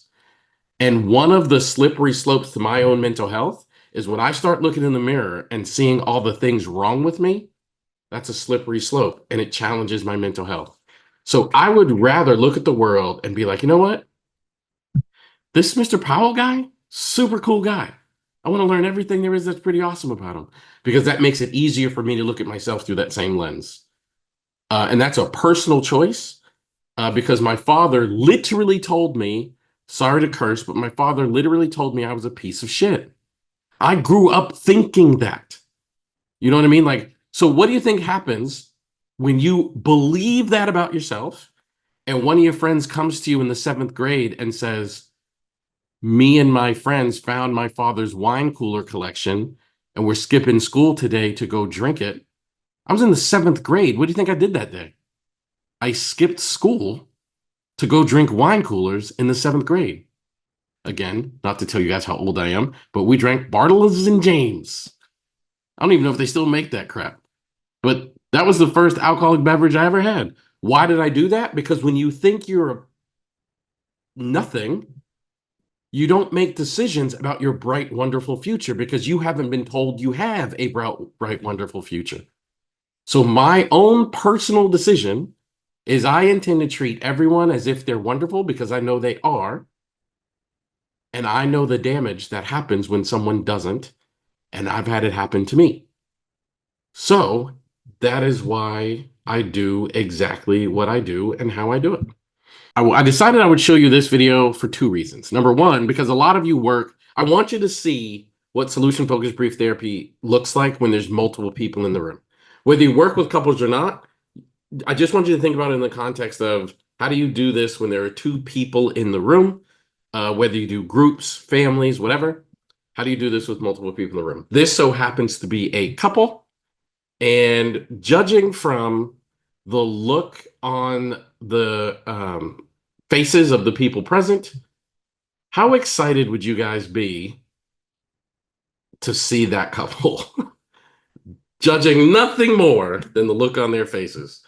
If you walked into a room and you saw those 2 people sitting in that room, how thrilled would you be that this is the couple you get to see? Probably not very. This was tough. And couples therapy, by the way, is among the hardest kind of therapy to do. It's by far the most kind of therapy that I'll do, and I say to myself, I am so glad that I have accepted the reality that it's not my job to solve client problems. I had a couple once. They came to the first session, and the first session went fine. I mean, there was nothing really remarkable, good or bad about the first session. But the second session, I walked out into my lobby. It was a husband and wife. I walked out into my lobby, and the husband had smoke bellowing out of his ears. I mean, this dude was not happy. And I looked at the wife, and she said, I don't know what's wrong with him. He's been like this for the past few days. And I said, okay. And then they came in and sat down. The wife is confused, and the husband, I mean, this dude, I cannot tell you how angry he looked. He hadn't said anything yet, but he was angry looking. And the wife said, after we left the last session for the next couple of days, everything was fine. And then he stopped talking to me, and he started sleeping on the couch, and he hasn't spoken to me since. I have no idea what has upset him. And then the husband exploded. You don't know? You don't know? This is why. And he pulled a piece of paper out of his back pocket and he handed the paper to me, folded. He handed the paper to me. I didn't know what to do, right? I didn't know what to do in that moment, but I'm now holding this piece of paper that the husband is saying, you don't know, you don't know. This is why I'm upset. And instead of handing it to her, handed it to me. So I opened the piece of paper, not knowing what else to do. I opened the piece of paper, and it is a printout, a computer printout of a mugshot of his wife being arrested for prostitution a few months prior. So I'm looking at this piece of paper, and now I'm in a very uncomfortable situation because now I know why he's angry. He, of course, knows why he's angry. The wife does not know why he's angry. And the wife now also knows that I know. So I'm the only one in the room who doesn't know is the wife. And I don't want to be the one to say, like, I have no idea what to do. I don't know about you guys, but I missed the class where they told me what to do when the husband discovers his wife is working in the sex trade. Like, what do you do in that moment? It's another example of like that's a problem I'm not sure I can solve. But I do know how to create healing. I do know how to do therapy. So I literally I put the piece of paper on my desk. The husband then said, I'm aware of your arrest. I know what happened. I know the whole story. The wife started crying. So now the husband's pissed. The wife is crying. And all I can think in my head is, I don't know what outcome they want to achieve is. So I asked it. I said, what do you best hope from being here? And they were angry and tears and. So I said it again. What do you best hope from being here? And the husband said, I need to find out if I can forgive her. And the wife said, I want our relationship to go back to the way it used to be when we were happy. I know exactly how to handle that. Do you see the difference in shifting your focus from solving people's problems to that? I have no idea what to do if the problem is you discovered your wife is working in the sex trade behind your back. But I do know what to do if you're here because you want to figure out if you can forgive her and you want to know if your relationship can go back to the way it was when you were happy. I know exactly how to do therapy around those issues. And there are many, many times in my life where I have been relieved that I've accepted it's not my job to solve problems, it's my job to create healing. And that couple stayed married. I know that because a few years later, they brought their adolescent son to see me. And they're like, oh, by the way, we figured it out.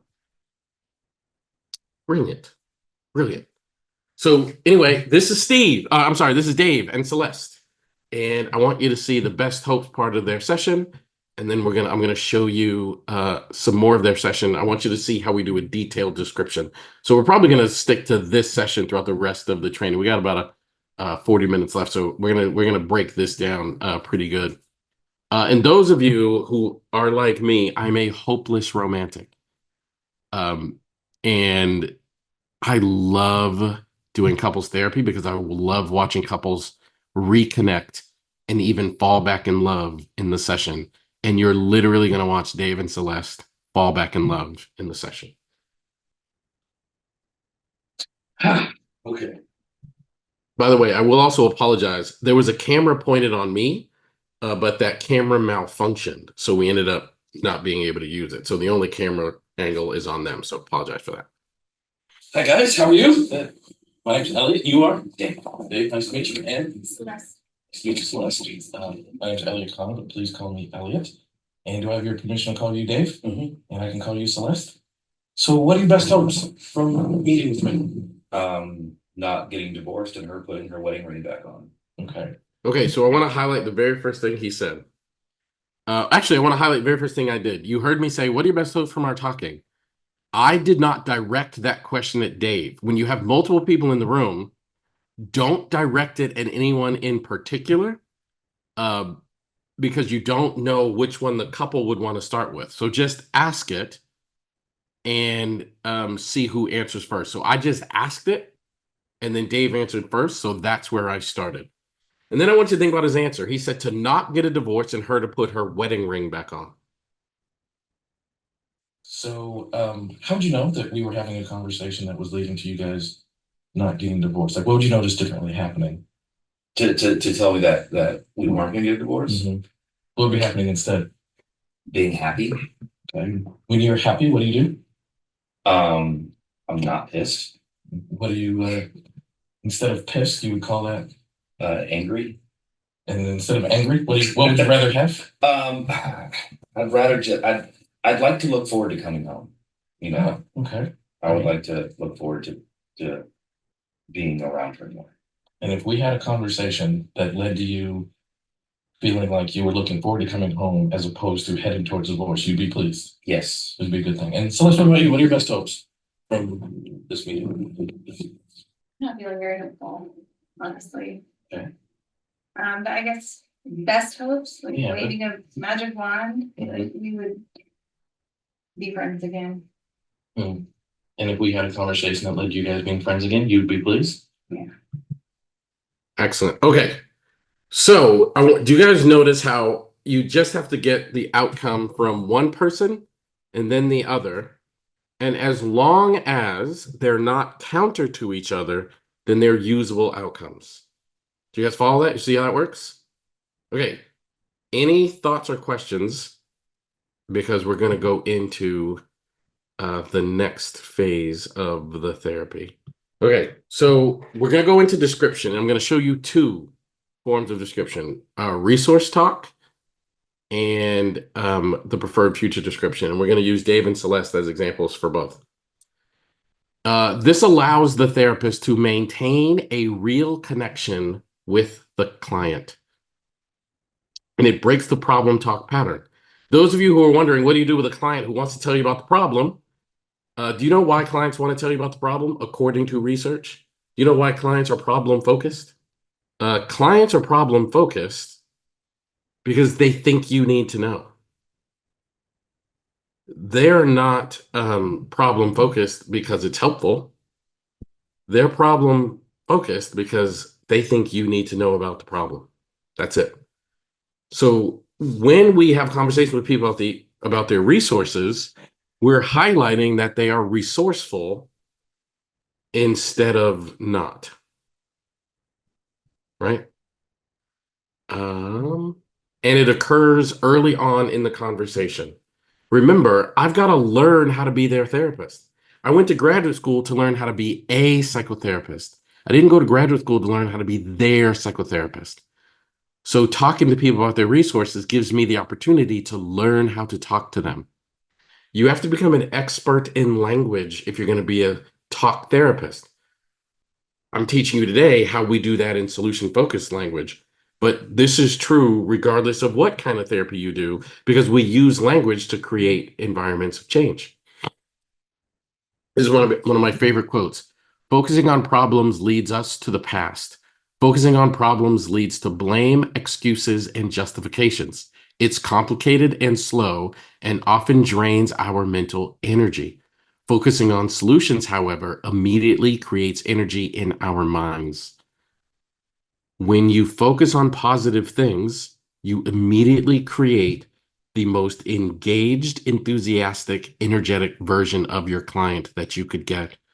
So some of the things that I'm advocating that you guys do, I'm advocating that you do them because it makes your job easier. I'm advocating that you do them because not only is it more likely to create change, but why would you do this in a way that makes your job harder? Now, we used to refer to this as problem-free talk, but during this time of the session, I'm listening very hard. I'm listening for signs of strength, evidence of resource, evidence of past success, further details about what the client wants, and more details about what life was like before or without the problem. Steve Gisazer, he used to say, if you do not ask about exceptions and successes, the client will not tell you. After all, what they are concerned about is the problem which drove them to seeking therapy. So let's watch this resource talk part of the session, which I'm going to skip ahead just a couple of minutes. with Dave and Celeste.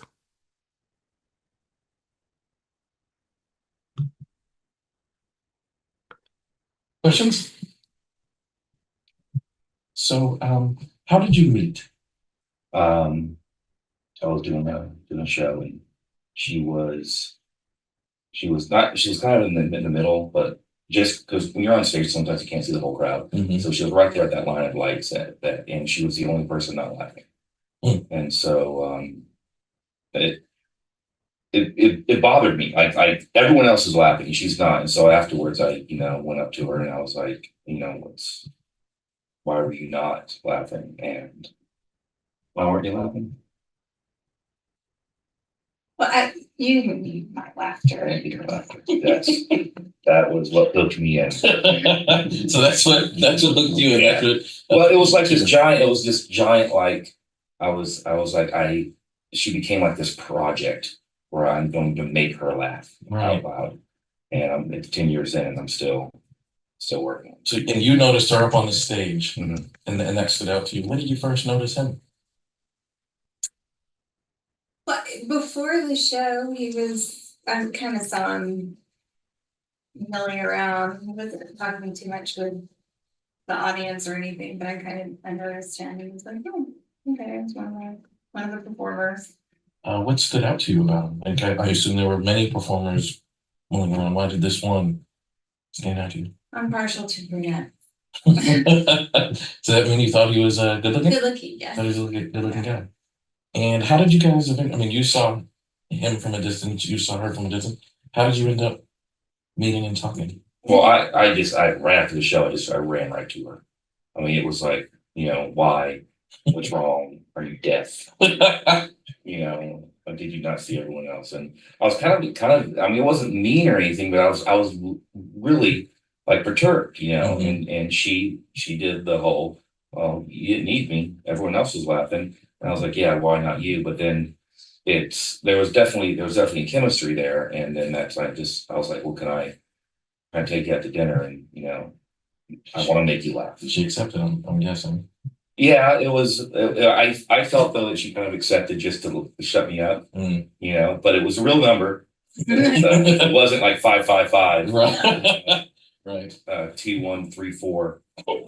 So it was real, and so And you mentioned there was a chemistry there. How did you know? Pheromones. How could you tell the pheromones were present? Because I blushed. I felt my stomach was in knots, and it was neat because it was like something I hadn't felt since high school. Wow. That whole it's not newness thing, but I felt like a 13-year-old boy in high school. Hmm. And also there was like, there's groupies and everything. And when you're up there and you're making people laugh, it's easy to get people's attention. And this was somebody who wasn't getting the attention. Right. And this was like something I had to work for. And so I think that's maybe it was like this nervousness and like, oh my God, she's beautiful, and she's not throwing herself at me. Right. It's like I'm gonna have to work at this, and it was exciting. And when did you notice the chemistry? Did you notice the same chemistry at this time? It wasn't like when he came up to me, it wasn't immediate when he came up to me, but somewhere along the conversation when he was grilling me, while he was pursuing me, I'm skeptical or was, but there was a little, flutter. I'm like, okay, all right. Is that unusual for you to experience a flutter? Oh yeah. So you received that as a good sign, like there must be something going on between me and this brunette guy that was attractive to you. Right. He's very forward. Okay. But not offensive forward, Yeah. And when you guys went on this date to dinner, do you remember where you went? Yeah. It was Albernaise.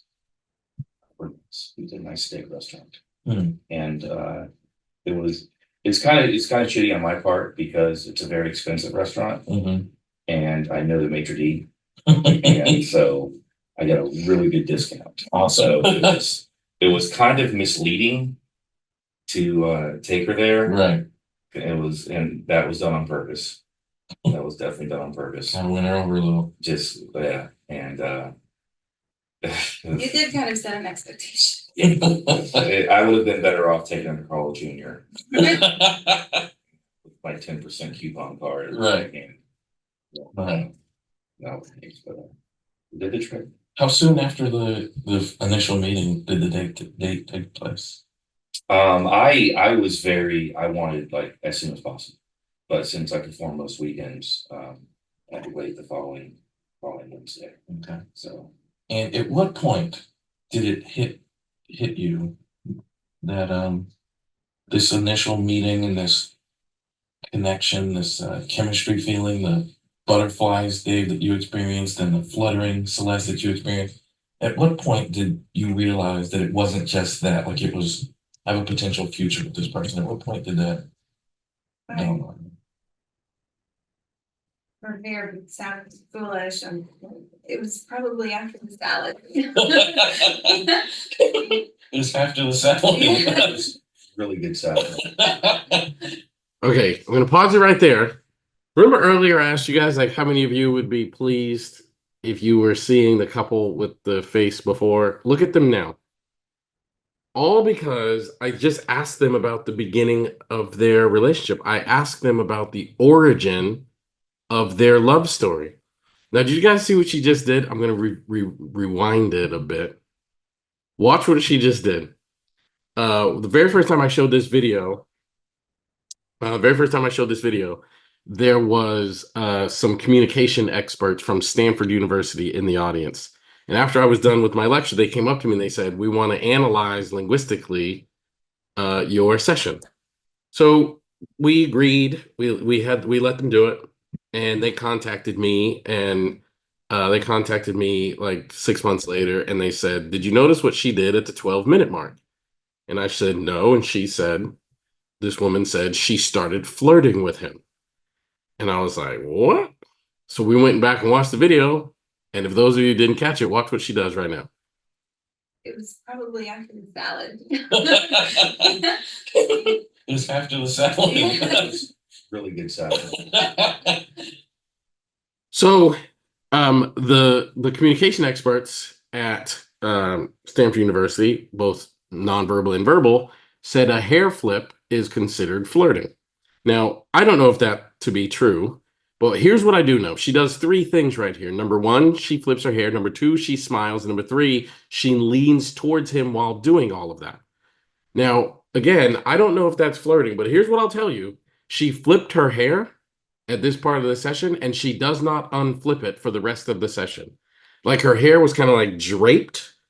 And at this moment, for whatever reason, she decided to flip her hair the side towards him and does not redrape her hair, which I, to this day, find very, very fascinating. I'm like, wow, that's pretty interesting. Okay, so there's one more part of this session that I want to show you.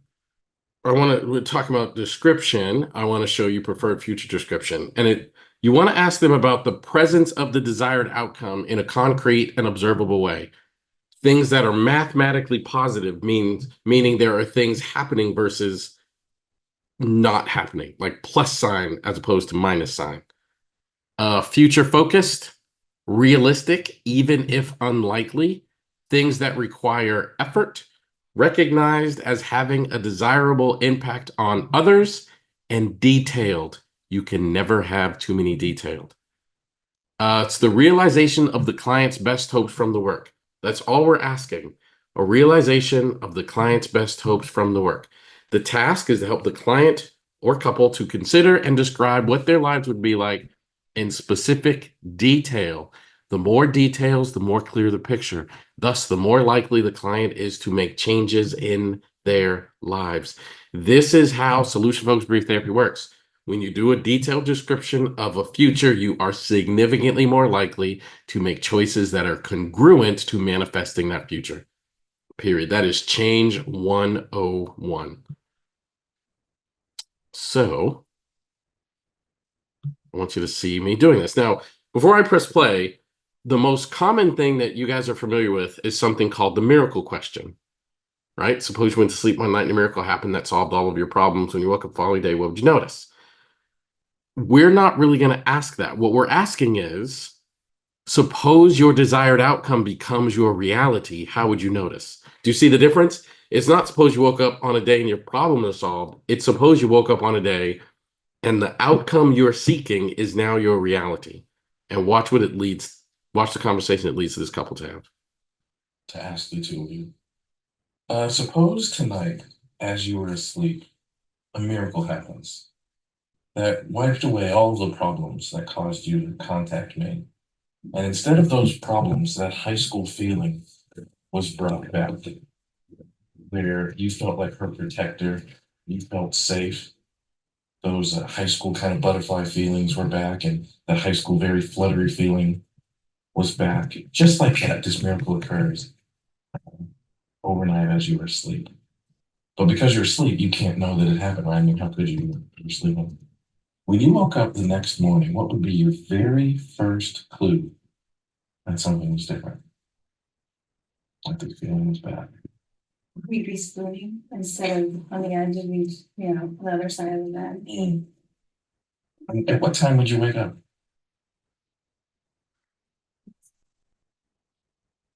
It wouldn't be, but I mean, there would be daylight. It would be like 8:30 in the morning or something. And if you woke up at 8:30 and noticed that we're spooning, that would be the first thing you would become aware that something was different. Hey, what about you? What would you know?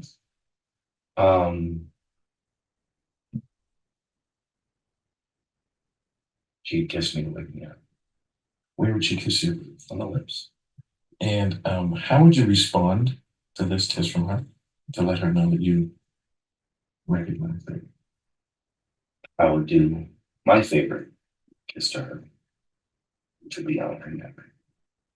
And how would you respond to this, Celeste, to let him know that you had noticed this difference?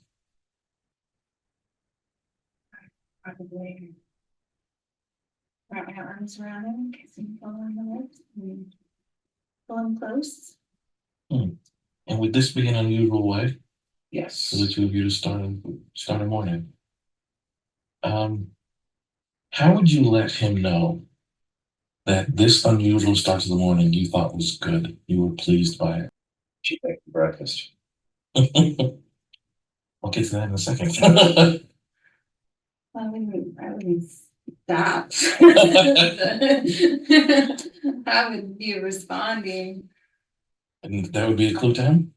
I think so, yeah. I used to kiss him right behind the ear. Like real soft. Right, right. You like that. He knows exactly what that means. Oh, Yeah. Sex time. would that be an unusual? Yes. And would you be pleased to have her Yes. doing that thing and have it be sex time? And how strange would that be to start a morning off? Very strange. Very intimately, very sexually. Very strange. What would the two of you do next? Keep asking it after. Eat. Eat. And what would you eat? I would cook breakfast. That would be that's one of the things that leads to the Dave, on a day where a miracle like this is taking place and caused you to have such an unusual start to the day, what would you cook? I am allergic to eggs. Can't have eggs. Wow. But she loves eggs. So I would cook her and make her an omelet. Make her an omelet. Okay. Yeah, I would stab him in the neck with a You'd have to revive him. Yes. I would make her something that because of my allergies, I do all the cooking. But she doesn't eat stuff that I'm allergic to, chicken, eggs, and shellfish. Right. And so I would make her something that she usually couldn't eat. Would you be pleased that he had done that? That he made you something that? Yeah, that would be very generous. Okay. And where's Zoe at this time? She's probably eating blue. It's a grandparent. Yeah, yeah, The grandparents. She would have to be for us to sleep until 8:30. yeah. There's no sleep until 8:30 with her. Good points. Yeah, Move around, mm. stop me from eating glue. And after breakfast, what would the two of you notice that would tell you that these feelings were persisting? We wouldn't be fighting. What do you think you'd be doing instead? Sitting on. I just sit on the couch with his arm around me. Would you be pleased Mhm. to have this happening? Yeah. Or just sit and quiet and be together with me. Need for that. And what would you be doing as you were sitting on the couch, quiet, being together, holding each other? Not Mhm.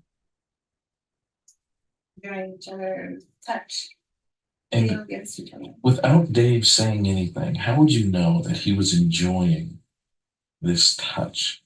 You know what I mean? Like sometimes we're just sitting on the couch, it's like, gotta hurry up and get up and do, you know, and you can feel that when the person, like, how would you know that Dave was like, without him saying anything, how would you know that he was just enjoying being in your presence with his arm around and enjoying the touch? He would just lightly with his hand kind of rub my shoulder. Right. Slowly, not like, okay, so get out. It would just, he would be like, this is my girl, and I like it. Right.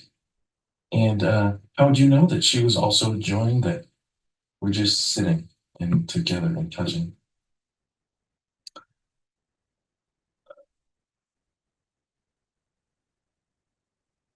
She wouldn't.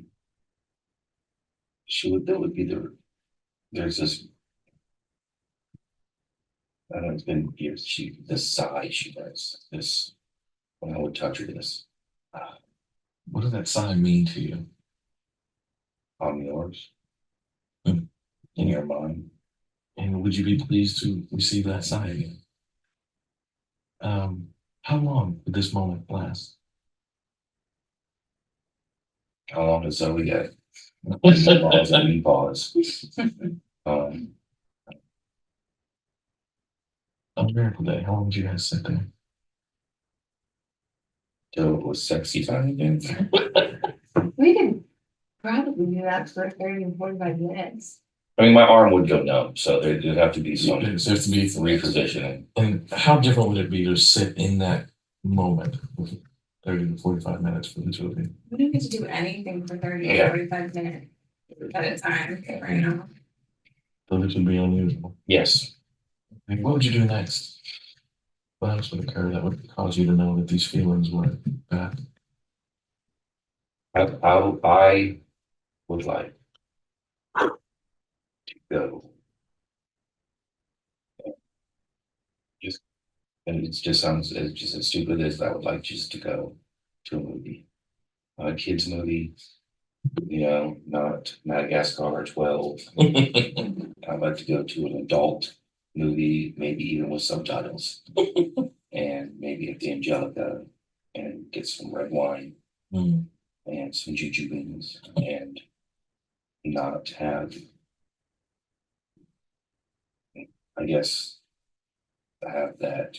I would like to date her again. I would like to take her out on a date. Hmm. And is this the type of activity that you would enjoy as well? And if the two of you, as you were getting dressed to go on this event, what would be different? How would you know that I'm getting dressed, this feeling that hasn't been present in a while? It would be fun. And- While getting dressed. Instead of, all right, you go, you get dressed. All right, it's my turn. Let's go. We would take our time and even kiss a little bit and hang out, and be in the same space without discomfort, without tension, without urgency. When the tension, discomfort, and urgency is gone, what feeling would you use to describe what's there?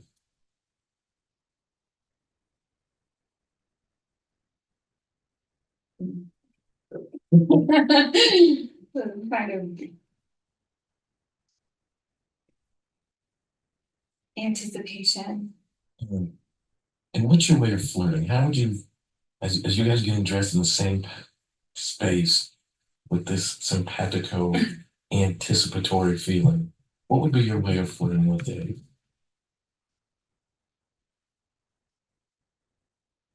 Put her ring back on. Would that be part of what you might wear that night? You guys hear that? I'm gonna replay it. I wanted to let you hear it, and then I want to replay it. Anticipation. And what's your way of flirting? How would you, as you guys getting dressed in the same space with this simpatico anticipatory feeling, what would be your way of flirting with Dave? So I had no way of knowing that question, how would you flirt with Dave? Because remember, you just have to ask the next question in the sequence. I'm having an interesting conversation with Diane in the chat. Hi, Diane, who is asking, like, I understand being positive, but when are you gonna like get to why he's upset? And the answer is, I'm not. Like, what? I don't see the point in that. It doesn't, like, we're having a conversation about change. And of course, he has every right to be upset. And if he wants to tell me why he's upset, like, I'm happy to hear it. But what we're actually talking about is change. So I'm asking them to describe a day when their desired outcome has become their reality. And they're talking about dating, having sex, touching each other, holding each other, and flirting. Celeste said she'd be flirting. So why would I bring up the problem while we're having a conversation about change? Do you see how that would be a massive setback and interfere with the actual change process? Sometimes we talk about the problem because we think we need to. And to go a step further, sometimes we talk about the problem because we think it's our job to teach them information. So, like, it's my job to teach him, Dave, it's okay to be upset. Let's break down how to be upset. And then I'm going to teach you how to express your upset in constructive ways. And Celeste, I'm going to teach you how to respond to his upset. I'm going to teach you how to not do the things that cause him upset. Like, your job is not a teacher. Your job is a clinician to create healing. That's not your job to teach. And we're having a very profound conversation about change. Why on earth would I bring up a problem to disrupt that? That would be craziness. It would be like me running a race and then intentionally throwing obstacles in my way as I run the race. Why on earth would I do that? We're just going to talk about change. Now, one of the things she said is we would be flirting. And I asked a question that ended up being profound. I said, because Celeste is the one who said she'd be flirting, and I said, how would you flirt? And watch what happens. Celeste paused, and Dave very softly said she put her ring back on. Now, if you remember, the very first thing Dave said, I said, what are you best so far talking? And the very first thing Dave said was for us not to get a divorce and her to put her ring back on. That's the first thing he said. And I didn't go near the ring because I know that something must have happened to cause Celeste to take it off. And I don't know how to bring it up in this moment in a way that respects what choices Celeste has made. So I heard it. I just kind of put it in my pocket. But now Celeste said she'd be flirting. I said, how would you be flirting? Dave says she put her ring back on. Now I know exactly how to bring up the ring. And I'm going to say, is this something you would wear on this day? Kim, I don't know if he equates flirting to wearing the ring. I just think he really wants her ring back on because it's his wife. Could you blame him for that? Like, to him, it would just be a big, profound sign if her ring came back on. So he says she put her ring back on. So I'm going to ask Celeste, is this something you would wear on this day? Which is a very safe question because she's the one who brought up flirting. So if she said no, I could simply say, then how would you show him you were flirting? But she does not say no. Would that be part of what you might wear that night? So she says, yeah, and she starts rubbing her hands. Dave is going to put his hand on his face, He's going to get emotional. There's a wall to his right that you really can't see because of the color, but there's a wall to his right. He turns to that wall, gets a little emotional. And then I ask him an incredibly important question. I want you to look at Celeste's nonverbal response to the important question I ask. Dave, if you notice that, how would you respond? Do you guys see that? I asked Dave, if you notice that, how would you respond? And Celeste whipped her head around to see. Why do you think that happened? Because human beings fight. And how many arguments do you think this couple has had about the ring? I guarantee you they've had dozens and dozens. I guarantee you that Celeste has put the ring back on, and I guarantee you Dave has said it's about time, finally, which just further irritated Celeste. So when I asked Dave, when you notice that, how would you respond? I want to know, how are you going to respond? And Celeste wants to know too. That's why she snapped her head around like that. And watch Dave's response.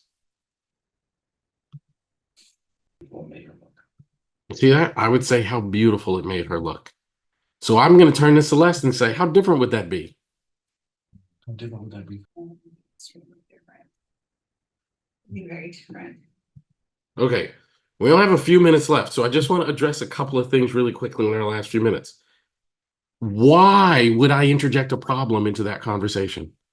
Can anybody see a reasonable reason why I would interject a problem? They went from completely not connected to the way they look right now, talking about change.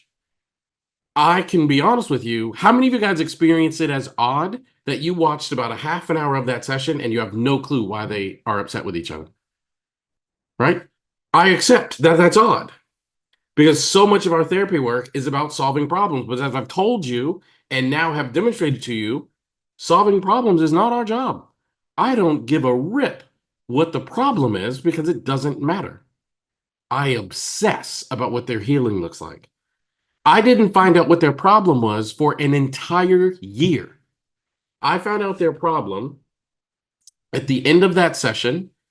Dave said he wanted to schedule another appointment. We set the appointment for 2 weeks later. 2 weeks later, Dave called me and he said, I don't think we can come in today. Can we reschedule? I said, sure, Dave, what's up? And he said, we can't afford it. I said, Dave, there's no problem, man. I really appreciate that you let me record the session. I'm happy to waive the fee. And Dave said, no. If we're coming to the therapy, we should pay. Can we make the appointment for in 2 weeks? I said, sure.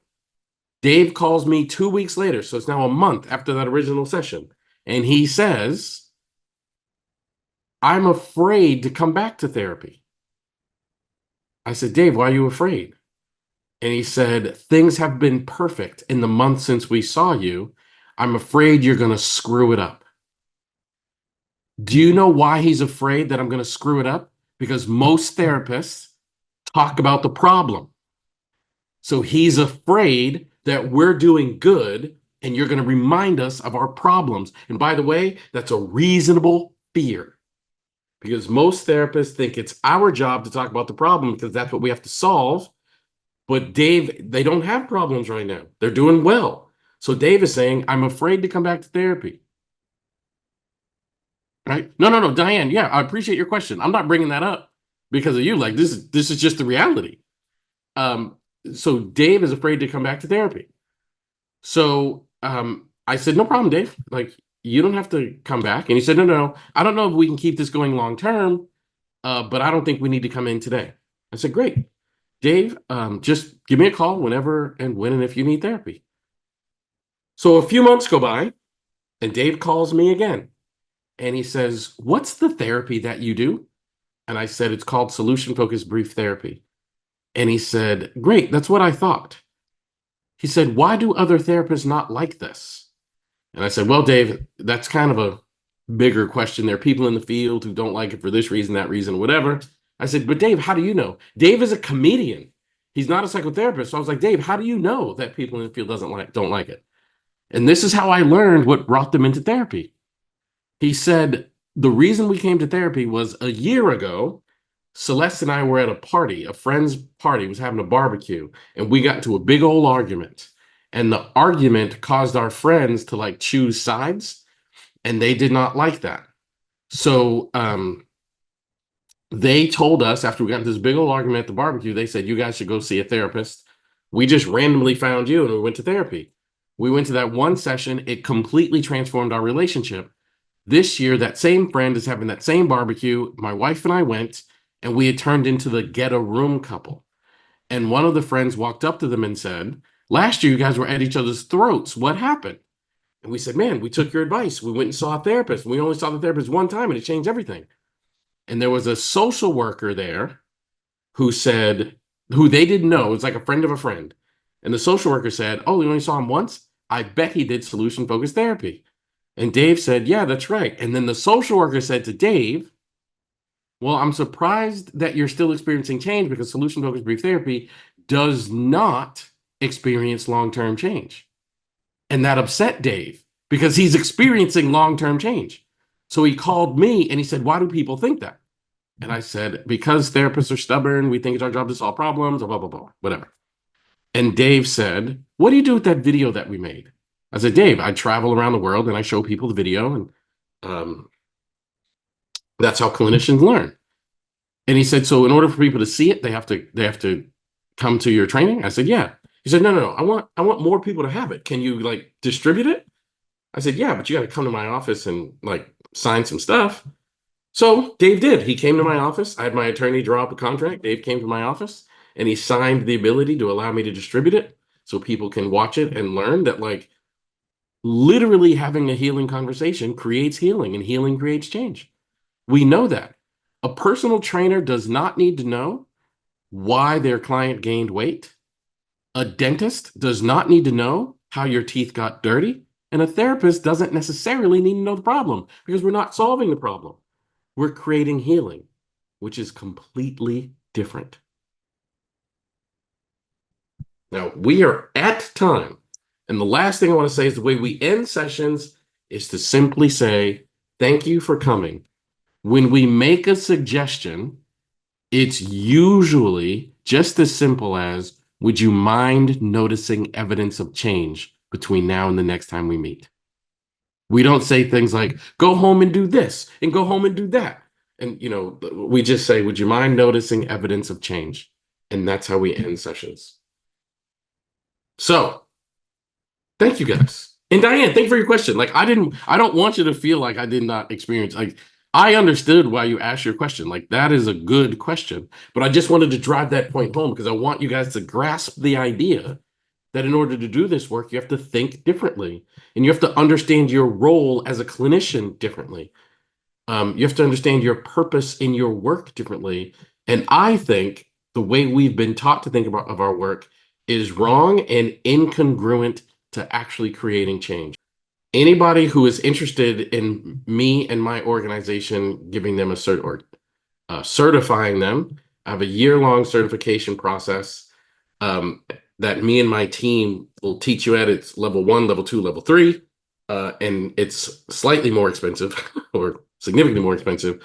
But when I was on one of my breaks, I called my business partner and I said, I want to give this group a massive discount. So anybody here that wants to sign up, and by the way, feel absolutely no pressure to do so. There's the link to sign up for our year-long certification program. You get a year from the date that you sign up. It's all self-paced, level 1, level 2, level 3. There's different assignments with the different levels. Again, all self-paced and all online. You don't have to come anywhere. You don't have to do anything. You just have to follow the assignments per the training. There's a one-time payment option and a monthly payment option. Again, your year starts from the date that you purchase. The only thing I want to give you as a warning is you have to sign up before midnight tomorrow because I can't leave this link. It's the full price is on my website, so I reduced it for you guys. I can't leave this link open for very long or else other people will take advantage of it. And I just wanted it to be for you people. So there's the link, and I put it in the chat, which I will do again. So you guys have it. And anybody that's interested in becoming a master of solution-focused brief therapy, I would be honored and thrilled to help you guys along that journey. So thank you guys so much, man. I love that I got the opportunity to spend the date with you. Somebody says, was that monthly? Yes, there's a one-time payment option and a payment plan option, which is monthly, which is much more affordable if you wanted to go that route. And again, like, I don't do any of this for money. Like, I've been blessed in other ways. Like, that's not my motivation. My motivation is I want to help people, in particularly people that look like me, to become leaders and voices in our field. Because whenever, like, some of you might know what the Breakfast Club is. I don't know if you guys know what the Breakfast Club is, but it's a large radio slash podcast slash YouTube slash social media. Whenever I go on the Breakfast Club, which I've now done twice, and get interviewed by DJ Envy and Charlemagne the God and Jess Hilarious, and I always get like literally thousands of people saying, I didn't know there was a therapist that looked like you, dressed like you, talked like you, and I want therapy. And that just warms my heart. So if I could do anything positive in this world, I would love to just help more therapists get that, because people are looking for therapy and I want them to be able to find you. So thank you guys for letting me spend the day with you and allowing that journey to happen. I hope I've inspired you. I hope I've motivated you. I hope I've informed you. I hope I've touched you in some sort of way. Um, it really means a lot to me that you guys would spend the day with me. So thank you, thank you, thank you.